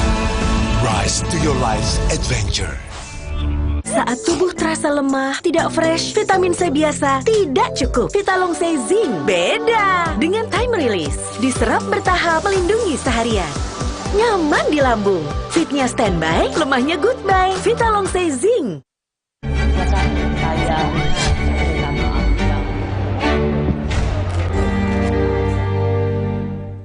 Sejak awal kami sampaikan bahwa klien kami tidak mempunyai niat mens rea, sudah terungkap di persidangan. Kami pikir bahwa status dia sebagai GC tidak diperhatikan, tidak dilihat oleh jaksa penuntut umum. Bahwa kami melihat bahwa perjuangan dari awal bagaimana Richard Eliezer yang coba konsisten dan ketika dia harus berani mengambil sikap, kemudian dia berani berkata jujur dari proses penyidikan sampai proses persidangan itu ditunjukkan. Dan di dalam hal ini ketika Richard Eliezer sudah berani jujur dan kemudian tuntutannya juga pun harus tinggi di antara terdakwa yang lainnya yang menjadi otak dari perencanaan pembunuhan ini, biarlah publik yang menilai. Kami berharap hakim sebagai wakil Tuhan bisa menerapkan keadilan bagi Richard Eliezer. Ahli Hukum Pidana Universitas Trisakti, Dr. Albert Aris, yang juga merupakan saksi ahli yang menguntungkan Richard Eliezer. Ia ada di sana bersama-sama juga dengan budayawan Romo Magnis. Bung Albert, sebagai saksi yang menguntungkan Richard, 12 tahun, Anda sama terkejutnya juga? Ketika mendengar Putri 8 tahun. Terkejut, Mbak Rosi. Mana lebih kaget? 8 tahun apa 12 tahun? 12 tahun, Mbak Rosi. Karena dari pembicaraan informal dengan teman-teman ya, saya menduga mungkin tuntutan Eliezer itu berkisar paling tidak 5 tahun ya, Mbak Rosi. Tapi ketika mendengar tuntutan Eliezer 12 tahun, kami semua tuh kaget gitu loh. Kok orang yang bersedia jujur, orang yang disuruh lakukan, bahkan menyandang status JC, justru dikaitkan atau dibandingkan dengan orang yang menjadi pelaku utamanya gitu. Dalam hal ini adalah Sambo gitu kan ya, yang tuntutannya adalah seumur hidup. Oke, tapi kalau saya misalnya mengatakan apa yang menjadi landasan tuntutan jaksa, dikatakan oleh Jampidum Fadil Jumhana, ia mengatakan begini, kami menuntut seumur hidup itu atas pertimbangan sebetulnya bahwa Ferdi Sambo ini adalah sebagai intellectual dader dalam perkara ini atau aktor utama. Sebagai intellectual dader, dia menghendaki adanya kematian. Lalu untuk mewujudkan itu, dia meminta yang pertama adalah Ricky Rizal. Tapi Ricky dengan kesadarannya menyatakan dia tidak kuat. Kita sudah sering dengar ini. Tidak berani sehingga dia menolak. Lalu dia perintahkan Richard Eliezer. Richard Eliezer memiliki keberanian. Maka saya menyatakan bahwa, atau jaksa menyatakan Eliezer juga sebagai dader, sebagai pelaku yang menghabisi nyawa daripada korban Yosua Huta Barat. Jadi jaksa melihat Richard Eliezer tidak bisa melenggang bebas karena bagaimanapun juga jaksa menganggap Richard ini adalah pelaku. Ya. Jadi begini Mbak Rosi, dari ahli-ahli pidana yang diajukan oleh jaksa sendiri, sudah dikatakan bahwa orang yang disuruh lakukan tersebut hanyalah merupakan alat yang tidak memiliki kehendak dan tidak bisa dipertanggungjawabkan. Dan bahkan itu saya afirmasi juga ketika saya memberikan keterangan ahli. Yang jadi pertanyaan, mengapa keterangan ahli yang diajukan oleh jaksa penuntut sendiri tidak dijadikan parameter atau landasan dalam menyusun tuntutan atau rekuisitor ini gitu loh. Kalau pola pikirnya masih seperti ini, maka orang-orang yang bersedia untuk mengungkap suatu perkara, orang-orang yang sudah jujur mengakui perbuatannya, maka akan mengurungkan niatnya. Ini akan menjadi suatu presiden buruk di waktu yang akan datang, Mbak Rosi. Tadi Anda mengatakan dalam banyak pembicaraan, dalam banyak diskusi, dalam banyak tebakan soal berapa yang akan diterima, tuntutan yang diterima oleh Richard Eliezer, Anda mengatakan 5 tahun. Artinya di bawah Ricky Rizal dan Kuat.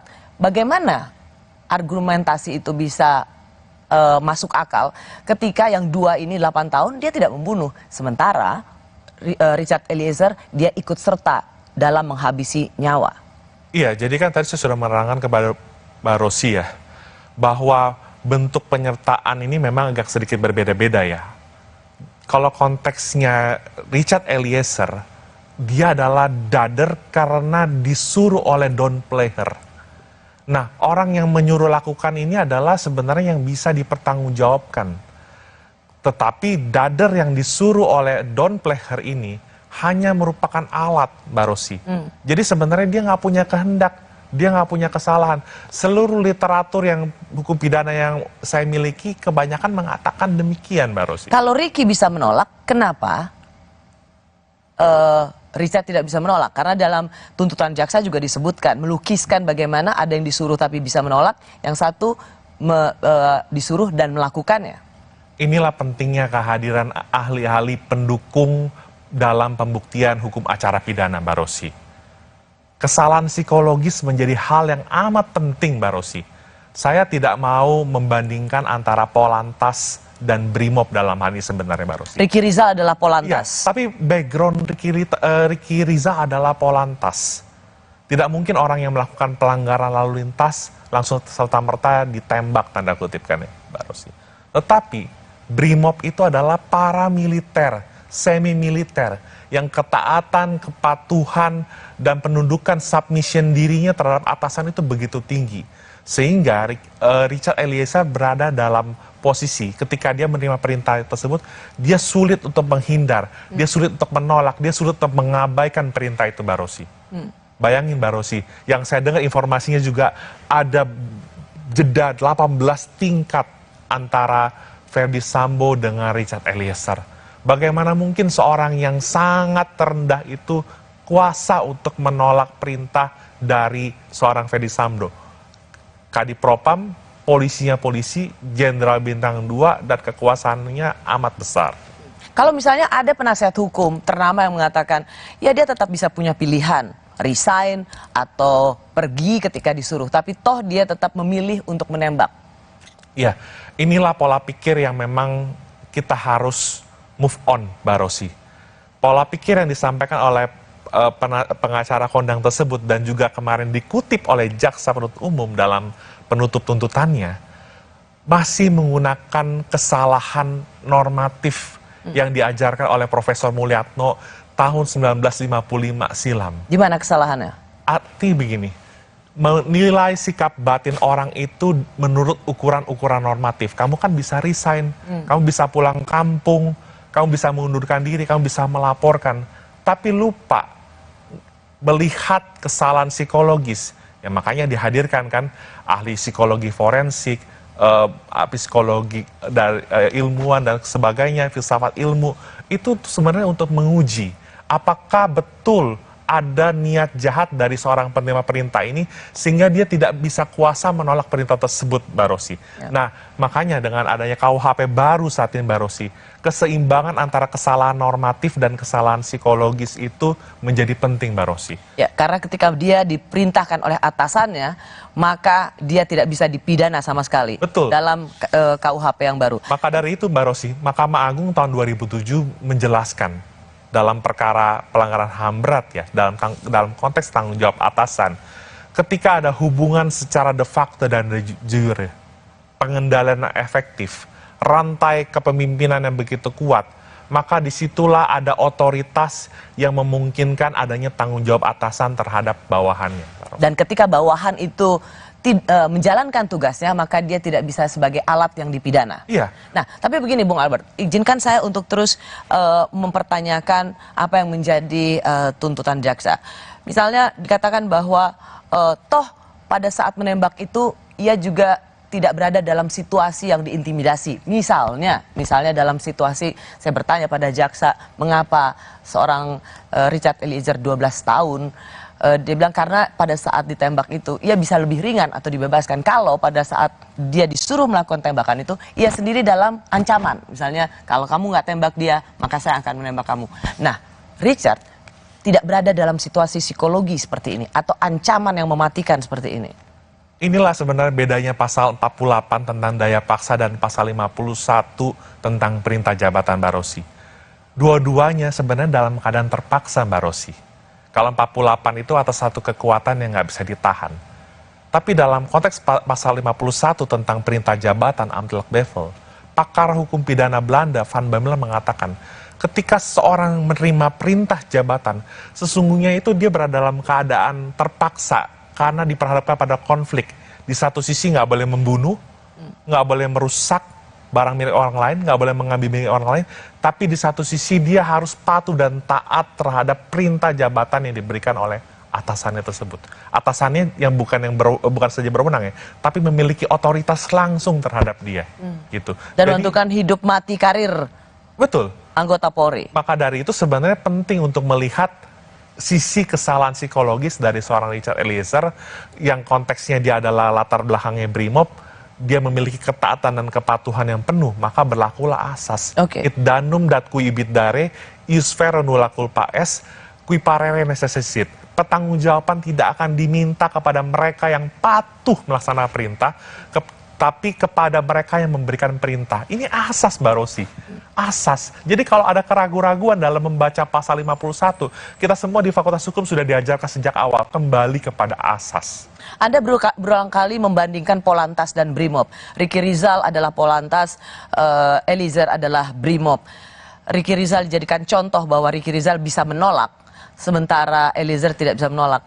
Jadi Anda sendiri sebenarnya Anda ingin mengatakan Ricky Rizal itu menolak bukan karena dia punya kemandirian atau menolak suruhan, ya karena dia tidak punya skill untuk itu. Ia seorang Polantas. Itu yang ingin sebenarnya Anda tekankan. Ya, tentu tanpa bermaksud membandingkan antara Polantas atau tidak ingin merendahkan profesi Polantas. Tapi apa yang dibangun di tubuh Polri selama bertahun-tahun dengan adanya rentang jabatan, tadi saya sudah katakan ada 18 hierarki tingkat perbedaan antara Eliezer dengan Sambo. Ini membuat komando yang tercipta, sistemnya itu begitu memungkinkan tidak dibantahnya atau tidak dipertanyakannya suatu perintah. Bagaimana kemudian kalau dengan anggapan jaksa atau tuntutan jaksa yang katanya ini sudah sangat memenuhi ketentuan yang ada, sudah memenuhi rasa keadilan, versi jaksa, mengatakan bahwa jangan melihat Eliezer ini sendirian 12 tahun, tetapi lihatlah dia dari atasnya, yaitu Ferdi Sambo yang bersama-sama melakukan perbuatan menghabisi, mencabut nyawa orang. Nah, Ferdi Sambo seumur hidup. Maka 12 tahun kalau dibandingkan dengan seumur hidup, itu justru sangat ringan untuk seorang Richard Eliezer. Maaf Mbak Rosi, saya kok nggak habis pikir Mbak Rosi ya.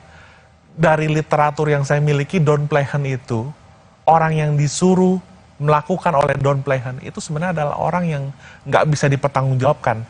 Karena itulah bab 3 KUHP kita, mengatur hal-hal yang menghapus pidana, mulai dari pasal 44 sampai 51. Dan salah satunya adalah perintah jabatan tadi, Mbak Rosi.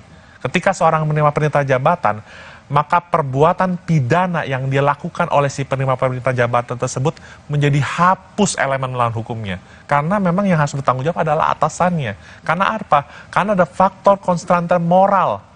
Ada tekanan moral yang luar biasa yang tidak kuasa ditolak oleh si bawahannya tersebut. Tekanan ini beda dengan daya paksa. Kenapa? Karena ada hubungan secara de facto dan de jure antara atasan dan bawahan tersebut. Jaksa tidak melihat adanya konstansi moral, adanya tekanan secara moral bagi seorang Richard Eliezer untuk melakukan itu. Ya, dan sehingga diperlakukan sama.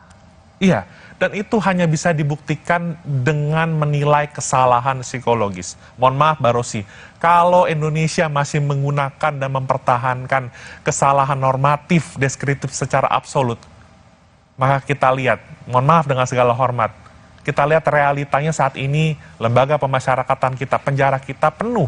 Karena nenek yang mencuri 3 buah kakao dan sebagainya, ini hanya ilustrasi Mbak Rosi ya.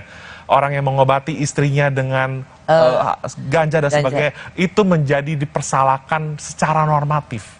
Karena tidak pernah dilihat dari sisi kesalahan psikologisnya. KUHP hadir untuk mengembalikan keseimbangan itu. Saya tidak bilang kesalahan psikologis lebih baik, Mbak Rosi, daripada kesalahan normatif. Tetapi perlu dilihat keseimbangannya. Bagaimana posisi seorang bawahan yang tadi begitu beda pangkatnya jauh sekali, apalagi yang merintah itu adalah polisi, sanggup untuk menolak perintah tersebut, Mbak Rosi. Dalam sidang dengan terdakwa Sambo atau sidang pembunuhan Brigadir Yosua, kita melihat banyak yang menangis. Ada tangisan Putri, tapi kemarin pada saat pembacaan tuntutan, publik juga melihat ada jaksa yang menahan tangis. Ini dia. Terbukti secara sah dan meyakinkan melakukan tindak pidana merampas nyawa orang secara bersama-sama sebagaimana diatur dan diancam pidana dalam dakwaan primer melanggar pasal 340 junto pasal 55 ayat 1 ke 1 KUHP pidana. 2. Menjatuhkan pidana terhadap terdakwa Richard Eliezer Pudium Lumiu dengan pidana penjara selama 12 tahun dengan perintah agar terdakwa tetap ditahan, dipotong masa penangkapan. Kepada para pengunjung, mohon untuk tenang. Kalau Anda lihat tadi, banyak yang mengomentari kenapa jaksa seperti menahan tangis dan jaksa di sebelahnya juga ikut seperti memberikan tepukan di belakang punggungnya. Apa yang Anda lihat? Ya, ini pertama-tama kejaksaan itu satu atap, Mbak Rosi ya. Tetapi dalam konteks rencana penuntutan atau rentut, dengan, saya nggak tahu ya, saya nggak menduga-duga apakah itu menangis atau menyeka keringat. Tapi kalau diasumsikan itu adalah menangis, berarti ketika menyusun tuntutan ini, bisa jadi Mbak Rosi, bisa jadi nih ya, suaranya tidak bulat Mbak Rosi. Jadi Anda bilang bisa jadi sebenarnya tidak bulat. Ya, tidak bulat. Jadi ada relasi kuasa juga dalam menentukan rencana tuntutan. Jaksa-jaksa di bawah atau itu punya tuntutan yang lain, tetapi kuasa di atasnya menentukan yang berbeda. Itukah yang ingin Anda katakan? Begini Mbak Rosi, kami sebagai praktisi hukum itu kan melihat segala sesuatu berdasarkan alat bukti Mbak Rosi. Tetapi jangan lupa, ketika menegakkan hukum, meski dalam posisi yang berbeda sekalipun, ada hati nurani Mbak Rosi. Ada hati nurani Mbak Rosi. Dan bisa jadi hati nurani itu berteriak ketika ada sesuatu yang dirasakan kurang adil Mbak Rosi. Oleh karena itu, izinkan saya hari ini mengungkapkan apa yang disampaikan oleh Jeremy Bentham. Apa manfaat pemidanaan yang begitu berat untuk seorang Eliezer yang begitu jujur? Apakah dia bisa memperbaiki kelakuan Eliezer, pemidanaan itu? Yang kedua, apakah dia bisa mencegah Eliezer melakukan tindak pidana di kemudian hari? Dan yang terakhir, Mbak Rosi, apakah ada manfaat yang diterima oleh keluarga dari korban? Sedang yang saya dengar, keluarga korban Yosua sendiri karena melihat kejujuran Eliezer, mereka mengapresiasi sikap dari Eliezer tersebut, Mbak Rosi. Tuntutan hukuman Ferdy Sambo seumur hidup, tapi sang istri hanya 8 tahun lebih ringan dari Richard Eliezer. Benarkah pengaruh Ferdi Sambo masih kuat? Kami kembali sesaat lagi. Saya minta maaf yang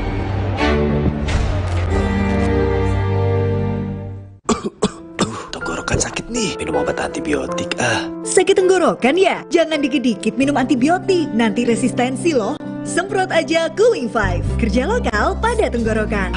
Cooling 5, redakan sakit tenggorokan. Aku pilih Morinaga karena triple bifidusnya bantu jaga daya tahan tubuh dan dukung proses belajarnya serta optimalkan tumbuh kembangnya. Karena waktu tak bisa kembali. Morinaga. Hai, tahukah Anda? Cuma Entrasol yang tinggi serat dan mengandung ekstrak buah zaitun. Bantu jaga kesehatan jantungku. Rendah laktosanya bikin nyaman di perutku. Entrasol. Sejak 1972, PT Taiso telah memproduksi obat berkualitas. Quality control ketat, modern, dan higienis. Menghasilkan Tempra yang dipercaya dari generasi ke generasi. Ingat Mama? Ingat Tempra. Tempra Drops untuk adik bayi, pipetnya terlindungi. Tempra sirup untuk si kecil, dengan gelas takar lebih tepat. Untuk kakak, Tempra Forte. Ingat, Tempra tak perlu dikocok. Ingat Mama, ingat Tempra. Kompas Update dipersembahkan oleh Morinaga.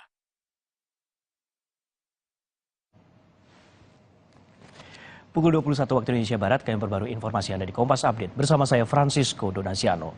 Polisi menangkap 72 pelaku kejahatan jalanan yang kerap mengganggu keamanan dan ketertiban masyarakat di Kota Bandung.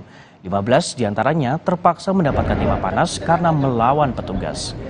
72 orang yang ditangkap merupakan pelaku pencurian dengan kekerasan, pencurian baik dengan pemberatan maupun premanisme. Selain mengamankan para tersangka, petugas juga menyita barang bukti berupa belasan kendaraan roda 2 dan senjata tajam. Para tersangka yang diamankan umumnya merupakan pelaku yang aksinya beredar di media sosial.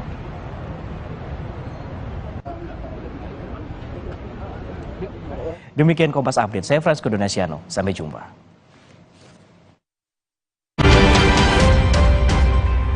Kompas Update dipersembahkan oleh Entrasol. Aku pilih Morinaga karena triple bifidusnya bantu jaga daya tahan tubuh dan dukung proses belajarnya serta optimalkan tumbuh kembangnya. Karena waktu tak bisa kembali. Morinaga. Hai, tahukah Anda? Cuma Entrasol yang tinggi serat dan mengandung ekstrak buah zaitun. Bantu jaga kesehatan jantungku. Rendah laktosanya bikin nyaman di perutku. Entrasol. Resep baru dari mie sedap kari kental spesial. Super duper kari. Minyak kenyal, kuahnya makin kental. Karinya makin spesial. Jadi rempah pilihan. Mie sedap kari kental spesial. Ya kari kau cobain. Dari Wingswood. Sejak 1972, PT Taiso telah memproduksi obat berkualitas. Quality control ketat, modern, dan higienis. Menghasilkan Tempra yang dipercaya dari generasi ke generasi. Ingat Mama? Ingat Tempra. Sejak 1972, PT Taiso telah memproduksi obat berkualitas. Quality control ketat, modern, dan higienis. Menghasilkan Tempra yang dipercaya dari generasi ke generasi. Ingat Mama? Ingat Tempra. Sambut era TV digital bersama Kompas TV. Untuk penonton setia Kompas TV, kanal digital Kompas TV di kota-kota berikut kini dapat dinikmati dengan kualitas HD. Untuk informasi lebih lanjut, kunjungi kompas.tv/pindah ke digital. Atau hubungi nomor berikut. Jadi, tunggu apa lagi? Ayo, beralih ke TV digital sekarang. Saudara, Anda menyaksikan Breaking News Kompas TV. Tadi beberapa kali ada petasan yang dilemparkan ke arah kami. Belum ada konfirmasi resmi. Di lokasi sekolah MTS 19. Yang terlibat laka ini adalah mobil tangki Pertamina. 6 orang saksi ini sudah pernah dihadirkan dalam sidang-sidang sebelumnya. Kami masa menolak adanya Omnibus Law. Jadwal Presiden benar-benar padat. Akan menjadi perhatian publik. Saat ini saya membahas Kompas TV. Breaking News. Kompas TV kini hadir di sejumlah layanan TV berlangganan. Nikmati program-program berkualitas Kompas TV di TV berlangganan pilihan Anda. Sekarang, Kompas TV, independen, terpercaya.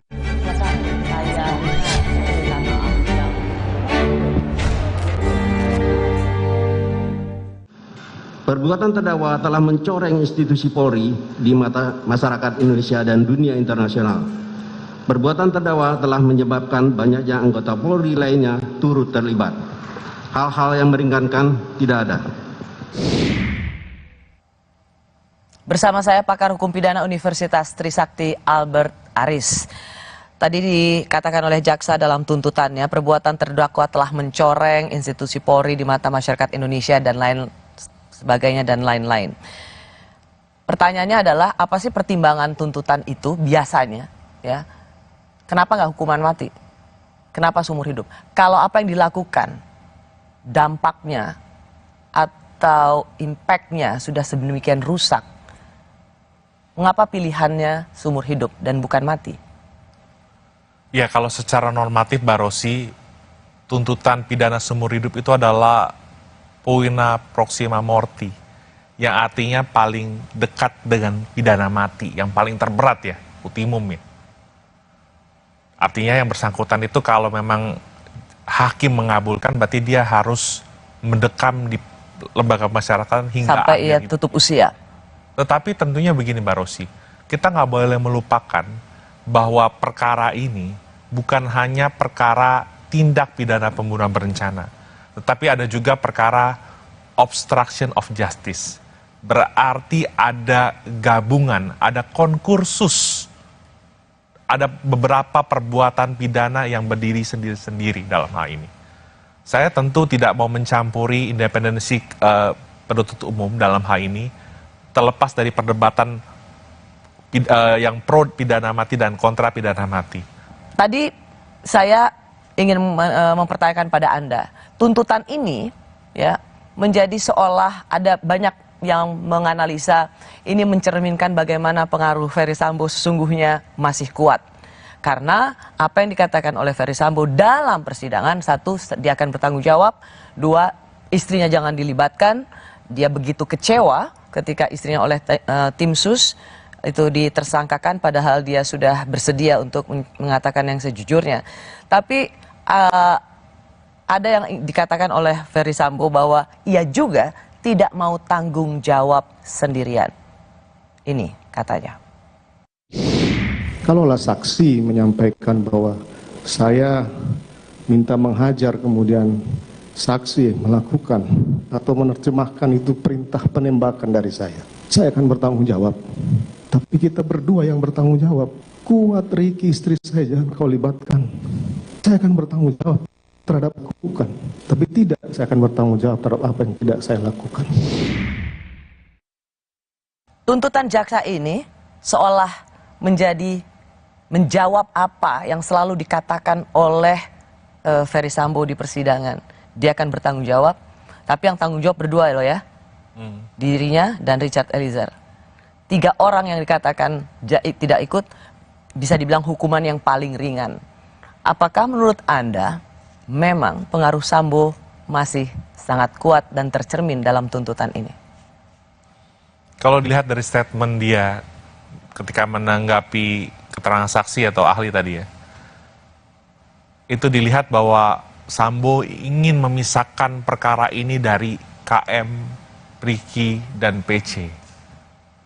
Kalau pertanyaannya adalah apakah masih punya pengaruh yang kuat, jelas dia secara... Bentar.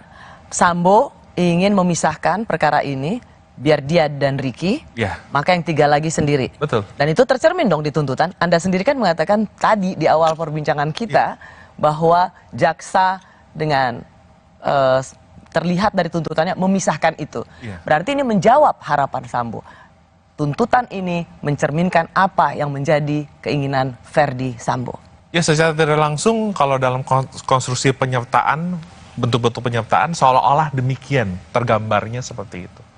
Meskipun penyertaan itu harus dipandang sebagai suatu kesatuan untuk mewujudkan tindak pidana. Ya, itu argumentasi Anda. Karena pertanyaan saya begini, jadi benar ya Benarkah menurut Anda pengaruh Sambo seolah-olah masih sangat seperti itu, Mbak Rosi, seolah-olah. Karena tadi kalau pertanyaannya adalah apakah masih memiliki kekuasaan, ya kita nggak bisa memungkiri. Seorang Kadif Propam itu memiliki jabatan, kewenangan, kekuasaan yang begitu luar biasa. Polisinya polisi. Artinya selama menjabat sebagai Kadif Propam, tentu Pak Ferdi Sambo juga memiliki banyak sekali pengetahuan dan juga pengalaman yang mengenai kasus-kasus yang sudah terjadi selama ini yang mungkin saja memiliki keterkaitan dengan oknum penyidik yang pernah dilaporkan ke Propam tersebut. Kecewa dengan tuntutan jaksa, Ibunda almarhum Yosua meminta hakim memberikan keadilan bagi Yosua. Kami kembali sesaat lagi.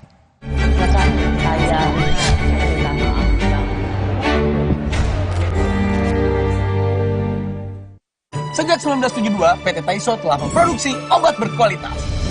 Quality control ketat, modern, dan higienis. Menghasilkan Tempra yang dipercaya dari generasi ke generasi. Ingat, Mama. Ingat Tempra. Tempra Drops untuk bayi, Tempra Sirup untuk adik, Tempra Forte untuk kakak. Ingat Mama, ingat Tempra. Tenggorokan sakit nih, minum obat antibiotik Sakit tenggorokan ya? Jangan dikit-dikit minum antibiotik, nanti resistensi loh. Semprot aja Cooling 5, kerja lokal pada tenggorokan. Cooling 5, redakan sakit tenggorokan. Sejak 1972, PT Taiso telah memproduksi obat berkualitas. Quality control ketat, modern, dan higienis. Menghasilkan Tempra yang dipercaya dari generasi ke generasi. Ingat, Mama. Ingat Tempra. Sejak 1972, PT Taiso telah memproduksi obat berkualitas. Quality control ketat, modern, dan higienis. Menghasilkan Tempra yang dipercaya dari generasi ke generasi. Ingat, Mama. Ingat Tempra. Tenggorokan sakit nih, minum obat antibiotik Sakit tenggorokan ya? Jangan dikit-dikit minum antibiotik, nanti resistensi loh. Semprot aja Cooling 5, kerja lokal pada tenggorokan. Cooling 5, redakan sakit tenggorokan. Resep baru dari mie sedap kari kental spesial. Super duper kari. Mie-nya kenyal, kuahnya makin kental. Karinya makin spesial. Dari rempah pilihan. Mie sedap kari kental spesial. Ya kari kau cobain. Dari Wingswood. Mau panas? Dingin?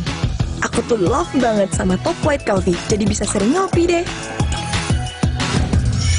Top White Coffee, the authentic taste of white coffee. Dari Wingswood. Hai baby, Top White Coffee yuk. Saudara, Anda menyaksikan Breaking News Kompas TV. Tadi beberapa kali ada petasan yang dilemparkan ke arah kami. Belum ada konfirmasi resmi. Di lokasi sekolah MTS 19. Yang terlibat laka ini adalah mobil tangki Pertamina. 6 orang saksi ini sudah pernah dihadirkan dalam sidang-sidang sebelumnya. Kami masa menolak adanya Omnibus Law. Jadwal Presiden benar-benar padat. Akan menjadi perhatian publik. Saat ini saya membahas Kompas TV. Breaking News. Sambut era TV digital bersama Kompas TV.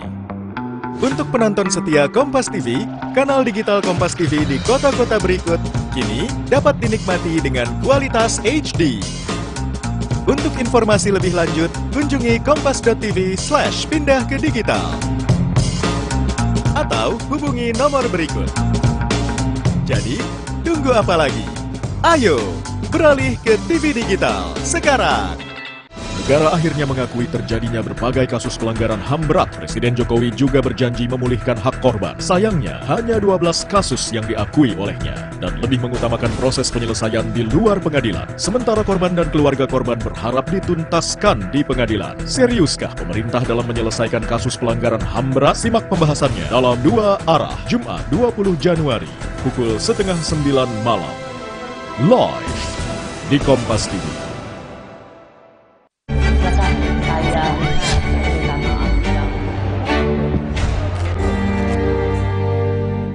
Jadi betul-betul tidak adil buat kami, orang tua rakyat yang kecil ini di tuntutan ini. Mohon Bapak Hakim, tolong kami, berikan kami keadilan. Berikan keputusan semaksimal mungkin buat putri yang mengetahui semua perencanaan pembunuhan ini. Harapan kami Pak Hakim yang mulia utusan Tuhan. Tolong kami diberi keadilan yang seadil-adilnya, Bapak. Masih bersama saya Dr. Albert Aris yang merupakan ahli hukum pidana Universitas Trisakti. Ia pernah menjadi saksi ahli yang menguntungkan Richard Eliezer bersama Romo Magnis Suseno. Bung Albert, lagi-lagi kemudian harapannya hanya tinggal di vonis hakim berat nih, tugas hakim, karena begitu kemudian semua mengatakan hanya tinggal di hakim saja. Pengalaman Anda ya melihat banyak perjalanan kasus, kalaupun vonis hakim berbeda dengan tuntutan jaksa, bedanya bagaimana besar sih? Misalnya, tadi permintaan Ibu Rosti dari 8 tahun menjadi seumur hidup. Emang itu pernah terjadi? Sangat mungkin, Mbak Rosi. Karena Mungkin, ini perkara... tapi pernah terjadi nggak? Pernah terjadi juga. Pernah terjadi kalau kasus korupsi dengan Hakim Agung Artijo Alkostar. Misalnya hanya 4 tahun, bisa jadi 15 tahun. Rasanya hanya Artijo yang berani begitu. Ya, kita mungkin terinspirasi oleh almarhum Artijo Alkostar ya, Hakim Agung yang berani dan juga bersih gitu ya. Tetapi kita juga harus meyakini bahwa hakim yang mengadili perkara ini juga memiliki rasa keadilan dan juga kebijaksanaan untuk menjatuhkan pidana yang setimpal buat orang-orang yang memang terbukti secara sadar meyakinkan melakukan tindak pidana pembunuhan berencana ini. Pernah nggak ada dalam sejarah, dalam kasus pembunuhan, orang dari 8 tahun kemudian seperti, jadi langsung 2 kali lipat, atau misalnya, rasanya nggak pernah ya? Iya, kalau secara, meskipun tadi hakim nggak terpaku pada tuntutan, tetapi rasio desidendinya itu sulit untuk tidak dikaitkan dengan tuntutan tersebut. Gitu. Sulit untuk tidak dikaitkan dengan tuntutan. Jadi tetap saja ada semacam... Ada range-nya. Gitu ada range-nya.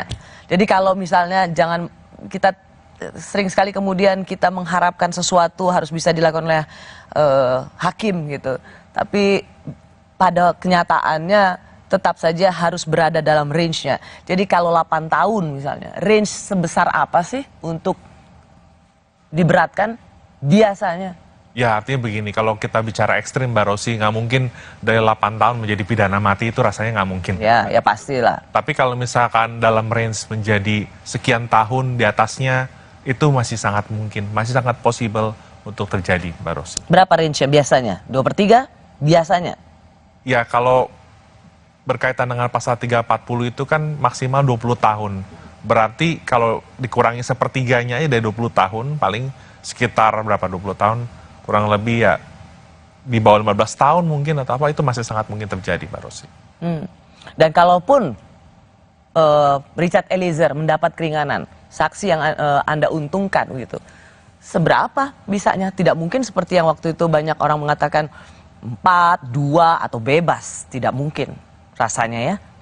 Dari literatur yang saya miliki, Mbak Rosi, kalau kita mau kembali pada hakikat perintah jabatan Amtelk Bevel, rumusan pasal 51 itu jelas sekali Mbak Rosi.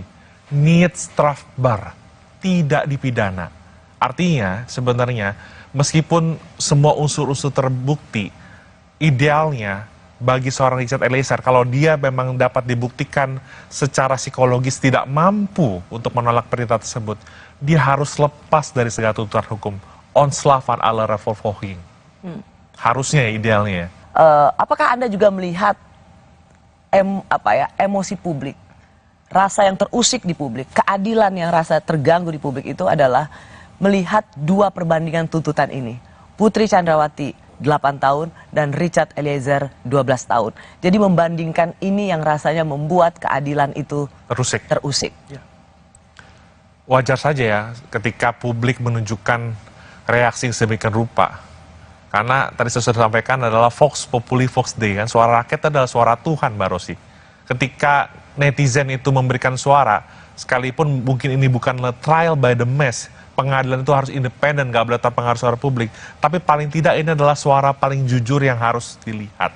Oleh karena itu, tanpa mendahului putusan hakim nanti, kita semua berharap Mbak Rosi, bahwa hakim akan bijak dan juga objektif dalam menjatuhkan pemidanaan yang adil nanti buat setiap terdakwa yang ada dalam perkara ini. Sebuah tugas yang sangat berat bagi majelis hakim mengadili satu kasus yang menyita perhatian luar biasa. Terima kasih Dr. Albert Aris. Welcome. Sudah bersama Rosi di Kompas TV. Saya Rosyana Silalahi, terima kasih sudah menyaksikan Rosi. Kita akan ketemu lagi Kamis depan. Tetaplah di Kompas TV, independen, terpercaya.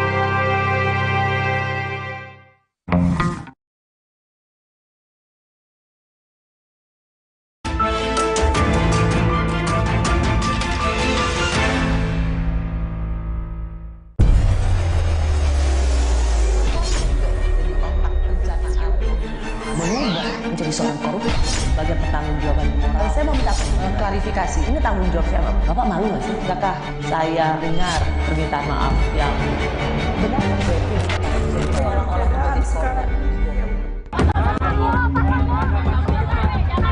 8 tahun dikurangi selama terdakwa menjalani tahanan sementara dengan perintah terdakwa tetap ditahan. Tidak ditemukan adanya alasan pembenar maupun alasan pemaaf yang dapat menghapus sifat melawan hukum serta kesalahan terdakwa Ferdi Sambo sehingga menjatuhkan pidana terhadap terdakwa dengan pidana seumur hidup. Jaksa penuntut umum berpendapat tidak ada alasan yang meringankan perbuatan Ferdi Sambo menghilangkan nyawa Brigadir Yosua Huta Barat. Mantan Kadif Propam Polri itu juga dianggap telah mencoreng institusi Polri dengan melibatkan banyak anggota Polri dalam skenarionya. Bahwa selama dalam persidangan pada diri terdakwa Ferdi Sambo tidak ditemukan adanya alasan pembenar maupun alasan pemaaf yang dapat menghapus sifat melawan hukum serta kesalahan terdakwa Ferdi Sambo sehingga terdakwa Ferdi Sambo dapat dimintai pertanggungjawaban pidana.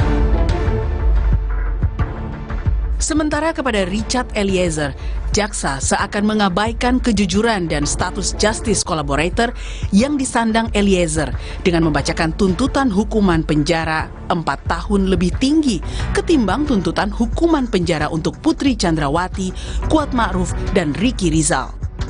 Menjatuhkan pidana terhadap terdakwa Richard Eliezer Pudium Lumiu dengan pidana penjara selama 12 tahun dengan perintah agar terdakwa tetap ditahan, dipotong masa penangkapan.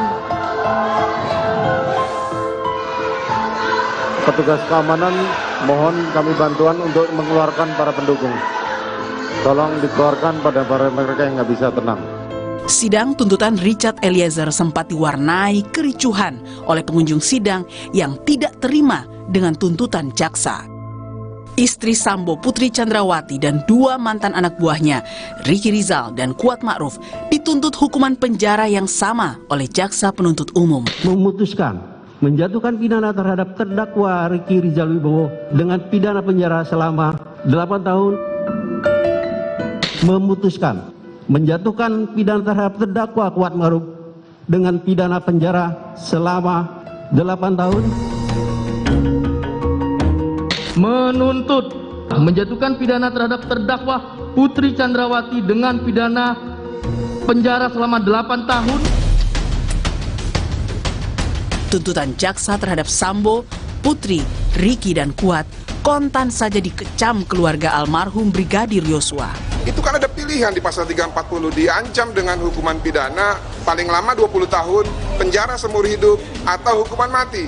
Dalam hal ini, Putri Chandrawati sudah terbukti dalam fakta persidangan bahwa dia adalah salah satu aktor intelektual yang menghendaki dan mengingini hilangnya nyawa Joshua atau perampasan nyawa Joshua. Masa orang yang memiliki niat jahat membunuh secara berencana, yang mana membunuh itu adalah hak absolut milik Tuhan, hanya dihargai tuntutan 8 tahun? Kelima terdakwa memiliki waktu sepekan untuk membuat nota pembelaan atau pledoi sebelum hakim memutuskan vonis. Keluarga Brigadir Yosua berharap majelis hakim menjatuhkan hukuman seadil-adilnya karena tuntutan jaksa dianggap tidak sesuai dengan kejahatan yang telah diperbuat Sambo dan istrinya. Itu bukan manusia. Dia itu memang manusia, perempuan betina yang penuh dusta. Dengan kelicikan mulutnya dia memutar-mutar semua fitnahan buat anak saya yang sudah dirampas nyawanya. Putri bukan manusia, manusia tidak manusia. Betina yang bukan manusia, yang tidak memiliki hati nurani.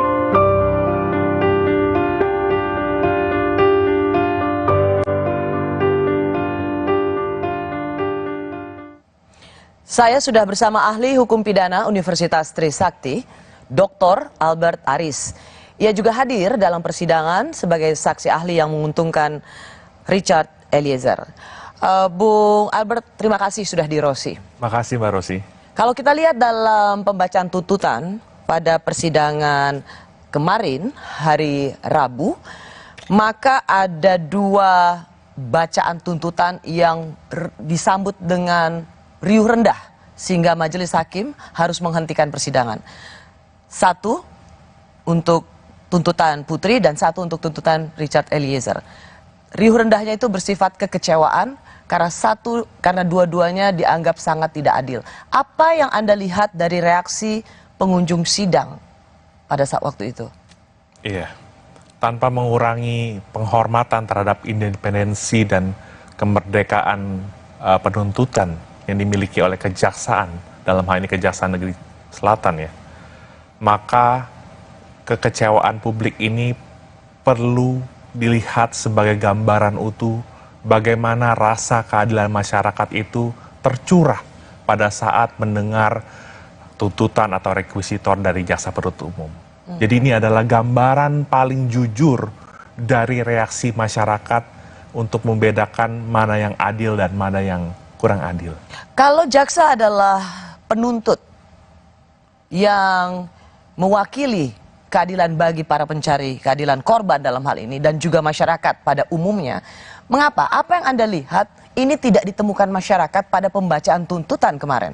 Iya, khususnya untuk Eliezer ya, karena Eliezer ini adalah seorang yang sudah jujur mengakui perbuatannya dan statusnya juga merupakan justice collaborator yang bersedia untuk mengungkap tindak pidana ini. Dan jangan lupa Mbak Rosi, dalam konstruksi penyertaan patut diduga Richard Eliezer ini adalah orang yang disuruh melakukan.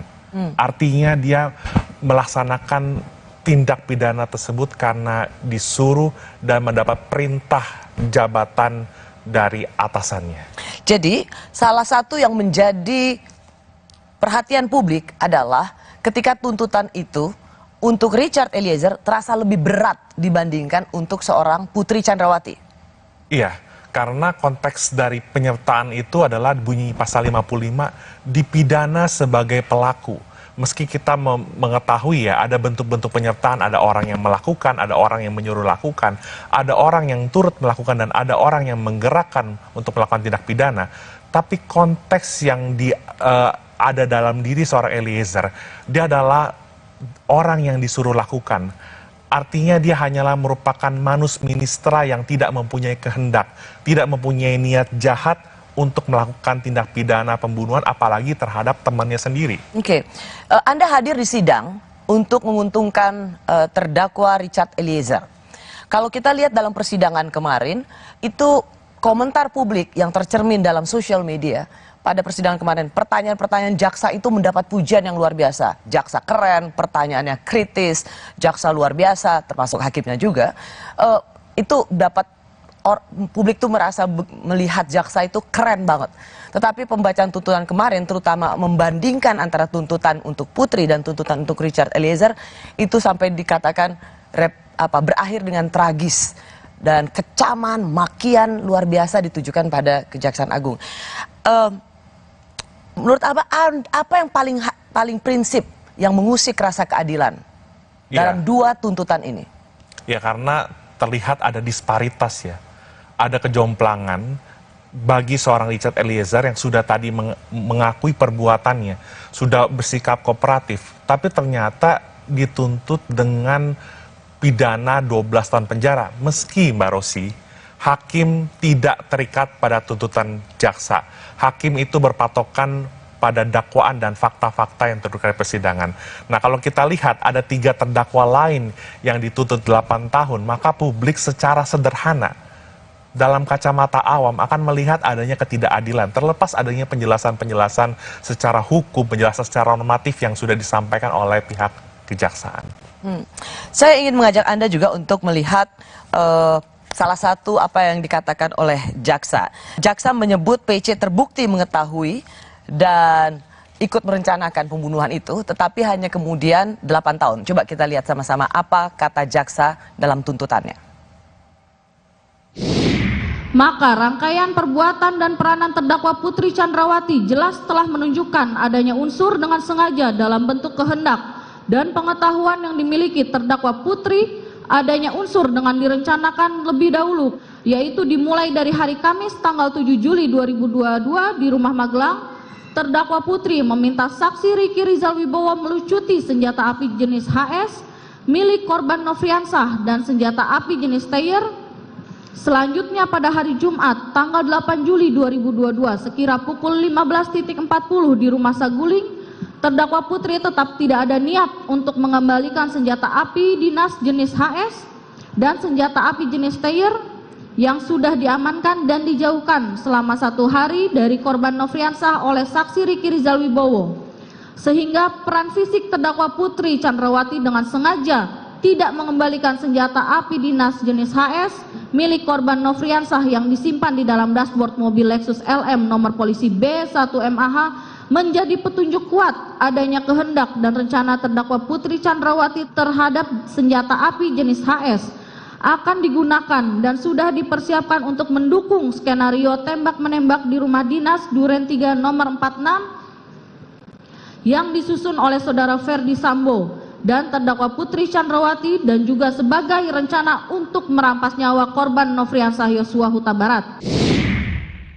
Putri Chandrawati hanya dituntut 8 tahun. Apakah Anda terkejut dengan tuntutan ini? Cukup terkejut. Kenapa? Ya, karena dalam konteks penyertaan tadi, ya, ini kan bukan hanya sekedar meeting of mind yang bersifat abstrak.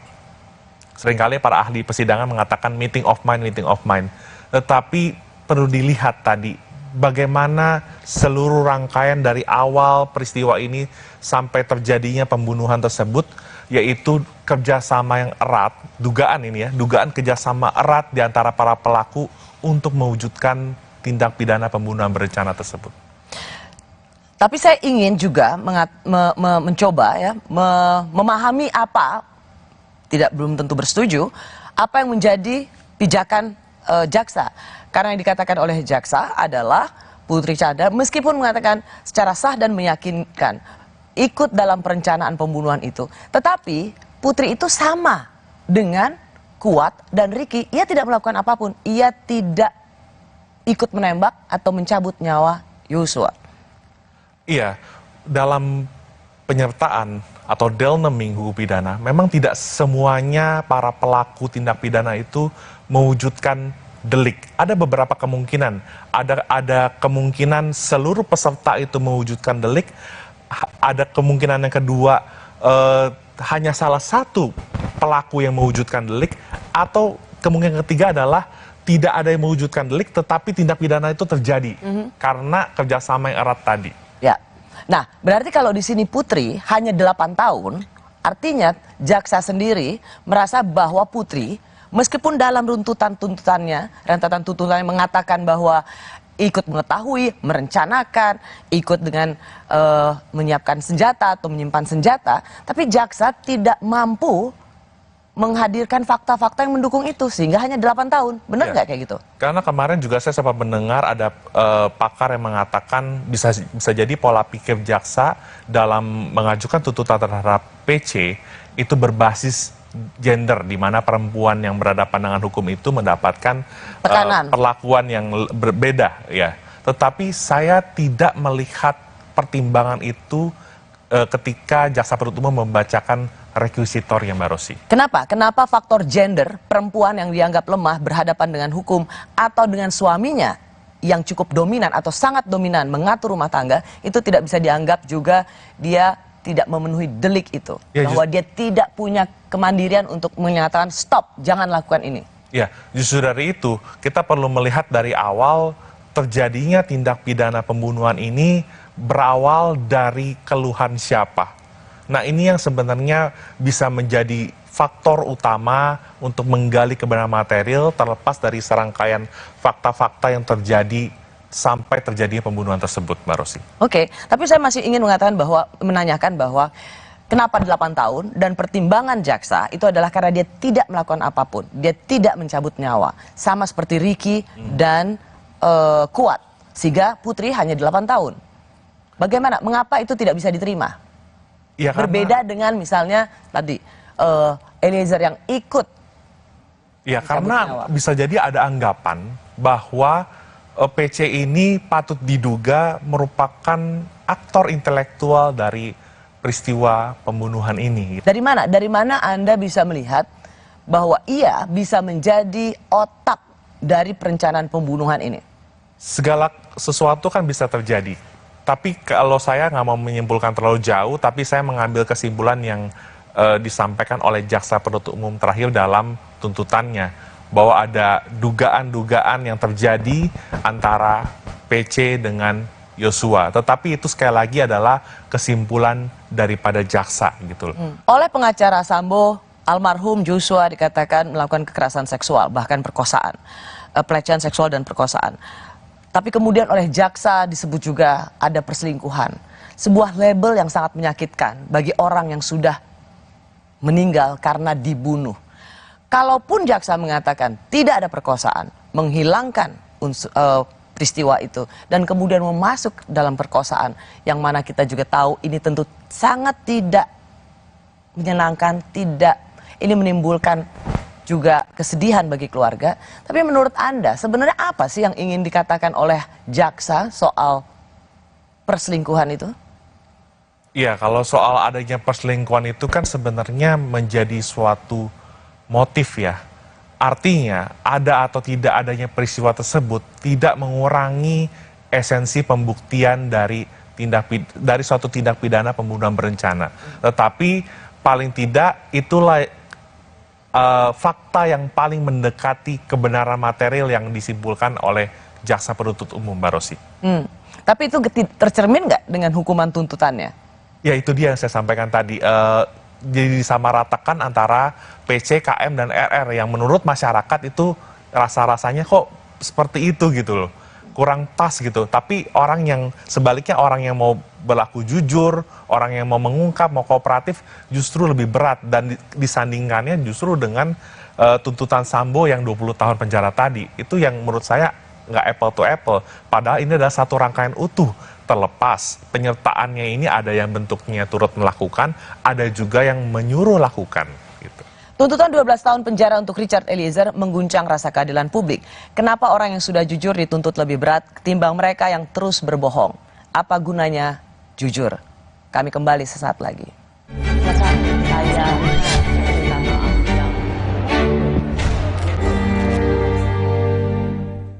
Aku pilih Morinaga karena triple bifidusnya bantu jaga daya tahan tubuh dan dukung proses belajarnya serta optimalkan tumbuh kembangnya. Karena waktu tak bisa kembali. Morinaga. Saya pilih Entrasol dengan ekstrak buah zaitun dan tinggi serat. 4 kali lebih kuat tangkal radikal bebas. Bantu jaga kesehatan jantung saya. Tinggi proteinnya bantu jaga massa otot saya. Entrasol. Mau panas? Dingin? Aku tuh love banget sama Top White Coffee, jadi bisa sering ngopi deh. Top White Coffee, the authentic taste of white coffee. Dari Wings Food. Hi baby, top white coffee yuk. Buat kesehatan, aku percaya Sido Muncul. Sido Muncul suplemen dibuat dengan bahan yang baik, riset yang panjang, quality control ketat, dalam bentuk soft kapsul dengan varian vitamin dan herbal. Sido Muncul natural. Good health, better life. Piring bersih masih bau. Ada yang histeris, guys. Bau terasi, bawang, sadis. Nih, ekonomi power liquid serai baru. Formula ekonomi serai yang mampu hilangkan bau. Cukup setetes, bersihkan semua bau sadis. Lemak dan bau bersih tuntas. Gimana wanginya? Seger. Ekonomi power liquid serai. Bau sadis hilang, bersihnya gak ada lawan. Sehat itu penting, biar aktivitas lancar. Agar mata sehat, bantu jaga dengan minum iFit. I need you, iFit, iFit. Formula iFit membantu memelihara kesehatan mata. I need you, iFit, iFit. I love you, iFit. Minum iFit. Dari Lapi. Aku pilih Morinaga karena triple bifidusnya bantu jaga daya tahan tubuh dan dukung proses belajarnya serta optimalkan tumbuh kembangnya. Karena waktu tak bisa kembali.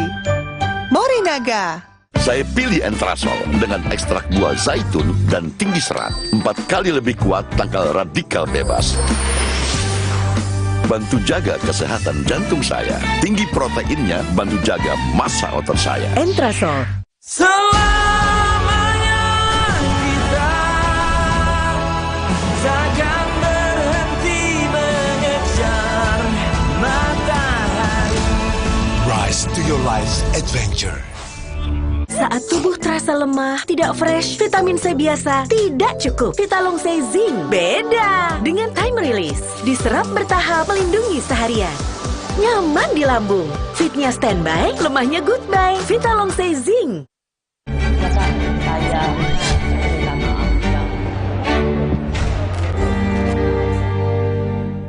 Sejak awal kami sampaikan bahwa klien kami tidak mempunyai niat mens rea. Sudah terungkap di persidangan. Kami pikir bahwa status dia sebagai GC tidak diperhatikan, tidak dilihat oleh jaksa penuntut umum. Bahwa kami melihat bahwa perjuangan dari awal bagaimana Richard Eliezer yang coba konsisten dan ketika dia harus berani mengambil sikap, kemudian dia berani berkata jujur dari proses penyidikan sampai proses persidangan itu ditunjukkan. Dan di dalam hal ini ketika Richard Eliezer sudah berani jujur dan kemudian tuntutannya juga pun harus tinggi di antara terdakwa yang lainnya yang menjadi otak dari perencanaan pembunuhan ini, biarlah publik yang menilai. Kami berharap hakim sebagai wakil Tuhan bisa menerapkan keadilan bagi Richard Eliezer.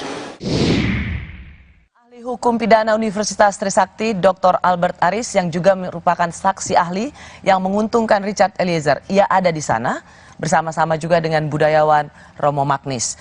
Bung Albert, sebagai saksi yang menguntungkan Richard, 12 tahun, Anda sama terkejutnya juga? Ketika mendengar Putri 8 tahun? Terkejut, Mbak Rosi. Mana lebih kaget, 8 tahun atau 12 tahun? 12 tahun, Mbak Rosi. Karena dari pembicaraan informal dengan teman-teman ya, saya menduga mungkin tuntutan Eliezer itu berkisar paling tidak 5 tahun ya, Mbak Rosi. Tapi ketika mendengar tuntutan Eliezer 12 tahun, kami semua tuh kaget gitu loh.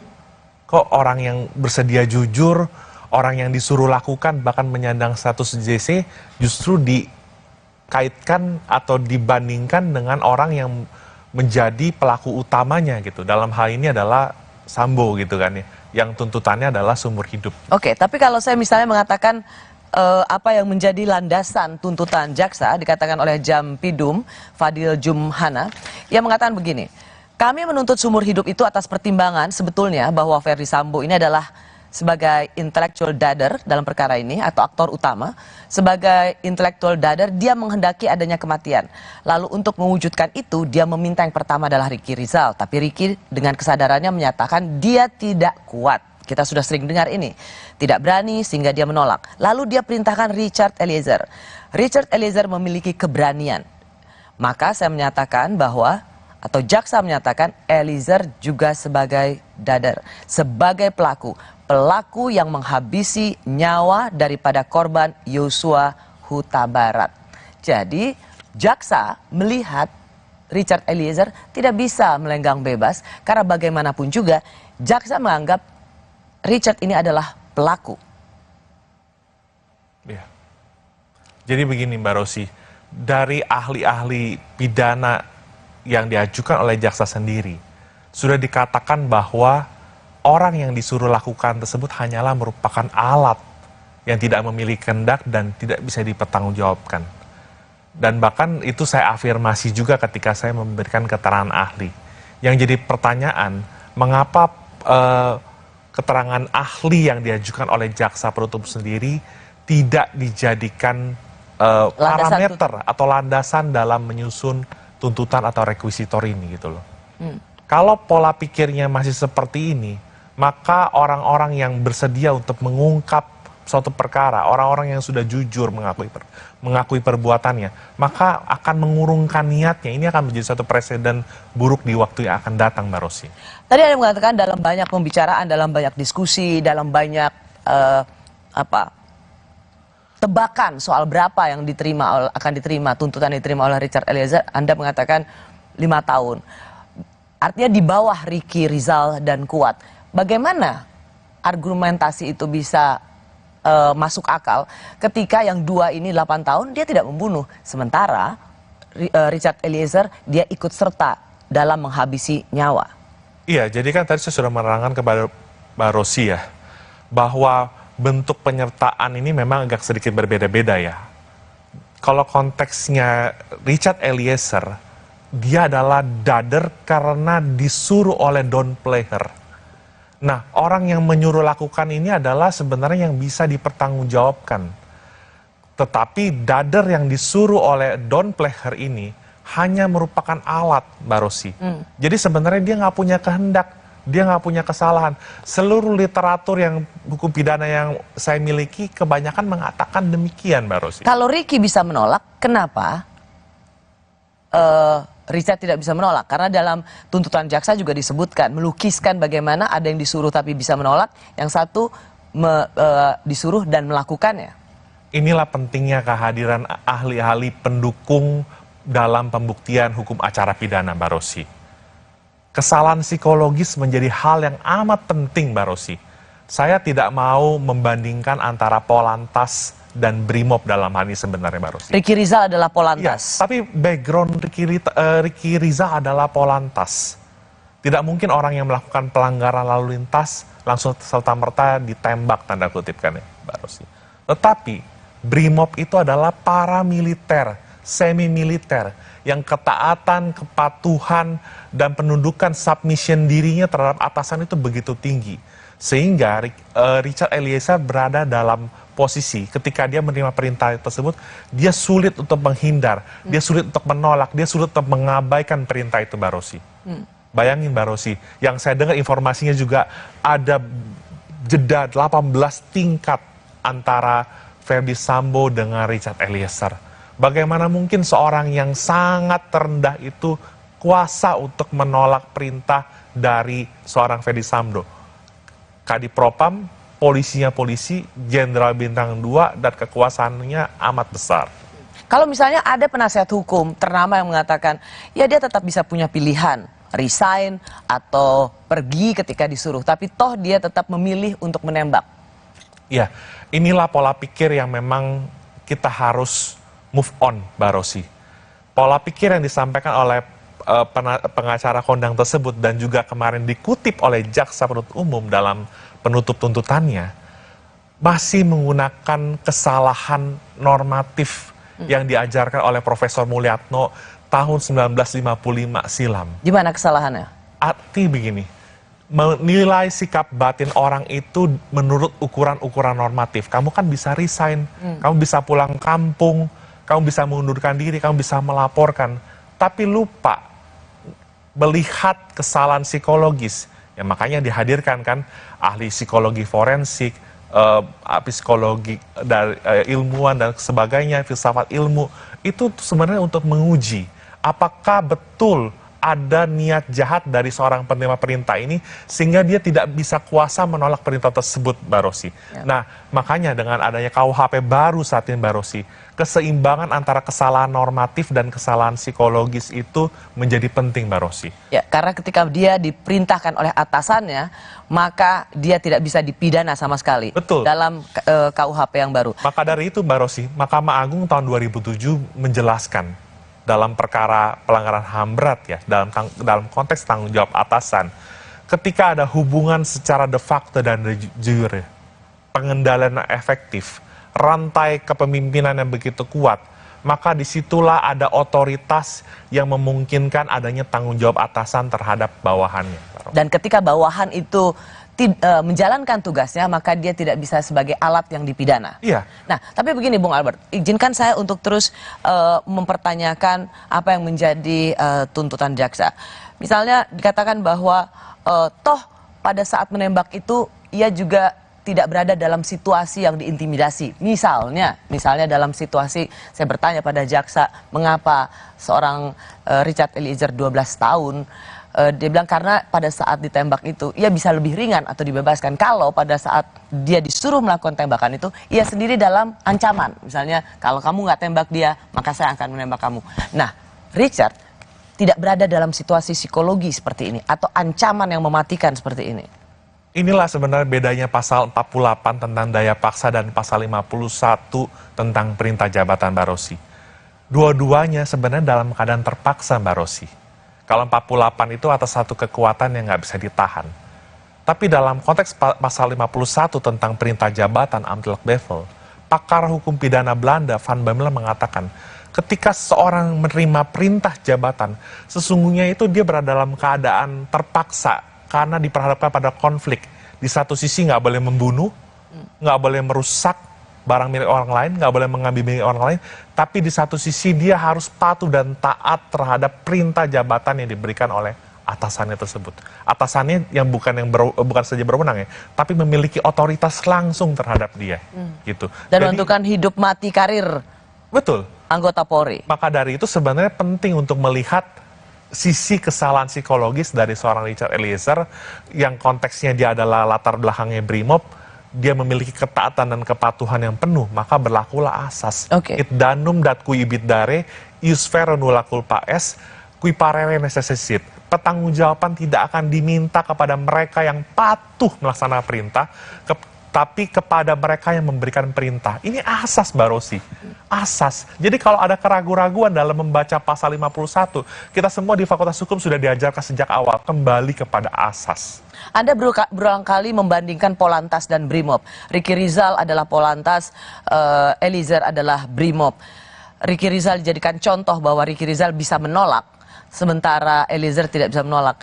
Jadi Anda sendiri sebenarnya Anda ingin mengatakan Ricky Rizal itu menolak bukan karena dia punya kemandirian atau menolak suruhan, ya karena dia tidak punya skill untuk itu. Ia seorang Polantas. Itu yang ingin sebenarnya Anda tekankan. Ya, tentu tanpa bermaksud membandingkan antara Polantas atau tidak ingin merendahkan profesi Polantas. Tetapi apa yang dibangun di tubuh Polri selama bertahun-tahun dengan adanya rentang jabatan, tadi saya sudah katakan ada 18 hierarki tingkat perbedaan antara Eliezer dengan Sambo.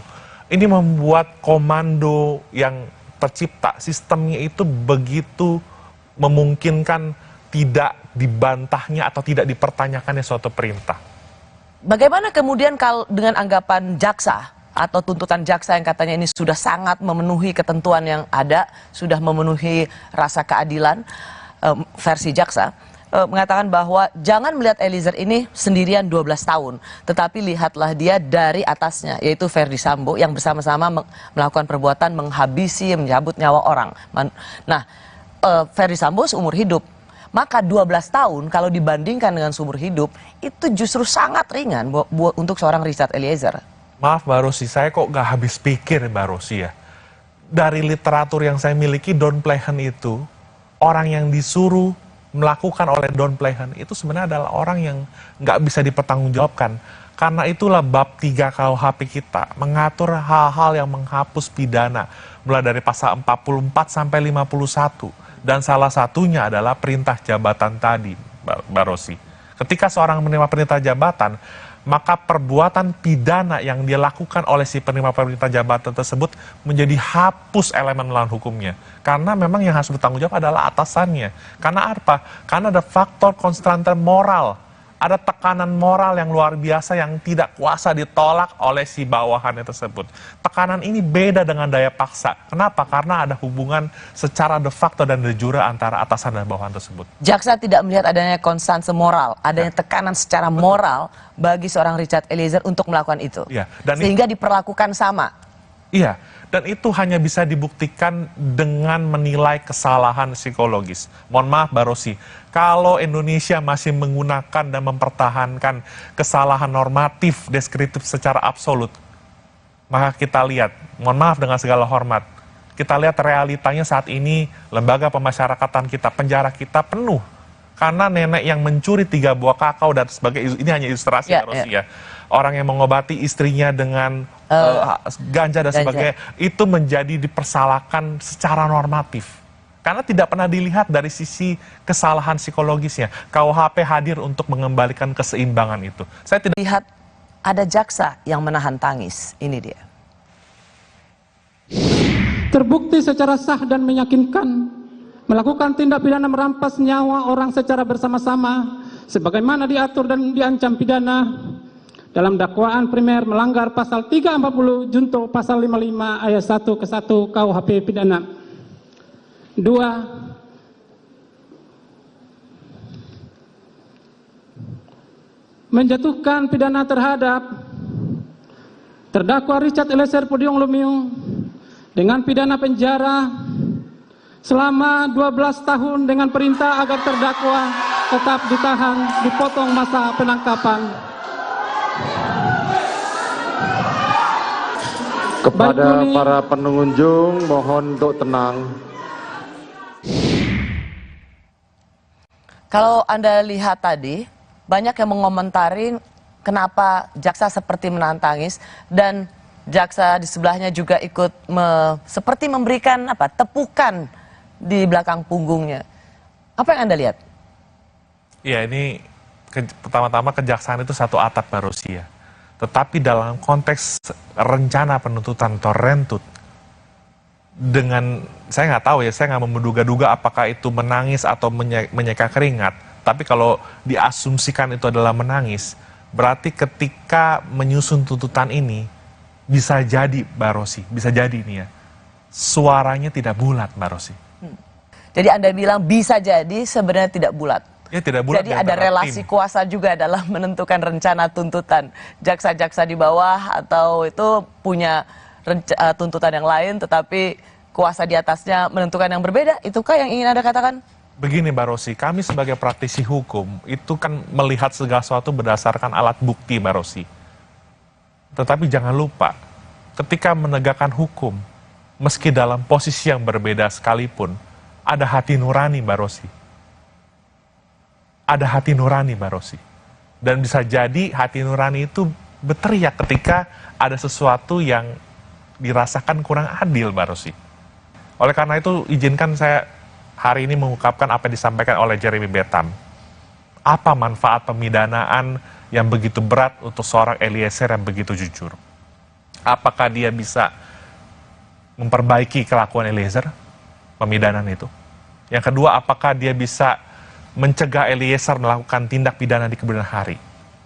Dan yang terakhir Mbak Rosi, apakah ada manfaat yang diterima oleh keluarga dari korban? Sedang yang saya dengar, keluarga korban Yosua sendiri karena melihat kejujuran Eliezer, mereka mengapresiasi sikap dari Eliezer tersebut Mbak Rosi. Tuntutan hukuman Ferdi Sambo seumur hidup, tapi sang istri hanya 8 tahun lebih ringan dari Richard Eliezer. Benarkah pengaruh Ferdi Sambo masih kuat? Kami kembali sesaat lagi.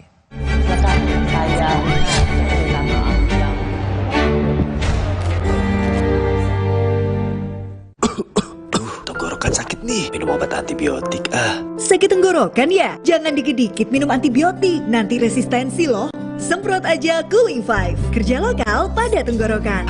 Cooling 5, redakan sakit tenggorokan. Aku pilih Morinaga karena triple bividusnya bantu jaga daya tahan tubuh, dan dukung proses belajarnya, serta optimalkan tumbuh kembangnya. Karena waktu tak bisa kembali. Morinaga. Hai, tahukah Anda? Cuma Entrasol yang tinggi serat dan mengandung ekstrak buah zaitun. Bantu jaga kesehatan jantungku. Rendah laktosanya bikin nyaman di perutku. Entrasol. Sejak 1972, PT Taiso telah memproduksi obat berkualitas. Quality control ketat, modern, dan higienis. Menghasilkan Tempra yang dipercaya dari generasi ke generasi. Ingat, Mama. Ingat Tempra. Tempra Drops untuk adik bayi, pipetnya terlindungi. Tempra sirup untuk si kecil, dengan gelas takar lebih tepat. Untuk kakak, Tempra Forte. Ingat, Tempra tak perlu dikocok. Ingat Mama, ingat Tempra.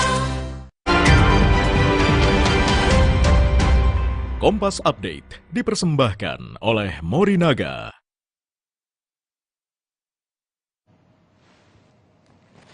Pukul 21 waktu Indonesia Barat, kami perbarui informasi Anda di Kompas Update bersama saya Francisco Donasiano.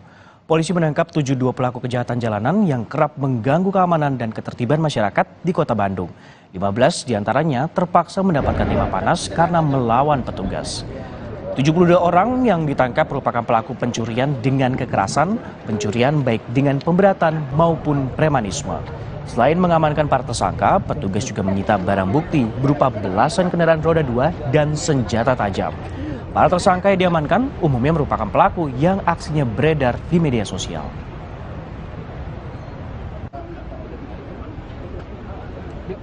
Demikian Kompas Update, saya Francisco Donasiano. Sampai jumpa.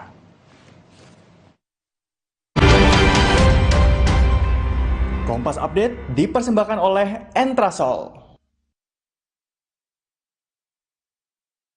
Aku pilih Morinaga karena triple bifidusnya bantu jaga daya tahan tubuh dan dukung proses belajarnya serta optimalkan tumbuh kembangnya. Karena waktu tak bisa kembali. Morinaga. Hai, tahukah Anda? Cuma Entrasol yang tinggi serat dan mengandung ekstrak buah zaitun. Bantu jaga kesehatan jantungku. Rendah laktosanya bikin nyaman di perutku. Entrasol. Resep baru dari mie sedap kari kental spesial. Super duper kari. Minyak kenyal, kuahnya makin kental. Karinya makin spesial. Jadi rempah pilihan. Mie sedap kari kental spesial. Ya kari kau cobain. Dari Wingswood. Sejak 1972, PT Taiso telah memproduksi obat berkualitas. Quality control ketat, modern, dan higienis. Menghasilkan Tempra yang dipercaya dari generasi ke generasi. Ingat, Mama. Ingat Tempra. Sejak 1972, PT Taiso telah memproduksi obat berkualitas. Quality control ketat, modern, dan higienis. Menghasilkan Tempra yang dipercaya dari generasi ke generasi. Ingat, Mama. Ingat Tempra. Sambut era TV digital bersama Kompas TV.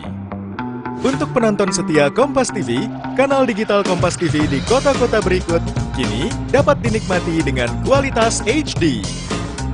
Untuk informasi lebih lanjut, kunjungi kompas.tv/pindah ke digital.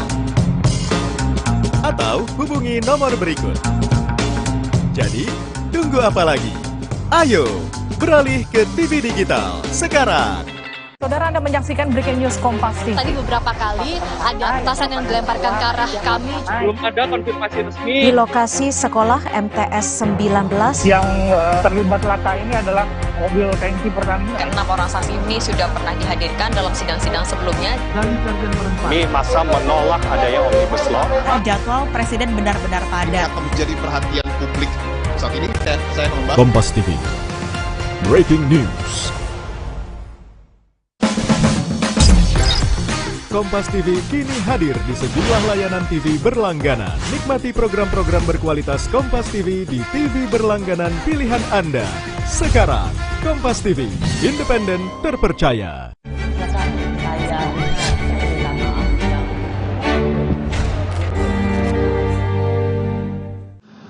Perbuatan terdakwa telah mencoreng institusi Polri di mata masyarakat Indonesia dan dunia internasional.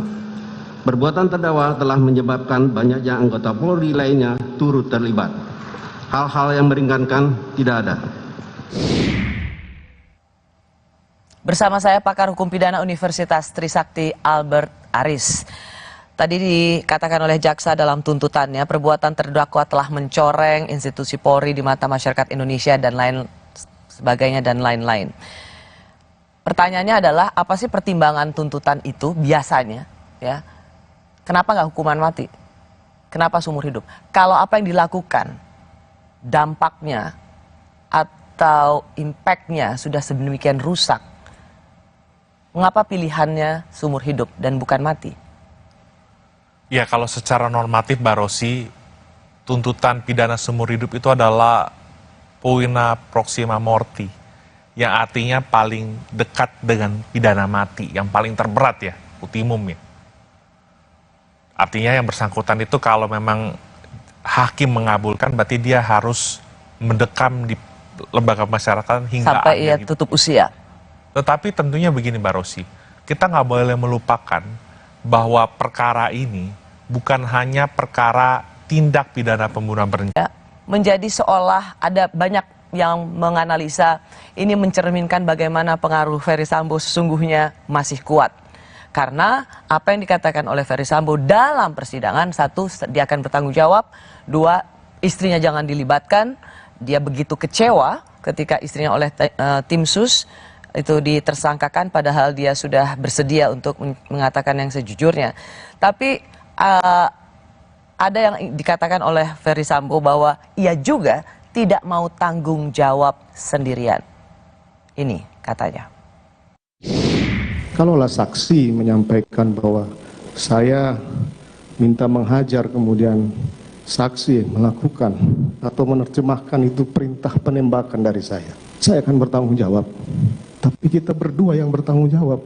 Kuat, Ricky, istri saya, jangan kau libatkan. Saya akan bertanggung jawab terhadap lakukan. Tapi tidak, saya akan bertanggung jawab terhadap apa yang tidak saya lakukan. Tuntutan jaksa ini seolah menjawab apa yang selalu dikatakan oleh Ferry Sambo di persidangan. Dia akan bertanggung jawab, tapi yang tanggung jawab berdua loh ya. Dirinya dan Richard Eliezer. 3 orang yang dikatakan tidak ikut bisa dibilang hukuman yang paling ringan. Apakah menurut Anda memang pengaruh Sambo masih sangat kuat dan tercermin dalam tuntutan ini?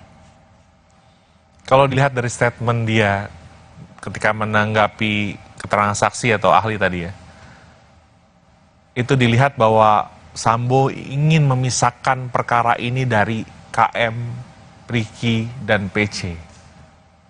Kalau pertanyaannya adalah apakah masih punya pengaruh yang kuat, jelas dia secara... Bentar, Sambo ingin memisahkan perkara ini biar dia dan Ricky, maka yang 3 lagi sendiri. Betul. Dan itu tercermin dong di tuntutan. Anda sendiri kan mengatakan tadi di awal perbincangan kita bahwa jaksa dengan terlihat dari tuntutannya memisahkan itu. Berarti ini menjawab harapan Sambo. Tuntutan ini mencerminkan apa yang menjadi keinginan Ferdy Sambo. Ya, secara tidak langsung kalau dalam konstruksi penyertaan, bentuk-bentuk penyertaan seolah-olah demikian tergambarnya seperti itu. Meskipun penyertaan itu harus dipandang sebagai suatu kesatuan untuk mewujudkan tindak pidana. Ya, itu argumentasi Anda. Karena pertanyaan saya begini, jadi benar ya? Benarkah menurut Anda pengaruh Sambo seolah-olah seperti itu, Mbak Rosi, seolah-olah. Karena tadi kalau pertanyaannya adalah apakah masih memiliki kekuasaan, ya kita nggak bisa memungkiri. Seorang Kadif Propam itu memiliki jabatan, kewenangan, kekuasaan yang begitu luar biasa. Polisinya polisi. Artinya selama menjabat sebagai Kadif Propam, tentu Pak Ferdy Sambo juga memiliki banyak sekali pengetahuan dan juga pengalaman yang mengenai kasus-kasus yang sudah terjadi selama ini yang mungkin saja memiliki keterkaitan dengan oknum penyidik yang pernah dilaporkan ke Propam tersebut. Kecewa dengan tuntutan jaksa, Ibunda almarhum Yosua meminta hakim memberikan keadilan bagi Yosua. Kami kembali sesaat lagi.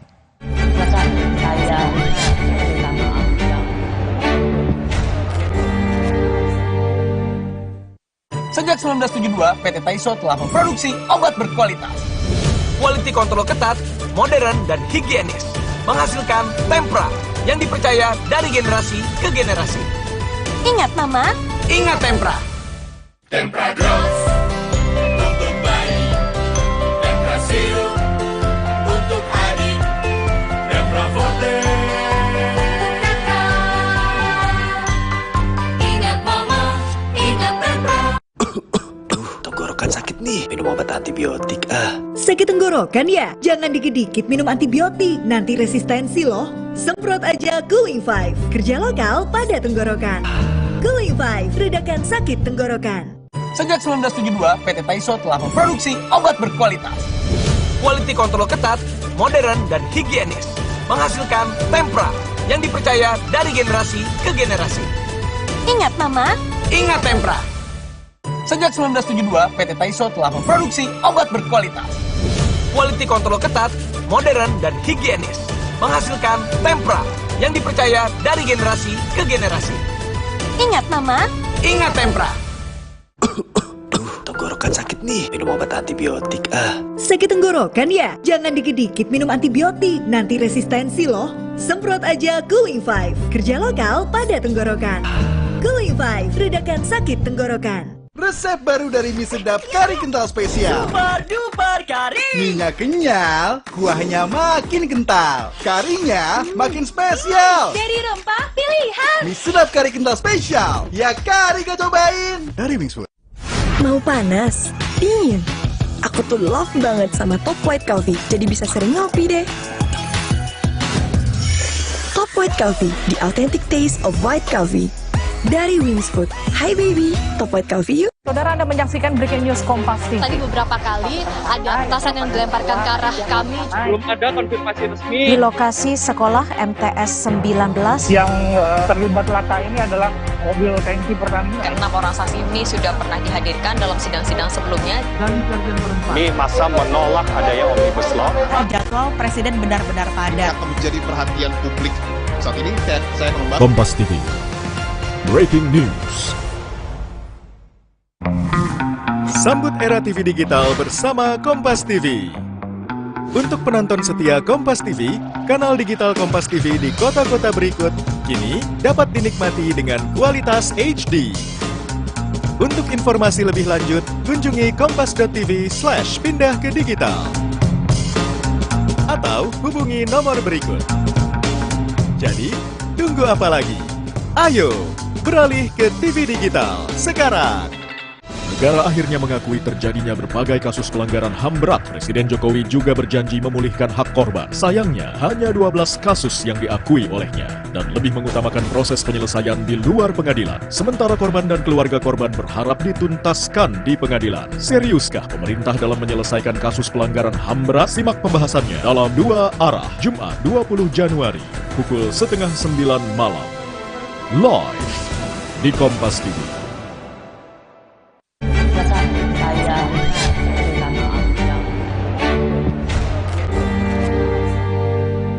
Jadi betul-betul tidak adil buat kami, orang tua rakyat yang kecil ini, di tuntutan ini.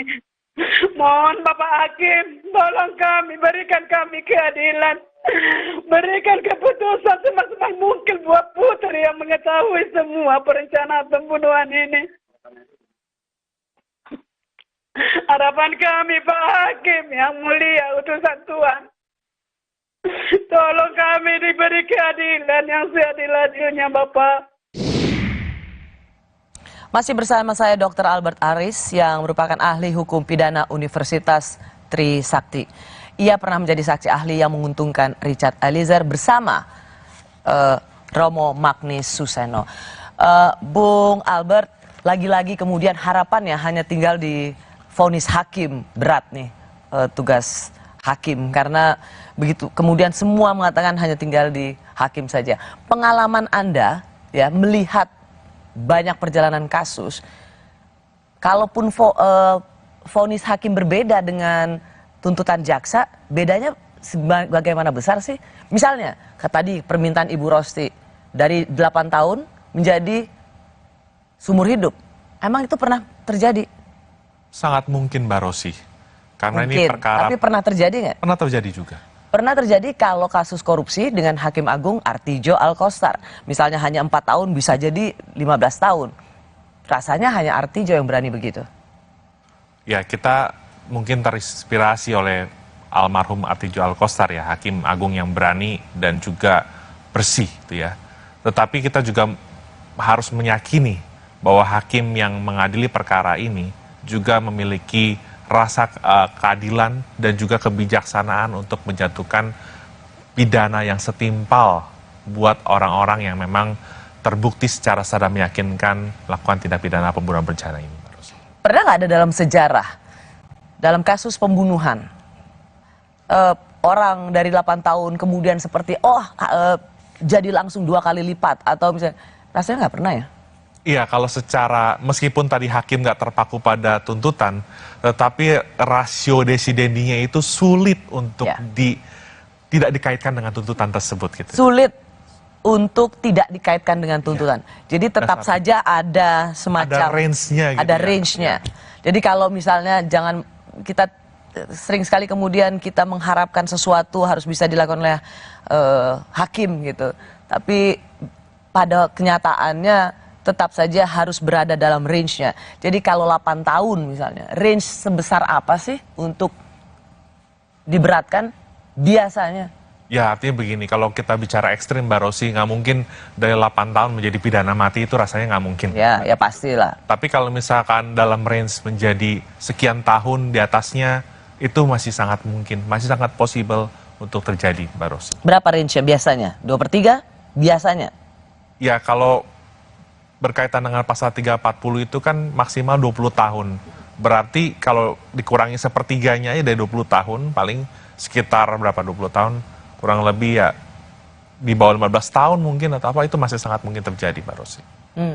Dan kalaupun Richard Eliezer mendapat keringanan, saksi yang Anda untungkan gitu, seberapa bisanya? Tidak mungkin seperti yang waktu itu banyak orang mengatakan 4, 2 atau bebas, tidak mungkin. Rasanya ya? Dari literatur yang saya miliki, Mbak Rosi, kalau kita mau kembali pada hakikat perintah jabatan Amtel Bevel, rumusan pasal 51 itu jelas sekali Mbak Rosi. Niet strafbar, tidak dipidana. Artinya sebenarnya meskipun semua unsur-unsur terbukti, idealnya bagi seorang Richard Eliezer, kalau dia memang dapat dibuktikan secara psikologis tidak mampu untuk menolak perintah tersebut, dia harus lepas dari segala tuntutan hukum. Onslavan ala revolving. Harusnya idealnya. Apakah Anda juga melihat emosi publik, rasa yang terusik di publik, keadilan yang rasa terganggu di publik itu adalah melihat 2 perbandingan tuntutan ini. Putri Chandrawati 8 tahun dan Richard Eliezer 12 tahun. Jadi membandingkan ini yang rasanya membuat keadilan itu terusik. Ya. Wajar saja ya ketika publik menunjukkan reaksi sedemikian rupa. Karena tadi saya sudah sampaikan adalah Vox Populi Vox Dei, kan suara rakyat adalah suara Tuhan Mbak Rosi. Ketika netizen itu memberikan suara, sekalipun mungkin ini bukan trial by the mass, pengadilan itu harus independen, gak boleh terpengaruh suara publik. Tapi paling tidak ini adalah suara paling jujur yang harus dilihat. Oleh karena itu, tanpa mendahului putusan hakim nanti, kita semua berharap Mbak Rosi, bahwa hakim akan bijak dan juga objektif dalam menjatuhkan pemidanaan yang adil nanti buat setiap terdakwa yang ada dalam perkara ini. Sebuah tugas yang sangat berat bagi majelis hakim mengadili satu kasus yang menyita perhatian luar biasa. Terima kasih Dr. Albert Aris. Welcome. Sudah bersama Rosi di Kompas TV. Saya Rosyana Silalahi, terima kasih sudah menyaksikan Rosi. Kita akan ketemu lagi Kamis depan. Tetaplah di Kompas TV, independen, terpercaya.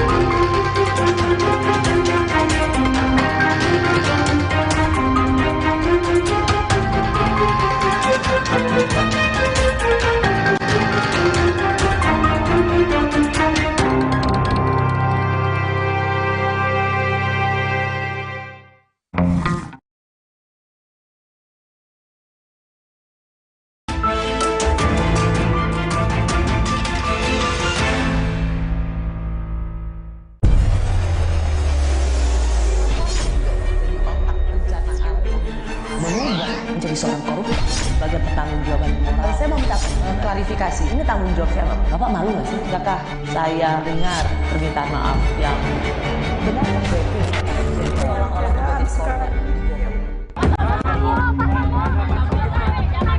8 tahun dikurangi selama terdakwa menjalani tahanan sementara dengan perintah terdakwa tetap ditahan. Tidak ditemukan adanya alasan pembenar maupun alasan pemaaf yang dapat menghapus sifat melawan hukum serta kesalahan terdakwa Ferdy Sambo sehingga menjatuhkan pidana terhadap terdakwa dengan pidana seumur hidup. Jaksa penuntut umum berpendapat tidak ada alasan yang meringankan perbuatan Ferdy Sambo menghilangkan nyawa Brigadir Yosua Huta Barat.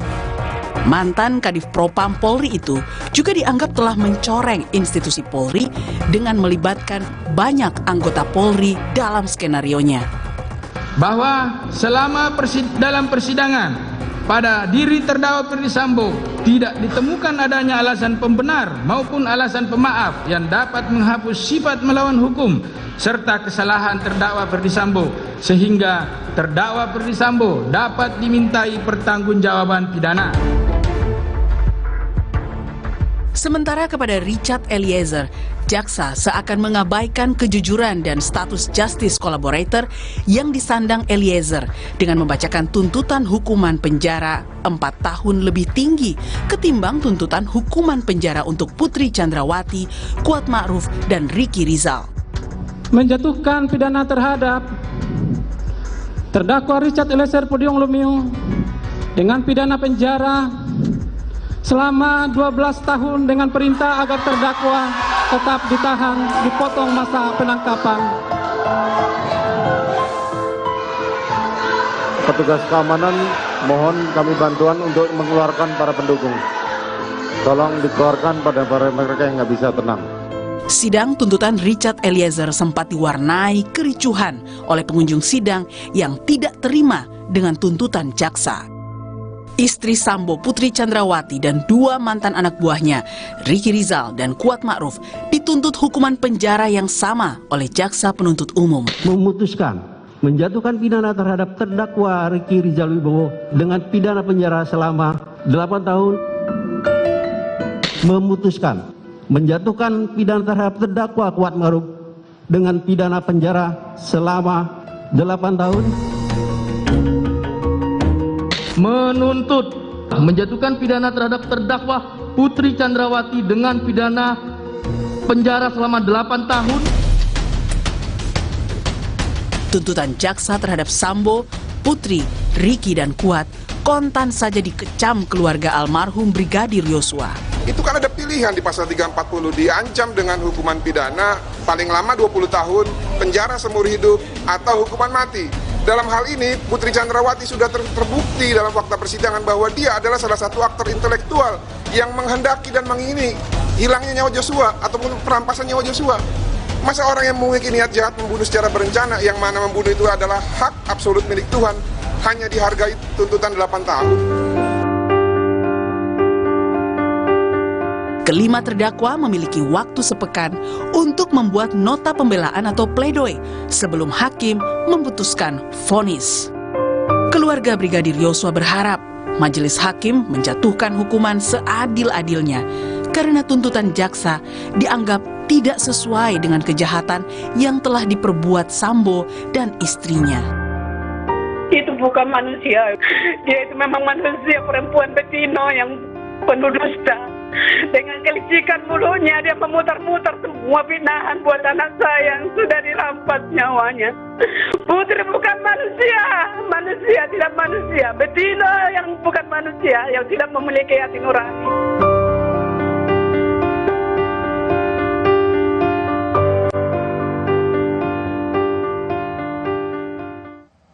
Saya sudah bersama ahli hukum pidana Universitas Trisakti, Dr. Albert Aris. Ia juga hadir dalam persidangan sebagai saksi ahli yang menguntungkan Richard Eliezer. Bung Albert, terima kasih sudah di Rosi. Makasih Mbak Rosi. Kalau kita lihat dalam pembacaan tuntutan pada persidangan kemarin, hari Rabu, maka ada dua bacaan tuntutan yang disambut dengan riuh rendah sehingga majelis hakim harus menghentikan persidangan. Satu untuk tuntutan Putri dan satu untuk tuntutan Richard Eliezer. Riuh rendahnya itu bersifat kekecewaan karena dua-duanya dianggap sangat tidak adil. Apa yang Anda lihat dari reaksi pengunjung sidang pada saat waktu itu? Iya, tanpa mengurangi penghormatan terhadap independensi dan kemerdekaan penuntutan yang dimiliki oleh kejaksaan, dalam hal ini Kejaksaan Negeri Selatan ya, maka kekecewaan publik ini perlu dilihat sebagai gambaran utuh bagaimana rasa keadilan masyarakat itu tercurah pada saat mendengar tuntutan atau rekuisitor dari jaksa penuntut umum. Jadi ini adalah gambaran paling jujur dari reaksi masyarakat untuk membedakan mana yang adil dan mana yang kurang adil. Kalau jaksa adalah penuntut yang mewakili keadilan bagi para pencari keadilan korban dalam hal ini dan juga masyarakat pada umumnya, mengapa? Apa yang Anda lihat ini tidak ditemukan masyarakat pada pembacaan tuntutan kemarin? Iya, khususnya untuk Eliezer ya, karena Eliezer ini adalah seorang yang sudah jujur mengakui perbuatannya dan statusnya juga merupakan justice collaborator yang bersedia untuk mengungkap tindak pidana ini. Dan jangan lupa Mbak Rosi, dalam konstruksi penyertaan patut diduga Richard Eliezer ini adalah orang yang disuruh melakukan. Artinya dia melaksanakan tindak pidana tersebut karena disuruh dan mendapat perintah jabatan dari atasannya.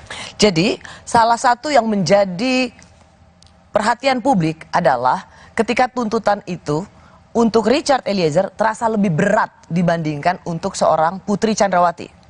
Iya, karena konteks dari penyertaan itu adalah bunyi pasal 55 dipidana sebagai pelaku. Meski kita mengetahui ya ada bentuk-bentuk penyertaan, ada orang yang melakukan, ada orang yang menyuruh lakukan, ada orang yang turut melakukan dan ada orang yang menggerakkan untuk melakukan tindak pidana. Tapi konteks yang ada dalam diri seorang Eliezer, dia adalah orang yang disuruh lakukan. Artinya dia hanyalah merupakan manus ministra yang tidak mempunyai kehendak, tidak mempunyai niat jahat untuk melakukan tindak pidana pembunuhan, apalagi terhadap temannya sendiri. Oke, Anda hadir di sidang untuk menguntungkan terdakwa Richard Eliezer. Kalau kita lihat dalam persidangan kemarin, itu komentar publik yang tercermin dalam sosial media pada persidangan kemarin, pertanyaan-pertanyaan jaksa itu mendapat pujian yang luar biasa. Jaksa keren, pertanyaannya kritis, jaksa luar biasa, termasuk hakimnya juga. Itu dapat publik tuh merasa melihat jaksa itu keren banget. Tetapi pembacaan tuntutan kemarin, terutama membandingkan antara tuntutan untuk Putri dan tuntutan untuk Richard Eliezer, itu sampai dikatakan berakhir dengan tragis dan kecaman, makian luar biasa ditujukan pada Kejaksaan Agung. Menurut apa yang paling prinsip yang mengusik rasa keadilan dalam dua tuntutan ini? Ya karena terlihat ada disparitas ya, ada kejomplangan bagi seorang Richard Eliezer yang sudah tadi mengakui perbuatannya, sudah bersikap kooperatif, tapi ternyata dituntut dengan pidana 12 tahun penjara. Meski Mbak Rosi, hakim tidak terikat pada tuntutan jaksa. Hakim itu berpatokan pada dakwaan dan fakta-fakta yang terkait persidangan. Nah, kalau kita lihat ada 3 terdakwa lain yang dituntut 8 tahun, maka publik secara sederhana dalam kacamata awam akan melihat adanya ketidakadilan, terlepas adanya penjelasan-penjelasan secara hukum, penjelasan secara normatif yang sudah disampaikan oleh pihak kejaksaan. Saya ingin mengajak Anda juga untuk melihat salah satu apa yang dikatakan oleh jaksa. Jaksa menyebut PC terbukti mengetahui dan ikut merencanakan pembunuhan itu, tetapi hanya kemudian 8 tahun. Coba kita lihat sama-sama apa kata jaksa dalam tuntutannya. Maka rangkaian perbuatan dan peranan terdakwa Putri Chandrawati jelas telah menunjukkan adanya unsur dengan sengaja dalam bentuk kehendak dan pengetahuan yang dimiliki terdakwa Putri, adanya unsur dengan direncanakan lebih dahulu yaitu dimulai dari hari Kamis tanggal 7 Juli 2022 di Rumah Magelang, terdakwa Putri meminta saksi Riki Rizal Wibowo melucuti senjata api jenis HS milik korban Nofriansah dan senjata api jenis Steyr. Selanjutnya pada hari Jumat tanggal 8 Juli 2022 sekira pukul 15.40 di Rumah Saguling, terdakwa Putri tetap tidak ada niat untuk mengembalikan senjata api dinas jenis HS dan senjata api jenis Steyr yang sudah diamankan dan dijauhkan selama 1 hari dari korban Nofriansah oleh saksi Riki Rizal Wibowo, sehingga peran fisik terdakwa Putri Chandrawati dengan sengaja tidak mengembalikan senjata api dinas jenis HS milik korban Nofriansah yang disimpan di dalam dashboard mobil Lexus LM nomor polisi B1MAH menjadi petunjuk kuat adanya kehendak dan rencana terdakwa Putri Chandrawati terhadap senjata api jenis HS akan digunakan dan sudah dipersiapkan untuk mendukung skenario tembak-menembak di rumah dinas Duren 3 nomor 46 yang disusun oleh saudara Ferdi Sambo dan terdakwa Putri Chandrawati dan juga sebagai rencana untuk merampas nyawa korban Nofriansah Yosua Huta Barat. Putri Chandrawati hanya dituntut 8 tahun. Apakah Anda terkejut dengan tuntutan ini? Cukup terkejut. Kenapa? Ya karena dalam konteks penyertaan tadi, ya, ini kan bukan hanya sekedar meeting of mind yang bersifat abstrak. Seringkali para ahli persidangan mengatakan meeting of mind. Tetapi perlu dilihat tadi bagaimana seluruh rangkaian dari awal peristiwa ini sampai terjadinya pembunuhan tersebut, yaitu kerjasama yang erat, dugaan kerjasama erat di antara para pelaku untuk mewujudkan tindak pidana pembunuhan berencana tersebut. Tapi saya ingin juga mencoba ya, memahami apa, belum tentu bersetuju, apa yang menjadi pijakan jaksa. Karena yang dikatakan oleh jaksa adalah Putri Chandra meskipun mengatakan secara sah dan meyakinkan ikut dalam perencanaan pembunuhan itu, tetapi Putri itu sama dengan Kuat dan Riki, ia tidak melakukan apapun, ia tidak ikut menembak atau mencabut nyawa Yosua. Iya, dalam penyertaan atau delneming hukum pidana, memang tidak semuanya para pelaku tindak pidana itu mewujudkan delik. Ada beberapa kemungkinan, ada kemungkinan seluruh peserta itu mewujudkan delik, ada kemungkinan yang kedua hanya salah satu pelaku yang mewujudkan delik, atau kemungkinan ketiga adalah tidak ada yang mewujudkan delik tetapi tindak pidana itu terjadi karena kerjasama yang erat tadi. Ya, nah berarti kalau di sini Putri hanya 8 tahun, artinya jaksa sendiri merasa bahwa Putri meskipun dalam rentetan tuntutannya mengatakan bahwa ikut mengetahui, merencanakan, ikut dengan menyiapkan senjata atau menyimpan senjata, tapi jaksa tidak mampu menghadirkan fakta-fakta yang mendukung itu, sehingga hanya 8 tahun. Benar nggak kayak gitu? Karena kemarin juga saya sempat mendengar ada pakar yang mengatakan bisa jadi pola pikir jaksa dalam mengajukan tuntutan terhadap PC itu berbasis gender, di mana perempuan yang berhadapan dengan hukum itu mendapatkan perlakuan yang berbeda, ya. Tetapi saya tidak melihat pertimbangan itu ketika jaksa penuntut umum membacakan rekuisitor yang Mbak Rosi. Kenapa? Kenapa faktor gender, perempuan yang dianggap lemah berhadapan dengan hukum atau dengan suaminya yang cukup dominan atau sangat dominan mengatur rumah tangga, itu tidak bisa dianggap juga dia tidak memenuhi delik itu, ya, bahwa dia tidak punya kemandirian untuk menyatakan stop, jangan lakukan ini. Ya, justru dari itu kita perlu melihat dari awal terjadinya tindak pidana pembunuhan ini berawal dari keluhan siapa. Nah, ini yang sebenarnya bisa menjadi faktor utama untuk menggali kebenaran material terlepas dari serangkaian fakta-fakta yang terjadi sampai terjadinya pembunuhan tersebut, Mbak Rosi. Oke, tapi saya masih ingin menanyakan bahwa kenapa 8 tahun dan pertimbangan jaksa itu adalah karena dia tidak melakukan apapun, dia tidak mencabut nyawa, sama seperti Riki dan Kuat, sehingga Putri hanya 8 tahun. Bagaimana? Mengapa itu tidak bisa diterima? Ya, berbeda dengan misalnya tadi Eliezer yang ikut. Ya, karena bisa jadi ada anggapan bahwa PC ini patut diduga merupakan aktor intelektual dari peristiwa pembunuhan ini. Dari mana Anda bisa melihat bahwa ia bisa menjadi otak dari perencanaan pembunuhan ini? Segala sesuatu kan bisa terjadi.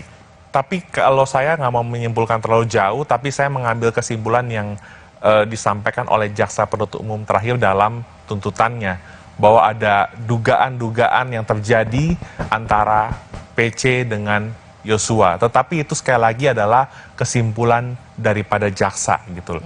Oleh pengacara Sambo, almarhum Joshua dikatakan melakukan kekerasan seksual, bahkan perkosaan, pelecehan seksual dan perkosaan. Tapi kemudian oleh jaksa disebut juga ada perselingkuhan. Sebuah label yang sangat menyakitkan bagi orang yang sudah meninggal karena dibunuh.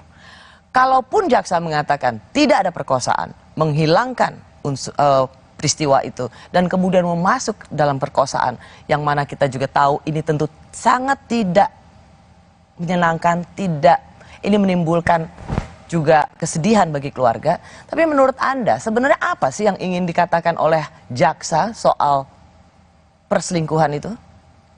Iya, kalau soal adanya perselingkuhan itu kan sebenarnya menjadi suatu motif ya. Artinya, ada atau tidak adanya peristiwa tersebut tidak mengurangi esensi pembuktian dari suatu tindak pidana pembunuhan berencana. Tetapi paling tidak itulah fakta yang paling mendekati kebenaran material yang disimpulkan oleh jaksa penuntut umum, Mbak Rosi. Tapi itu tercermin nggak dengan hukuman tuntutannya? Ya, itu dia yang saya sampaikan tadi. Jadi disamaratakan antara PC, KM, dan RR yang menurut masyarakat itu rasa-rasanya kok seperti itu gitu loh.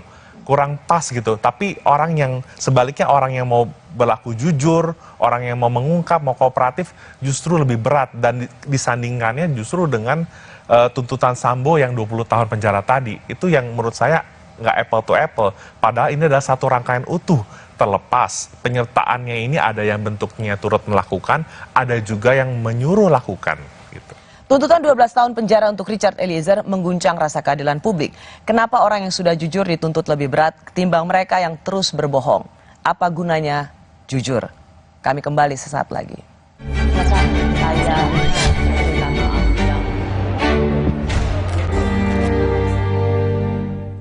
Aku pilih Morinaga karena triple bifidusnya bantu jaga daya tahan tubuh dan dukung proses belajarnya serta optimalkan tumbuh kembangnya. Karena waktu tak bisa kembali. Morinaga.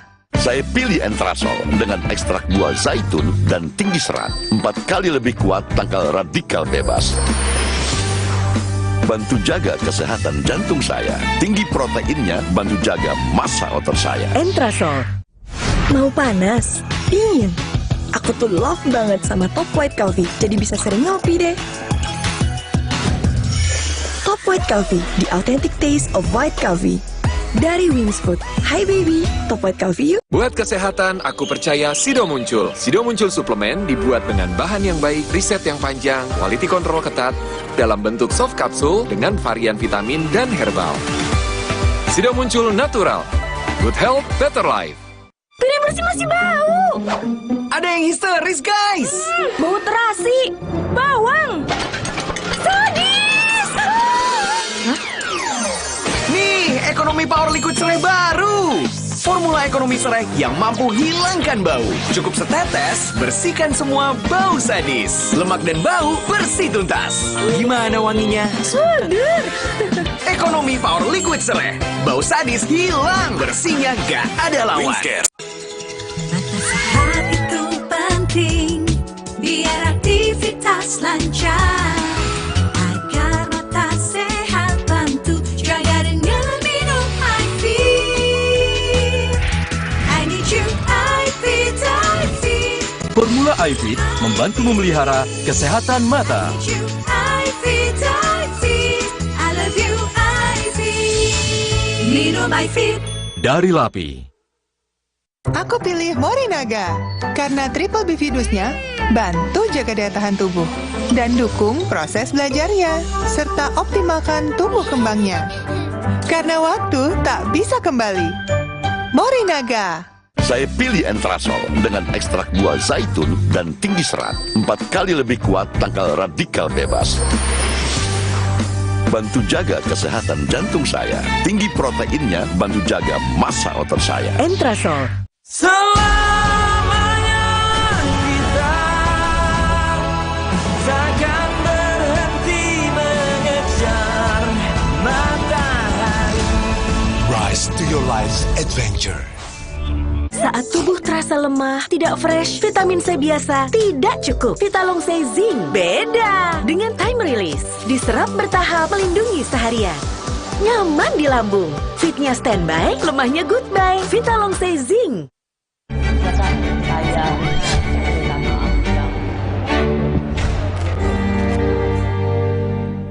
Sejak awal kami sampaikan bahwa klien kami tidak mempunyai niat mens rea, sudah terungkap di persidangan. Kami pikir bahwa status dia sebagai GC tidak diperhatikan, tidak dilihat oleh jaksa penuntut umum. Bahwa kami melihat bahwa perjuangan dari awal bagaimana Richard Eliezer yang coba konsisten dan ketika dia harus berani mengambil sikap, kemudian dia berani berkata jujur dari proses penyidikan sampai proses persidangan itu ditunjukkan. Dan di dalam hal ini ketika Richard Eliezer sudah berani jujur dan kemudian tuntutannya juga pun harus tinggi di antara terdakwa yang lainnya yang menjadi otak dari perencanaan pembunuhan ini, biarlah publik yang menilai. Kami berharap hakim sebagai wakil Tuhan bisa menerapkan keadilan bagi Richard Eliezer.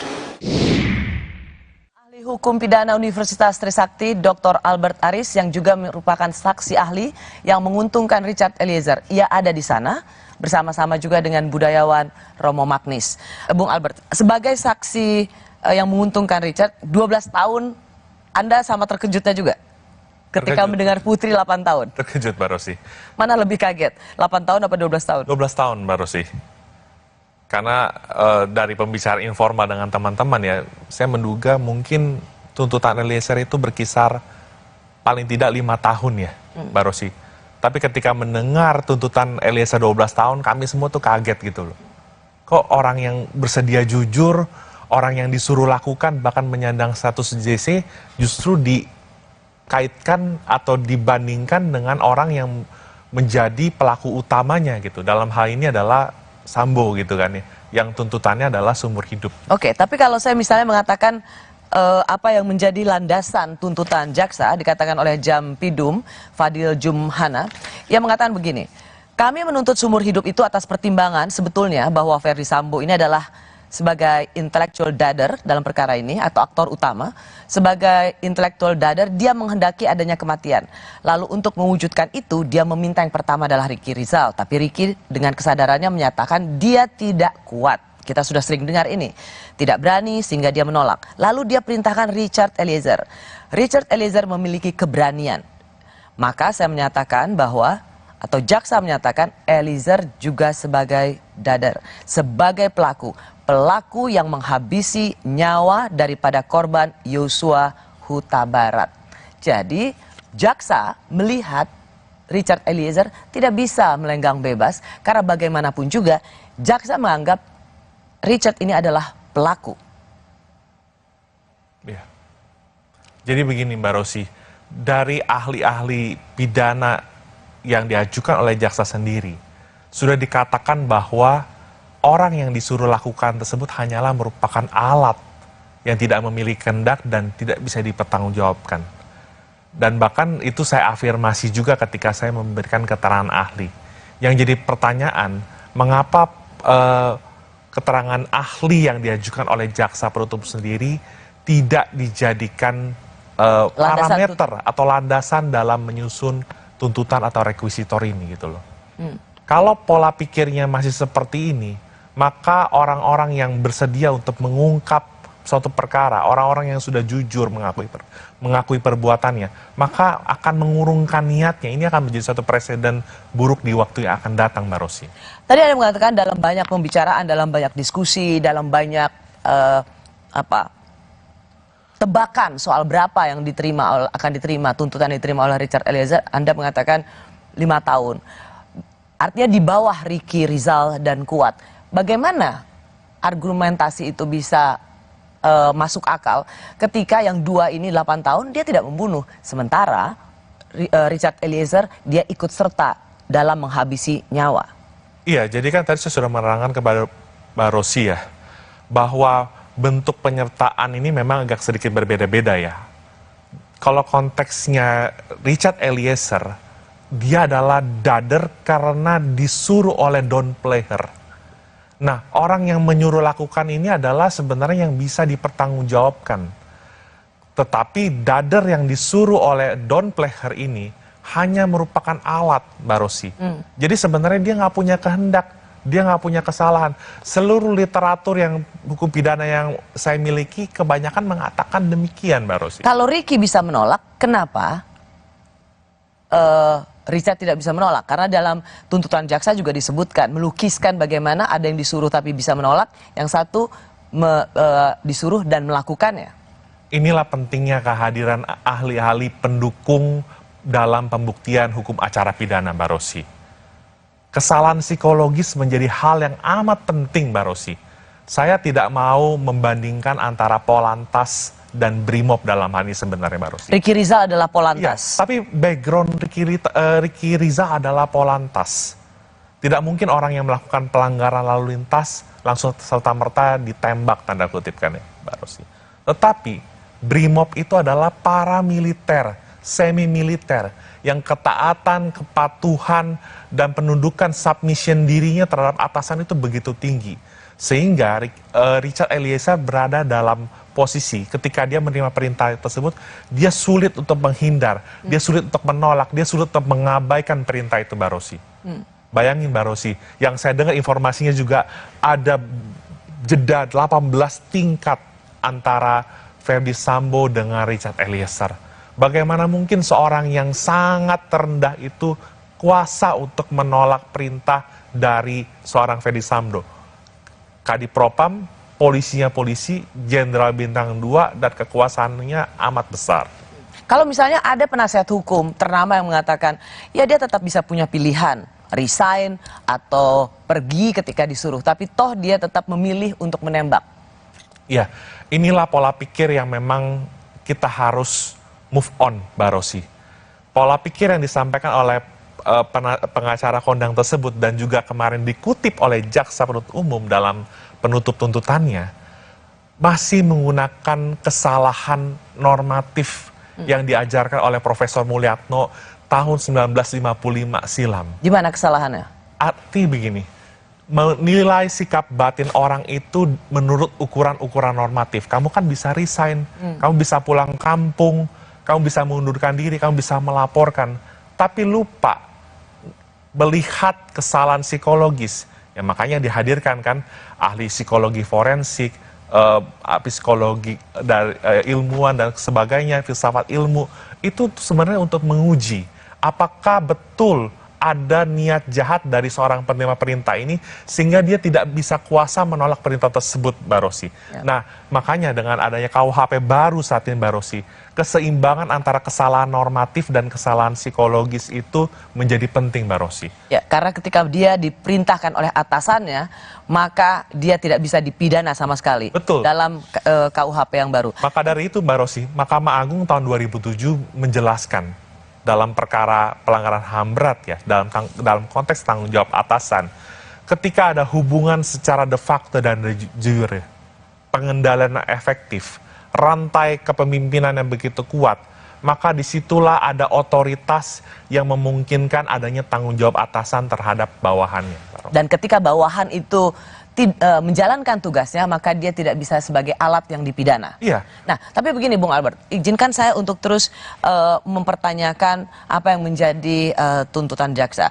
Misalnya dikatakan bahwa toh pada saat menembak itu ia juga tidak berada dalam situasi yang diintimidasi. Misalnya dalam situasi saya bertanya pada jaksa, mengapa seorang Richard Eliezer 12 tahun, dia bilang karena pada saat ditembak itu ia bisa lebih ringan atau dibebaskan kalau pada saat dia disuruh melakukan tembakan itu ia sendiri dalam ancaman. Misalnya kalau kamu nggak tembak dia maka saya akan menembak kamu. Nah, Richard tidak berada dalam situasi psikologi seperti ini atau ancaman yang mematikan seperti ini. Inilah sebenarnya bedanya pasal 48 tentang daya paksa dan pasal 51 tentang perintah jabatan, Mbak Rosi. Dua-duanya sebenarnya dalam keadaan terpaksa, Mbak Rosi. Kalau 48 itu atas satu kekuatan yang nggak bisa ditahan. Tapi dalam konteks pasal 51 tentang perintah jabatan ambtelijk bevel, pakar hukum pidana Belanda Van Bemmelen mengatakan, ketika seseorang menerima perintah jabatan, sesungguhnya itu dia berada dalam keadaan terpaksa karena diperhadapkan pada konflik. Di satu sisi nggak boleh membunuh, nggak boleh merusak barang milik orang lain, nggak boleh mengambil milik orang lain, tapi di satu sisi dia harus patuh dan taat terhadap perintah jabatan yang diberikan oleh atasannya tersebut. Atasannya yang bukan saja berwenang ya, tapi memiliki otoritas langsung terhadap dia, gitu. Dan menentukan hidup mati karir. Betul. Anggota Polri. Maka dari itu sebenarnya penting untuk melihat sisi kesalahan psikologis dari seorang Richard Eliezer yang konteksnya dia adalah latar belakangnya Brimob, dia memiliki ketaatan dan kepatuhan yang penuh, maka berlakulah asas. It danum dat kui ibit dare, ius vero nulla culpa est, qui parere necessit. Pertanggungjawaban tidak akan diminta kepada mereka yang patuh melaksanakan perintah, tapi kepada mereka yang memberikan perintah. Ini asas, Mbak Rosi. Asas. Jadi kalau ada keraguan-raguan dalam membaca pasal 51, kita semua di Fakultas Hukum sudah diajarkan sejak awal, kembali kepada asas. Anda berulang kali membandingkan Polantas dan Brimob. Ricky Rizal adalah Polantas, Eliezer adalah Brimob. Ricky Rizal dijadikan contoh bahwa Ricky Rizal bisa menolak, sementara Eliezer tidak bisa menolak. Jadi Anda sendiri sebenarnya Anda ingin mengatakan Ricky Rizal itu menolak bukan karena dia punya kemandirian atau menolak suruhan, ya karena dia tidak punya skill untuk itu. Ia seorang Polantas. Itu yang ingin sebenarnya Anda tekankan. Ya, tentu tanpa bermaksud membandingkan antara Polantas atau tidak ingin merendahkan profesi Polantas. Tetapi apa yang dibangun di tubuh Polri selama bertahun-tahun dengan adanya rentang jabatan, tadi saya sudah katakan ada 18 hierarki tingkat perbedaan antara Eliezer dengan Sambo. Ini membuat komando yang tercipta, sistemnya itu begitu memungkinkan tidak dibantahnya atau tidak dipertanyakannya suatu perintah. Bagaimana kemudian kalau dengan anggapan jaksa atau tuntutan jaksa yang katanya ini sudah sangat memenuhi ketentuan yang ada, sudah memenuhi rasa keadilan, versi jaksa mengatakan bahwa jangan melihat Eliezer ini sendirian 12 tahun, tetapi lihatlah dia dari atasnya, yaitu Ferdi Sambo yang bersama-sama melakukan perbuatan menghabisi, mencabut nyawa orang. Nah, Ferdi Sambo seumur hidup, maka 12 tahun kalau dibandingkan dengan seumur hidup itu justru sangat ringan untuk seorang Richard Eliezer. Maaf Mbak Rosi, saya kok nggak habis pikir Mbak Rosi ya. Dari literatur yang saya miliki, Don Plehen itu orang yang disuruh melakukan oleh Don Plehen itu sebenarnya adalah orang yang nggak bisa dipertanggungjawabkan. Karena itulah bab 3 KUHP kita mengatur hal-hal yang menghapus pidana, mulai dari pasal 44 sampai 51. Dan salah satunya adalah perintah jabatan tadi, Mbak Rosi. Ketika seorang menerima perintah jabatan, maka perbuatan pidana yang dilakukan oleh si penerima perintah jabatan tersebut menjadi hapus elemen melawan hukumnya. Karena memang yang harus bertanggung jawab adalah atasannya. Karena apa? Karena ada faktor konstranten moral. Ada tekanan moral yang luar biasa yang tidak kuasa ditolak oleh si bawahannya tersebut. Tekanan ini beda dengan daya paksa. Kenapa? Karena ada hubungan secara de facto dan de jure antara atasan dan bawahan tersebut. Jaksa tidak melihat adanya konstansi moral, adanya tekanan secara moral bagi seorang Richard Eliezer untuk melakukan itu. Ya, dan sehingga diperlakukan sama. Iya, dan itu hanya bisa dibuktikan dengan menilai kesalahan psikologis. Mohon maaf Mbak Rosi, kalau Indonesia masih menggunakan dan mempertahankan kesalahan normatif deskriptif secara absolut, maka kita lihat, mohon maaf dengan segala hormat, kita lihat realitanya saat ini lembaga pemasyarakatan kita, penjara kita penuh. Karena nenek yang mencuri 3 buah kakao dan sebagainya, ini hanya ilustrasi Mbak Rosi ya. Orang yang mengobati istrinya dengan ganja dan sebagainya, itu menjadi dipersalahkan secara normatif. Karena tidak pernah dilihat dari sisi kesalahan psikologisnya. KUHP hadir untuk mengembalikan keseimbangan itu. Saya tidak bilang kesalahan psikologis lebih baik, Mbak Rosi, daripada kesalahan normatif. Tetapi perlu dilihat keseimbangannya. Bagaimana posisi seorang bawahan yang tadi begitu beda pangkat jaraknya jauh sekali, apalagi yang merintah itu adalah polisi sanggup untuk menolak perintah tersebut, Mbak Rosi? Dalam sidang dengan terdakwa Sambo atau sidang pembunuhan Brigadir Yosua, kita melihat banyak yang menangis. Ada tangisan Putri, tapi kemarin pada saat pembacaan tuntutan, publik juga melihat ada jaksa yang menahan tangis. Ini dia. Terbukti secara sah dan meyakinkan melakukan tindak pidana merampas nyawa orang secara bersama-sama sebagaimana diatur dan diancam pidana dalam dakwaan primer melanggar pasal 340 junto pasal 55 ayat 1 ke 1 KUHP pidana. 2. Menjatuhkan pidana terhadap terdakwa Richard Eliezer Pudium Lumiu dengan pidana penjara selama 12 tahun dengan perintah agar terdakwa tetap ditahan, dipotong masa penangkapan. Kepada para pengunjung, mohon untuk tenang.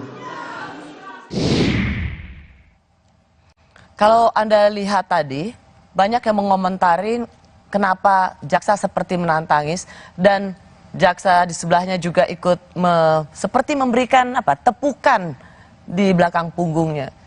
Apa yang Anda lihat?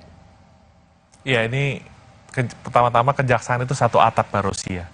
Tetapi dalam konteks rencana penuntutan atau rentut, dengan saya nggak tahu ya, saya nggak menduga-duga apakah itu menangis atau menyeka keringat. Tapi kalau diasumsikan itu adalah menangis, berarti ketika menyusun tuntutan ini, bisa jadi, Mbak Rosi, bisa jadi ini ya, suaranya tidak bulat, Mbak Rosi. Jadi Anda bilang bisa jadi sebenarnya tidak bulat. Ya, tidak bulat. Jadi ada relasi kuasa juga dalam menentukan rencana tuntutan. Jaksa-jaksa di bawah atau itu punya tuntutan yang lain, tetapi kuasa di atasnya menentukan yang berbeda. Itukah yang ingin Anda katakan? Begini, Mbak Rosi, kami sebagai praktisi hukum itu kan melihat segala sesuatu berdasarkan alat bukti, Mbak Rosi. Tetapi jangan lupa, ketika menegakkan hukum, meski dalam posisi yang berbeda sekalipun, ada hati nurani, Mbak Rosi. Ada hati nurani, Mbak Rosi. Dan bisa jadi hati nurani itu berteriak ketika ada sesuatu yang dirasakan kurang adil, Mbak Rosi. Oleh karena itu, izinkan saya hari ini mengungkapkan apa yang disampaikan oleh Jeremy Bentham. Apa manfaat pemidanaan yang begitu berat untuk seorang Eliezer yang begitu jujur? Apakah dia bisa memperbaiki kelakuan Eliezer, pemidanaan itu? Yang kedua, apakah dia bisa mencegah Eliezer melakukan tindak pidana di kemudian hari?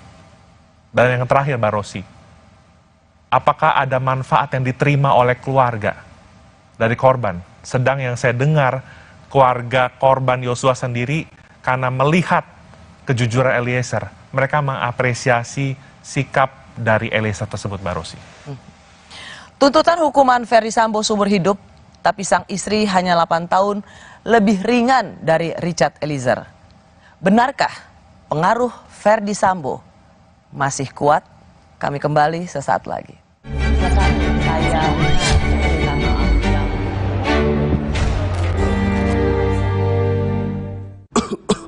Tenggorokan sakit nih, minum obat antibiotik Sakit tenggorokan ya? Jangan dikit-dikit minum antibiotik, nanti resistensi loh. Semprot aja Cooling 5, kerja lokal pada tenggorokan. Cooling 5, redakan sakit tenggorokan. Aku pilih Morinaga karena triple bifidusnya bantu jaga daya tahan tubuh dan dukung proses belajarnya serta optimalkan tumbuh kembangnya. Karena waktu tak bisa kembali. Morinaga. Hai, tahukah Anda? Cuma Entrasol yang tinggi serat dan mengandung ekstrak buah zaitun. Bantu jaga kesehatan jantungku. Rendah laktosanya bikin nyaman di perutku. Entrasol. Sejak 1972, PT Taiso telah memproduksi obat berkualitas. Quality control ketat, modern, dan higienis. Menghasilkan Tempra yang dipercaya dari generasi ke generasi. Ingat, Mama. Ingat Tempra. Tempra Drops untuk adik bayi, pipetnya terlindungi. Tempra sirup untuk si kecil, dengan gelas takar lebih tepat. Untuk kakak, Tempra Forte. Ingat, Tempra tak perlu dikocok. Ingat Mama, ingat Tempra. Kompas Update dipersembahkan oleh Morinaga.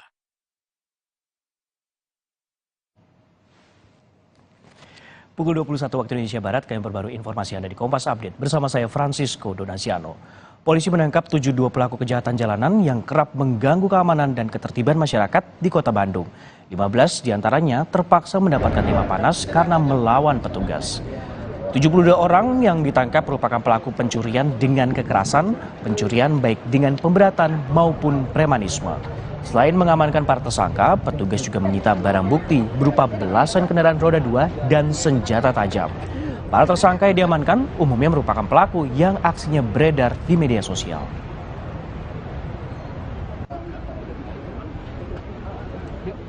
Demikian Kompas Update, saya Francisco Donasiano. Sampai jumpa. Kompas Update dipersembahkan oleh Entrasol. Aku pilih Morinaga karena triple bifidusnya bantu jaga daya tahan tubuh dan dukung proses belajarnya serta optimalkan tumbuh kembangnya. Karena waktu tak bisa kembali. Morinaga. Hai, tahukah Anda? Cuma Entrasol yang tinggi serat dan mengandung ekstrak buah zaitun. Bantu jaga kesehatan jantungku. Rendah laktosanya bikin nyaman di perutku. Entrasol. Resep baru dari mie sedap kari kental spesial. Super duper kari. Mie-nya kenyal, kuahnya makin kental. Karinya makin spesial. Jadi rempah pilihan. Mie sedap kari kental spesial. Ya kari kau cobain. Dari Wingswood. Sejak 1972, PT Taiso telah memproduksi obat berkualitas. Quality control ketat, modern, dan higienis. Menghasilkan Tempra yang dipercaya dari generasi ke generasi. Ingat Mama? Ingat Tempra. Sejak 1972, PT Taiso telah memproduksi obat berkualitas. Quality control ketat, modern, dan higienis. Menghasilkan Tempra yang dipercaya dari generasi ke generasi. Ingat Mama? Ingat Tempra. Sambut era TV digital bersama Kompas TV. Untuk penonton setia Kompas TV, kanal digital Kompas TV di kota-kota berikut kini dapat dinikmati dengan kualitas HD. Untuk informasi lebih lanjut, kunjungi kompas.tv/pindah ke digital. Atau hubungi nomor berikut. Jadi, tunggu apa lagi? Ayo, beralih ke TV digital sekarang. Saudara, Anda menyaksikan Breaking News Kompas TV. Tadi beberapa kali ada petasan yang dilemparkan ke arah kami. Belum ada konfirmasi resmi. Di lokasi sekolah MTS 19. Yang terlibat laka ini adalah mobil tangki Pertamina. 6 orang saksi ini sudah pernah dihadirkan dalam sidang-sidang sebelumnya. Kami masa menolak adanya Omnibus Law. Jadwal Presiden benar-benar padat. Akan menjadi perhatian publik. Saat ini saya membahas. Kompas TV, Breaking News. Kompas TV kini hadir di sejumlah layanan TV berlangganan. Nikmati program-program berkualitas Kompas TV di TV berlangganan pilihan Anda. Sekarang, Kompas TV, independen, terpercaya.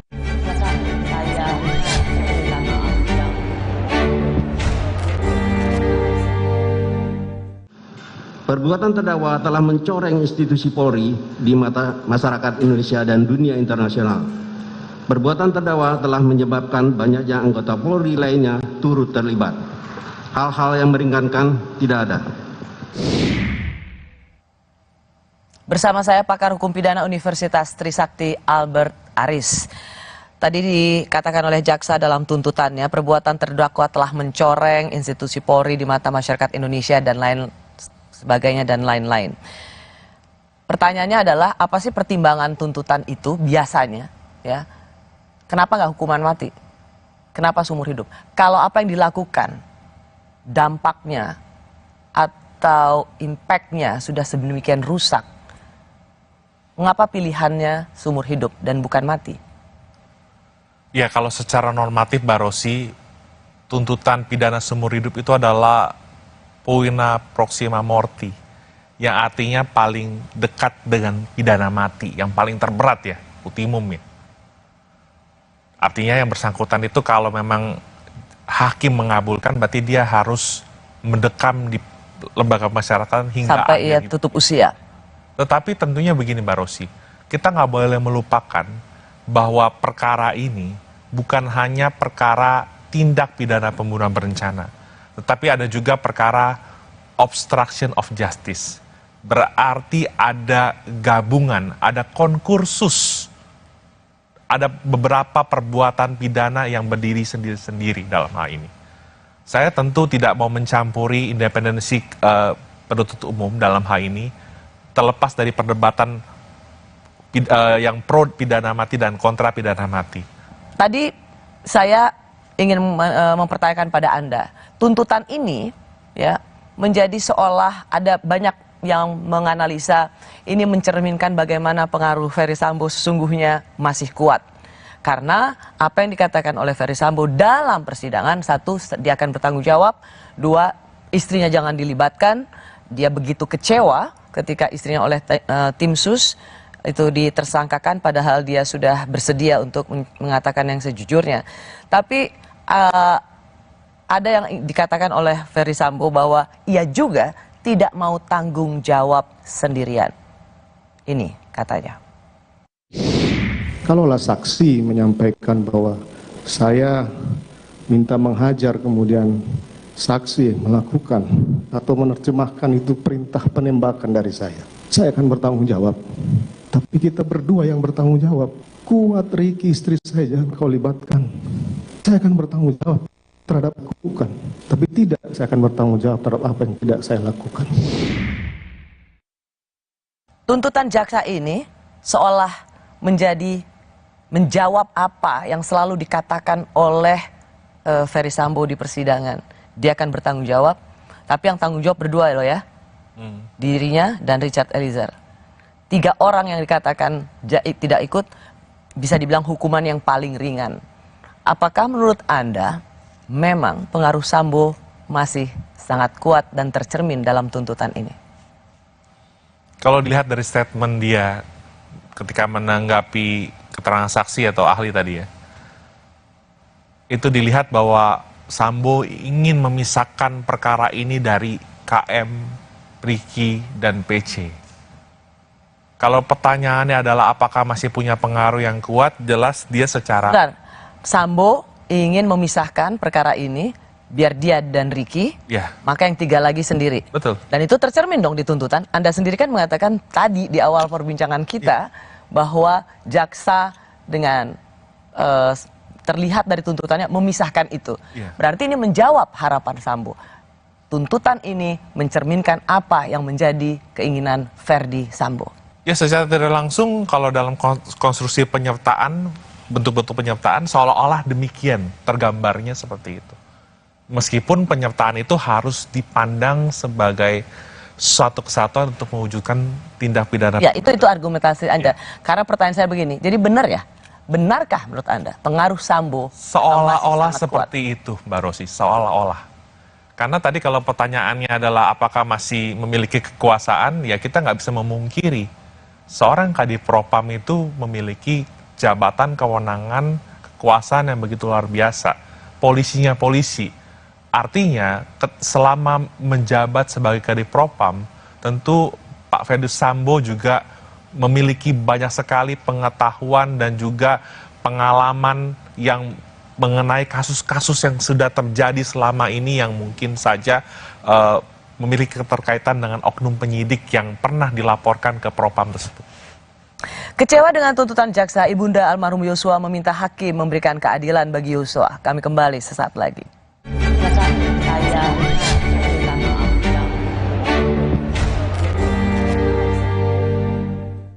Sejak 1972, PT Taiso telah memproduksi obat berkualitas. Quality control ketat, modern, dan higienis. Menghasilkan Tempra yang dipercaya dari generasi ke generasi. Ingat, Mama. Ingat Tempra. Tempra Drops untuk bayi, Tempra Sirup untuk adik, Tempra Forte untuk kakak. Ingat Mama, ingat Tempra. Tenggorokan sakit nih, minum obat antibiotik Sakit tenggorokan ya? Jangan dikit-dikit minum antibiotik, nanti resistensi loh. Semprot aja Cooling 5, kerja lokal pada tenggorokan. Cooling 5, redakan sakit tenggorokan. Sejak 1972, PT Taiso telah memproduksi obat berkualitas. Quality control ketat, modern, dan higienis. Menghasilkan Tempra yang dipercaya dari generasi ke generasi. Ingat, Mama? Ingat Tempra. Sejak 1972, PT Taiso telah memproduksi obat berkualitas. Quality control ketat, modern, dan higienis. Menghasilkan Tempra yang dipercaya dari generasi ke generasi. Ingat, Mama? Ingat Tempra. Tenggorokan sakit nih, minum obat antibiotik Sakit tenggorokan ya? Jangan dikit-dikit minum antibiotik, nanti resistensi loh. Semprot aja Cooling 5, kerja lokal pada tenggorokan. Cooling 5, redakan sakit tenggorokan. Resep baru dari mie sedap kari kental spesial. Super duper kari. Mie-nya kenyal, kuahnya makin kental. Karinya makin spesial. Dari rempah pilihan. Mie sedap kari kental spesial. Ya kari kau cobain. Dari Wings Food. Mau panas? Dingin? Aku tuh love banget sama Top White Coffee, jadi bisa sering ngopi deh. Top White Coffee, the authentic taste of white coffee. Dari Wings Food. Hai baby, Top White Coffee yuk. Saudara, Anda menyaksikan Breaking News Kompas TV. Tadi beberapa kali ada petasan yang dilemparkan ke arah kami. Belum ada konfirmasi resmi. Di lokasi sekolah MTS 19. Yang terlibat laka ini adalah mobil tangki Pertamina. Keenam orang saksi ini sudah pernah dihadirkan dalam sidang-sidang sebelumnya. Kami masa menolak adanya Omnibus Law. Jadwal Presiden benar-benar padat. Akan menjadi perhatian publik. Saat ini saya membahas Kompas TV, Breaking News. Sambut era TV digital bersama Kompas TV. Untuk penonton setia Kompas TV, kanal digital Kompas TV di kota-kota berikut kini dapat dinikmati dengan kualitas HD. Untuk informasi lebih lanjut, kunjungi kompas.tv/pindah ke digital. Atau hubungi nomor berikut. Jadi, tunggu apa lagi? Ayo, beralih ke TV digital sekarang. Negara akhirnya mengakui terjadinya berbagai kasus pelanggaran HAM berat. Presiden Jokowi juga berjanji memulihkan hak korban. Sayangnya, hanya 12 kasus yang diakui olehnya dan lebih mengutamakan proses penyelesaian di luar pengadilan. Sementara korban dan keluarga korban berharap dituntaskan di pengadilan. Seriuskah pemerintah dalam menyelesaikan kasus pelanggaran HAM berat? Simak pembahasannya dalam Dua Arah, Jumat 20 Januari, pukul 8:30 malam. Live di Kompas TV.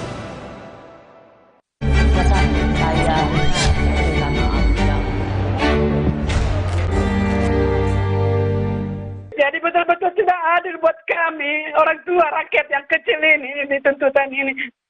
Mohon Bapak Hakim, tolong kami, berikan kami keadilan.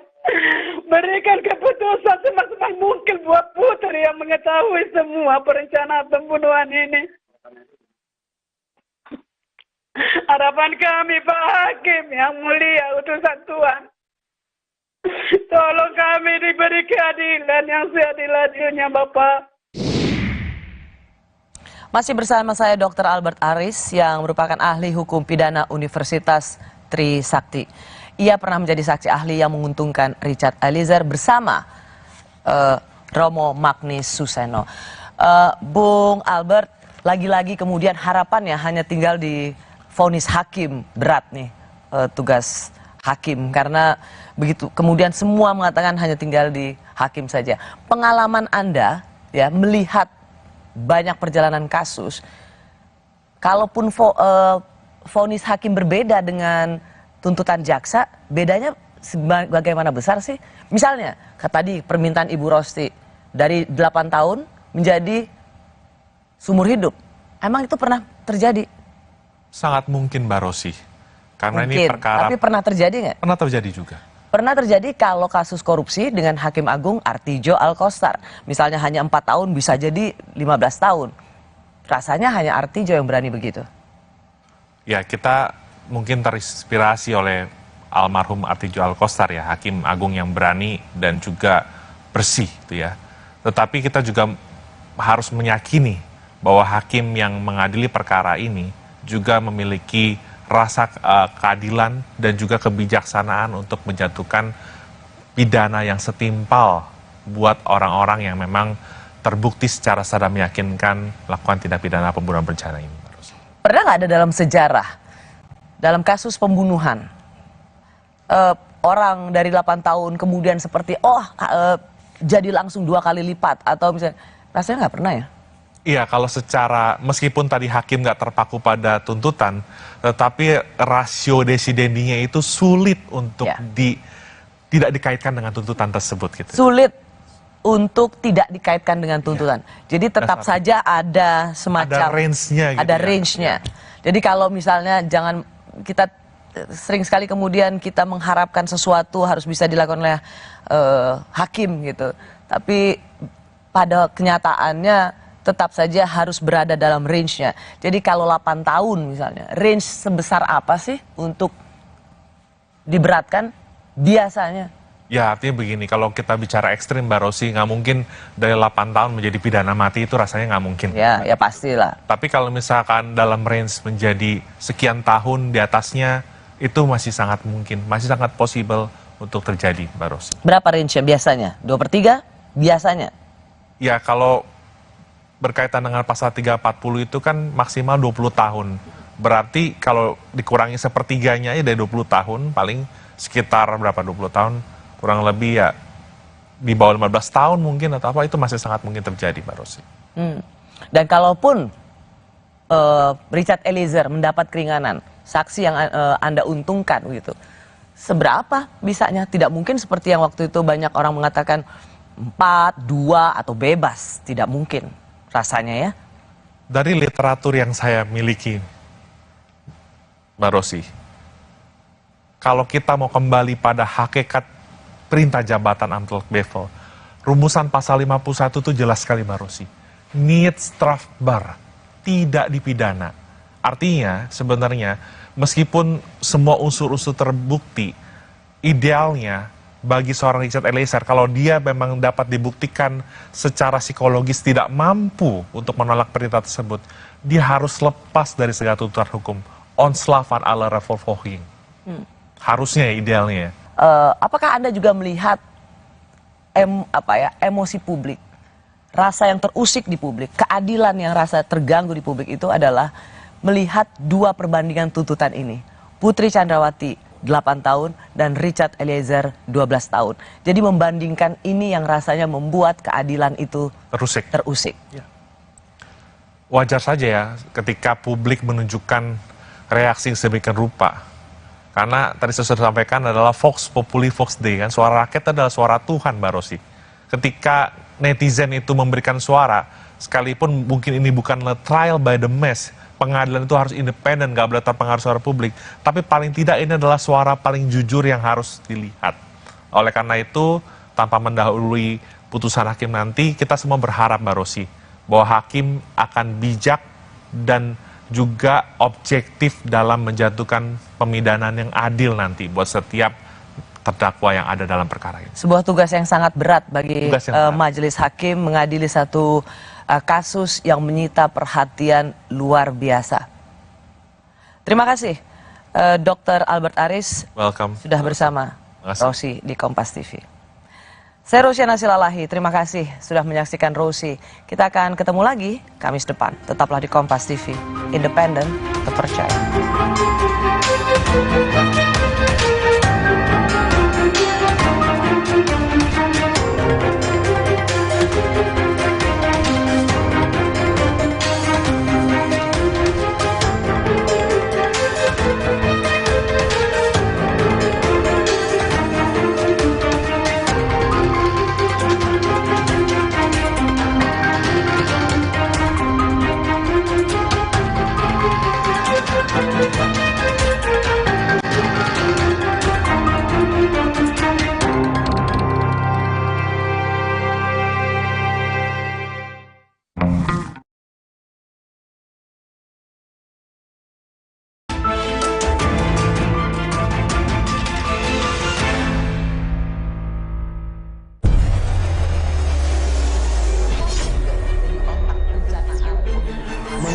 Menjadi seorang koruptor sebagai pertanggungjawaban moral. Saya mau minta klarifikasi, ini tanggung jawab siapa? Bapak malu nggak sih? Apakah saya dengar permintaan maaf yang benar kan berarti seolah-olah korban?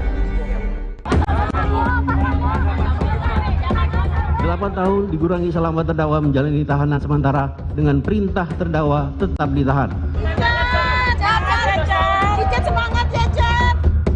Tidak ditemukan adanya alasan pembenar maupun alasan pemaaf yang dapat menghapus sifat melawan hukum serta kesalahan terdakwa Ferdi Sambo sehingga menjatuhkan pidana terhadap terdakwa dengan pidana seumur hidup. Jaksa penuntut umum berpendapat tidak ada alasan yang meringankan perbuatan Ferdi Sambo menghilangkan nyawa Brigadir Yosua Huta Barat. Mantan Kadif Propam Polri itu juga dianggap telah mencoreng institusi Polri dengan melibatkan banyak anggota Polri dalam skenarionya. Bahwa selama dalam persidangan pada diri terdakwa Ferdi Sambo tidak ditemukan adanya alasan pembenar maupun alasan pemaaf yang dapat menghapus sifat melawan hukum serta kesalahan terdakwa Ferdi Sambo sehingga terdakwa Ferdi Sambo dapat dimintai pertanggungjawaban pidana. Sementara kepada Richard Eliezer, jaksa seakan mengabaikan kejujuran dan status justice collaborator yang disandang Eliezer dengan membacakan tuntutan hukuman penjara 4 tahun lebih tinggi ketimbang tuntutan hukuman penjara untuk Putri Chandrawati, Kuat Ma'ruf, dan Ricky Rizal.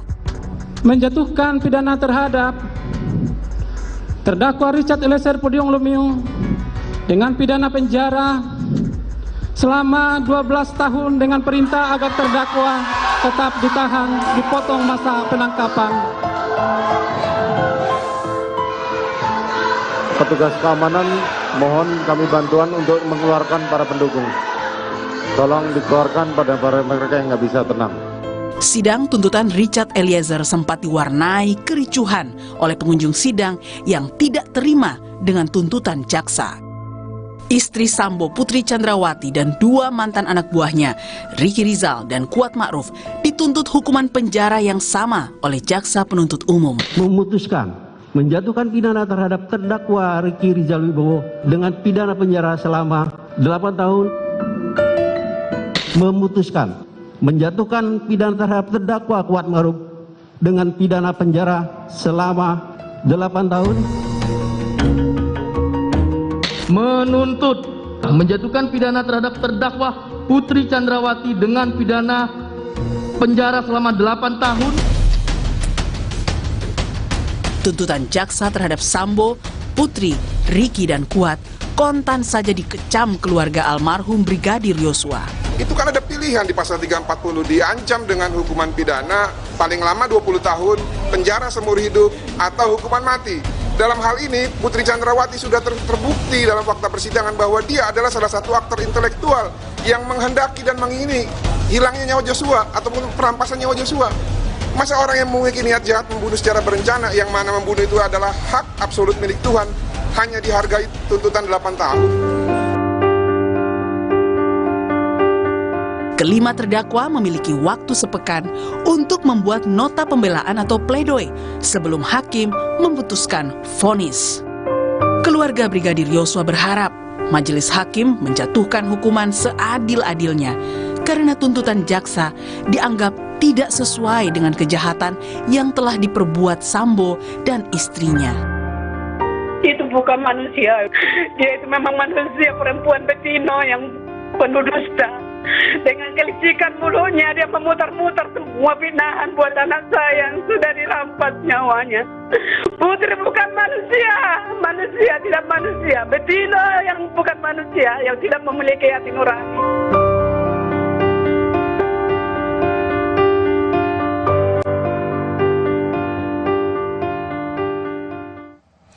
Saya sudah bersama ahli hukum pidana Universitas Trisakti, Dr. Albert Aris. Ia juga hadir dalam persidangan sebagai saksi ahli yang menguntungkan Richard Eliezer. Bung Albert, terima kasih sudah di Rosi. Makasih Mbak Rosi. Kalau kita lihat dalam pembacaan tuntutan pada persidangan kemarin, hari Rabu, maka ada 2 bacaan tuntutan yang disambut dengan riuh rendah, sehingga majelis hakim harus menghentikan persidangan. 1 untuk tuntutan Putri dan 1 untuk tuntutan Richard Eliezer. riuh rendahnya itu bersifat kekecewaan karena dua-duanya dianggap sangat tidak adil. Apa yang Anda lihat dari reaksi pengunjung sidang pada saat waktu itu? Iya, tanpa mengurangi penghormatan terhadap independensi dan kemerdekaan penuntutan yang dimiliki oleh kejaksaan, dalam hal ini Kejaksaan Negeri Selatan ya, maka kekecewaan publik ini perlu dilihat sebagai gambaran utuh bagaimana rasa keadilan masyarakat itu tercurah pada saat mendengar tuntutan atau rekuisitor dari jaksa penuntut umum. Jadi ini adalah gambaran paling jujur dari reaksi masyarakat untuk membedakan mana yang adil dan mana yang kurang adil. Kalau jaksa adalah penuntut yang mewakili keadilan bagi para pencari keadilan korban dalam hal ini dan juga masyarakat pada umumnya, mengapa? Apa yang Anda lihat ini tidak ditemukan masyarakat pada pembacaan tuntutan kemarin? Iya, khususnya untuk Eliezer ya. Karena Eliezer ini adalah seorang yang sudah jujur mengakui perbuatannya dan statusnya juga merupakan justice collaborator yang bersedia untuk mengungkap tindak pidana ini. Dan jangan lupa Mbak Rosi, dalam konstruksi penyertaan patut diduga Richard Eliezer ini adalah orang yang disuruh melakukan. Artinya dia melaksanakan tindak pidana tersebut karena disuruh dan mendapat perintah jabatan dari atasannya. Jadi salah satu yang menjadi perhatian publik adalah ketika tuntutan itu untuk Richard Eliezer terasa lebih berat dibandingkan untuk seorang Putri Chandrawati. Iya, karena konteks dari penyertaan itu adalah bunyi pasal 55 dipidana sebagai pelaku. Meski kita mengetahui ya ada bentuk-bentuk penyertaan, ada orang yang melakukan, ada orang yang menyuruh lakukan, ada orang yang turut melakukan dan ada orang yang menggerakkan untuk melakukan tindak pidana. Tapi konteks yang ada dalam diri seorang Eliezer, dia adalah orang yang disuruh lakukan. Artinya dia hanyalah merupakan manus ministra yang tidak mempunyai kehendak, tidak mempunyai niat jahat untuk melakukan tindak pidana pembunuhan, apalagi terhadap temannya sendiri. Oke, Anda hadir di sidang untuk menguntungkan terdakwa Richard Eliezer. Kalau kita lihat dalam persidangan kemarin, itu komentar publik yang tercermin dalam sosial media pada persidangan kemarin, pertanyaan-pertanyaan jaksa itu mendapat pujian yang luar biasa. Jaksa keren, pertanyaannya kritis, jaksa luar biasa, termasuk hakimnya juga. Itu dapat publik tuh merasa melihat jaksa itu keren banget. Tetapi pembacaan tuntutan kemarin, terutama membandingkan antara tuntutan untuk Putri dan tuntutan untuk Richard Eliezer, itu sampai dikatakan berakhir dengan tragis dan kecaman, makian luar biasa ditujukan pada Kejaksaan Agung. Menurut apa yang paling prinsip yang mengusik rasa keadilan dalam dua tuntutan ini? Ya karena terlihat ada disparitas ya, ada kejomplangan bagi seorang Richard Eliezer yang sudah tadi mengakui perbuatannya, sudah bersikap kooperatif, tapi ternyata dituntut dengan pidana 12 tahun penjara. Meski Mbak Rosi, hakim tidak terikat pada tuntutan jaksa. Hakim itu berpatokan pada dakwaan dan fakta-fakta yang terkait persidangan. Nah, kalau kita lihat ada 3 terdakwa lain yang dituntut 8 tahun, maka publik secara sederhana dalam kacamata awam akan melihat adanya ketidakadilan, terlepas adanya penjelasan-penjelasan secara hukum, penjelasan secara normatif yang sudah disampaikan oleh pihak kejaksaan.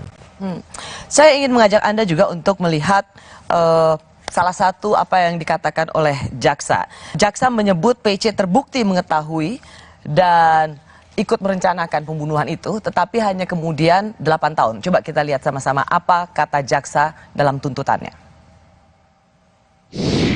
Maka rangkaian perbuatan dan peranan terdakwa Putri Chandrawati jelas telah menunjukkan adanya unsur dengan sengaja dalam bentuk kehendak dan pengetahuan yang dimiliki terdakwa Putri, adanya unsur dengan direncanakan lebih dahulu, yaitu dimulai dari hari Kamis tanggal 7 Juli 2022 di Rumah Magelang.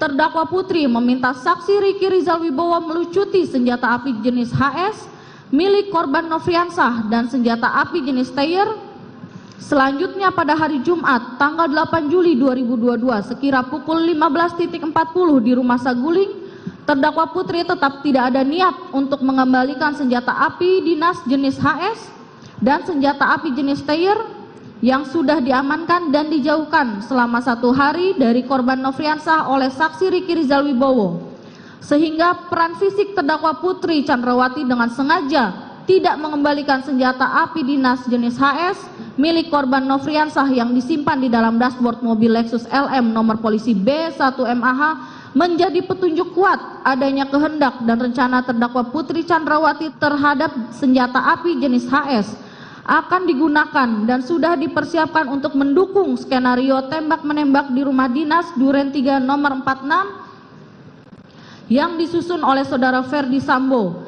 dan terdakwa Putri Chandrawati dan juga sebagai rencana untuk merampas nyawa korban Nofriansah Yosua Huta Barat. Putri Chandrawati hanya dituntut 8 tahun. Apakah Anda terkejut dengan tuntutan ini? Cukup terkejut. Kenapa? Ya karena dalam konteks penyertaan tadi, ya ini kan bukan hanya sekedar meeting of mind yang bersifat abstrak. Seringkali para ahli persidangan mengatakan meeting of mind. Tetapi perlu dilihat tadi bagaimana seluruh rangkaian dari awal peristiwa ini sampai terjadinya pembunuhan tersebut, yaitu kerjasama yang erat, dugaan kerjasama erat di antara para pelaku untuk mewujudkan tindak pidana pembunuhan berencana tersebut. Tapi saya ingin juga mencoba ya memahami apa, belum tentu bersetuju, apa yang menjadi pijakan jaksa. Karena yang dikatakan oleh jaksa adalah Putri Chandra meskipun mengatakan secara sah dan meyakinkan ikut dalam perencanaan pembunuhan itu, tetapi Putri itu sama dengan Kuat dan Riki, ia tidak melakukan apapun, ia tidak ikut menembak atau mencabut nyawa Yosua. Iya, dalam penyertaan atau delneming hukum pidana, memang tidak semuanya para pelaku tindak pidana itu mewujudkan delik. Ada beberapa kemungkinan. Ada kemungkinan seluruh peserta itu mewujudkan delik. Ada kemungkinan yang kedua hanya salah satu pelaku yang mewujudkan delik. Atau kemungkinan ketiga adalah tidak ada yang mewujudkan delik, tetapi tindak pidana itu terjadi karena kerjasama yang erat tadi. Ya. Nah, berarti kalau di sini Putri hanya 8 tahun, artinya jaksa sendiri merasa bahwa Putri, meskipun dalam rentetan tuntutannya mengatakan bahwa ikut mengetahui, merencanakan, ikut dengan menyiapkan senjata atau menyimpan senjata, tapi jaksa tidak mampu menghadirkan fakta-fakta yang mendukung itu, sehingga hanya 8 tahun. Benar nggak kayak gitu? Karena kemarin juga saya sempat mendengar ada pakar yang mengatakan bisa jadi pola pikir jaksa dalam mengajukan tuntutan terhadap PC itu berbasis gender, di mana perempuan yang berhadapan dengan hukum itu mendapatkan perlakuan yang berbeda, ya. Tetapi saya tidak melihat pertimbangan itu ketika jaksa penuntut umum membacakan rekuisitornya, Mbak Rosi. Kenapa? Kenapa faktor gender, perempuan yang dianggap lemah berhadapan dengan hukum atau dengan suaminya yang cukup dominan atau sangat dominan mengatur rumah tangga, itu tidak bisa dianggap juga dia tidak memenuhi delik itu. Ya, bahwa dia tidak punya kemandirian untuk menyatakan stop, jangan lakukan ini. Ya, justru dari itu kita perlu melihat dari awal terjadinya tindak pidana pembunuhan ini berawal dari keluhan siapa. Nah, ini yang sebenarnya bisa menjadi faktor utama untuk menggali kebenaran material terlepas dari serangkaian fakta-fakta yang terjadi sampai terjadinya pembunuhan tersebut, Mbak Rosi. Oke, tapi saya masih ingin menanyakan bahwa kenapa 8 tahun dan pertimbangan jaksa itu adalah karena dia tidak melakukan apapun, dia tidak mencabut nyawa, sama seperti Riki dan Kuat, sehingga Putri hanya 8 tahun. Bagaimana? Mengapa itu tidak bisa diterima? Ya, berbeda dengan misalnya tadi Eliezer yang ikut.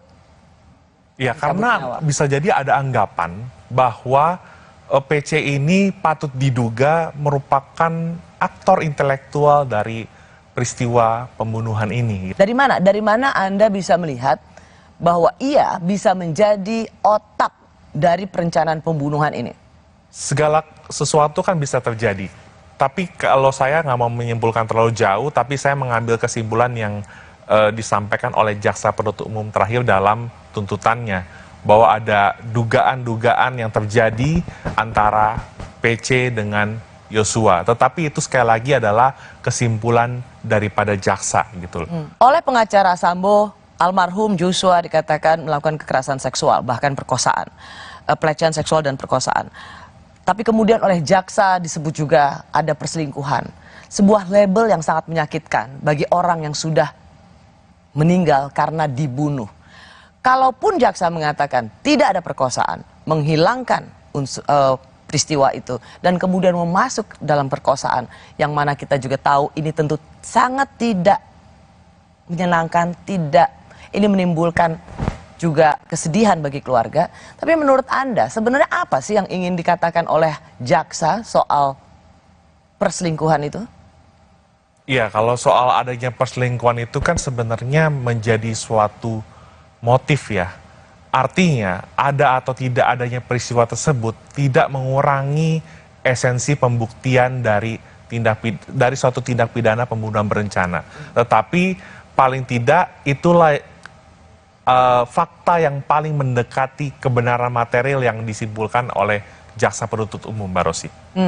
Tapi itu tercermin nggak dengan hukuman tuntutannya? Ya, itu dia yang saya sampaikan tadi.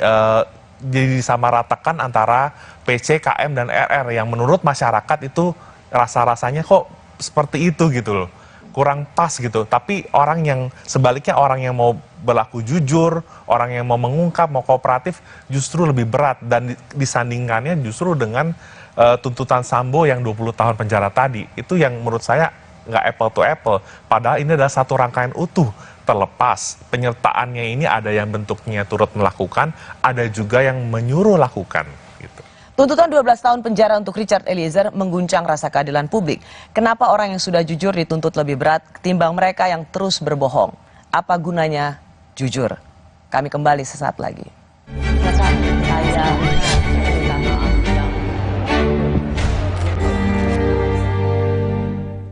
Aku pilih Morinaga karena triple bifidusnya bantu jaga daya tahan tubuh dan dukung proses belajarnya serta optimalkan tumbuh kembangnya. Karena waktu tak bisa kembali. Morinaga. Saya pilih Entrasol dengan ekstrak buah zaitun dan tinggi serat, 4 kali lebih kuat tangkal radikal bebas. Bantu jaga kesehatan jantung saya. Tinggi proteinnya bantu jaga massa otot saya. Entrasol.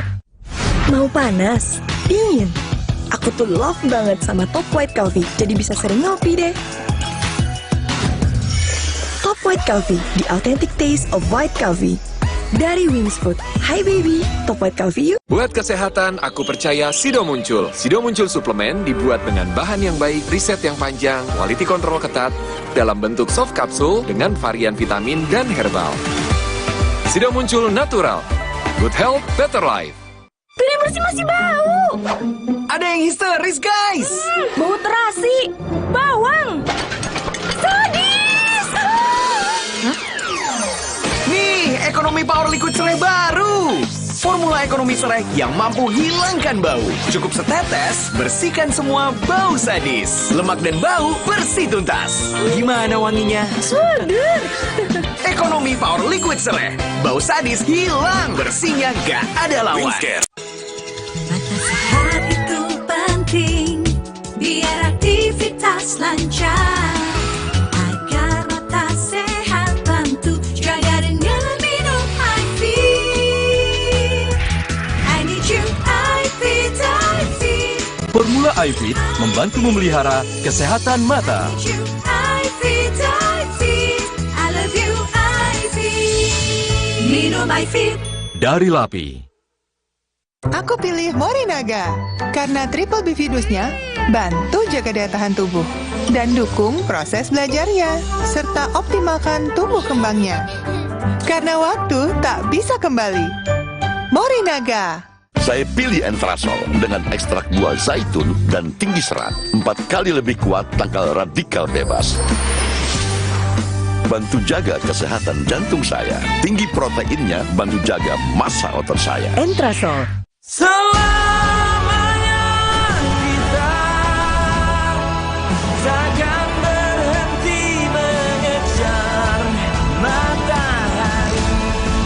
Cheers to your life's adventure. Saat tubuh terasa lemah, tidak fresh, vitamin C biasa tidak cukup. Vitalong C Zinc beda. Dengan time release, diserap bertahap melindungi seharian. Nyaman di lambung, fitnya standby, lemahnya goodbye. Vitalong C Zinc.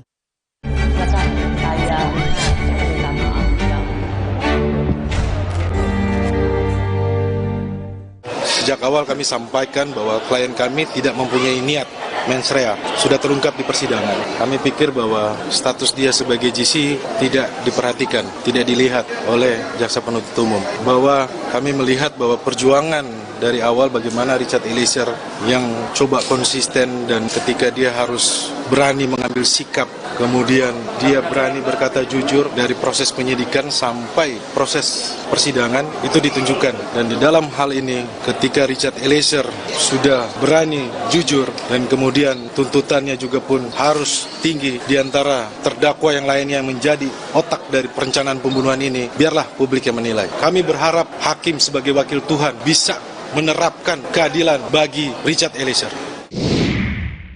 Ahli Hukum Pidana Universitas Trisakti, Dr. Albert Aris, yang juga merupakan saksi ahli yang menguntungkan Richard Eliezer. Ia ada di sana bersama-sama juga dengan budayawan Romo Magnis. Bung Albert, sebagai saksi yang menguntungkan Richard, 12 tahun, Anda sama terkejutnya juga?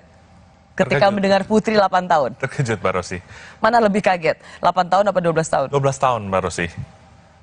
Karena dari pembicaraan informal dengan teman-teman ya, saya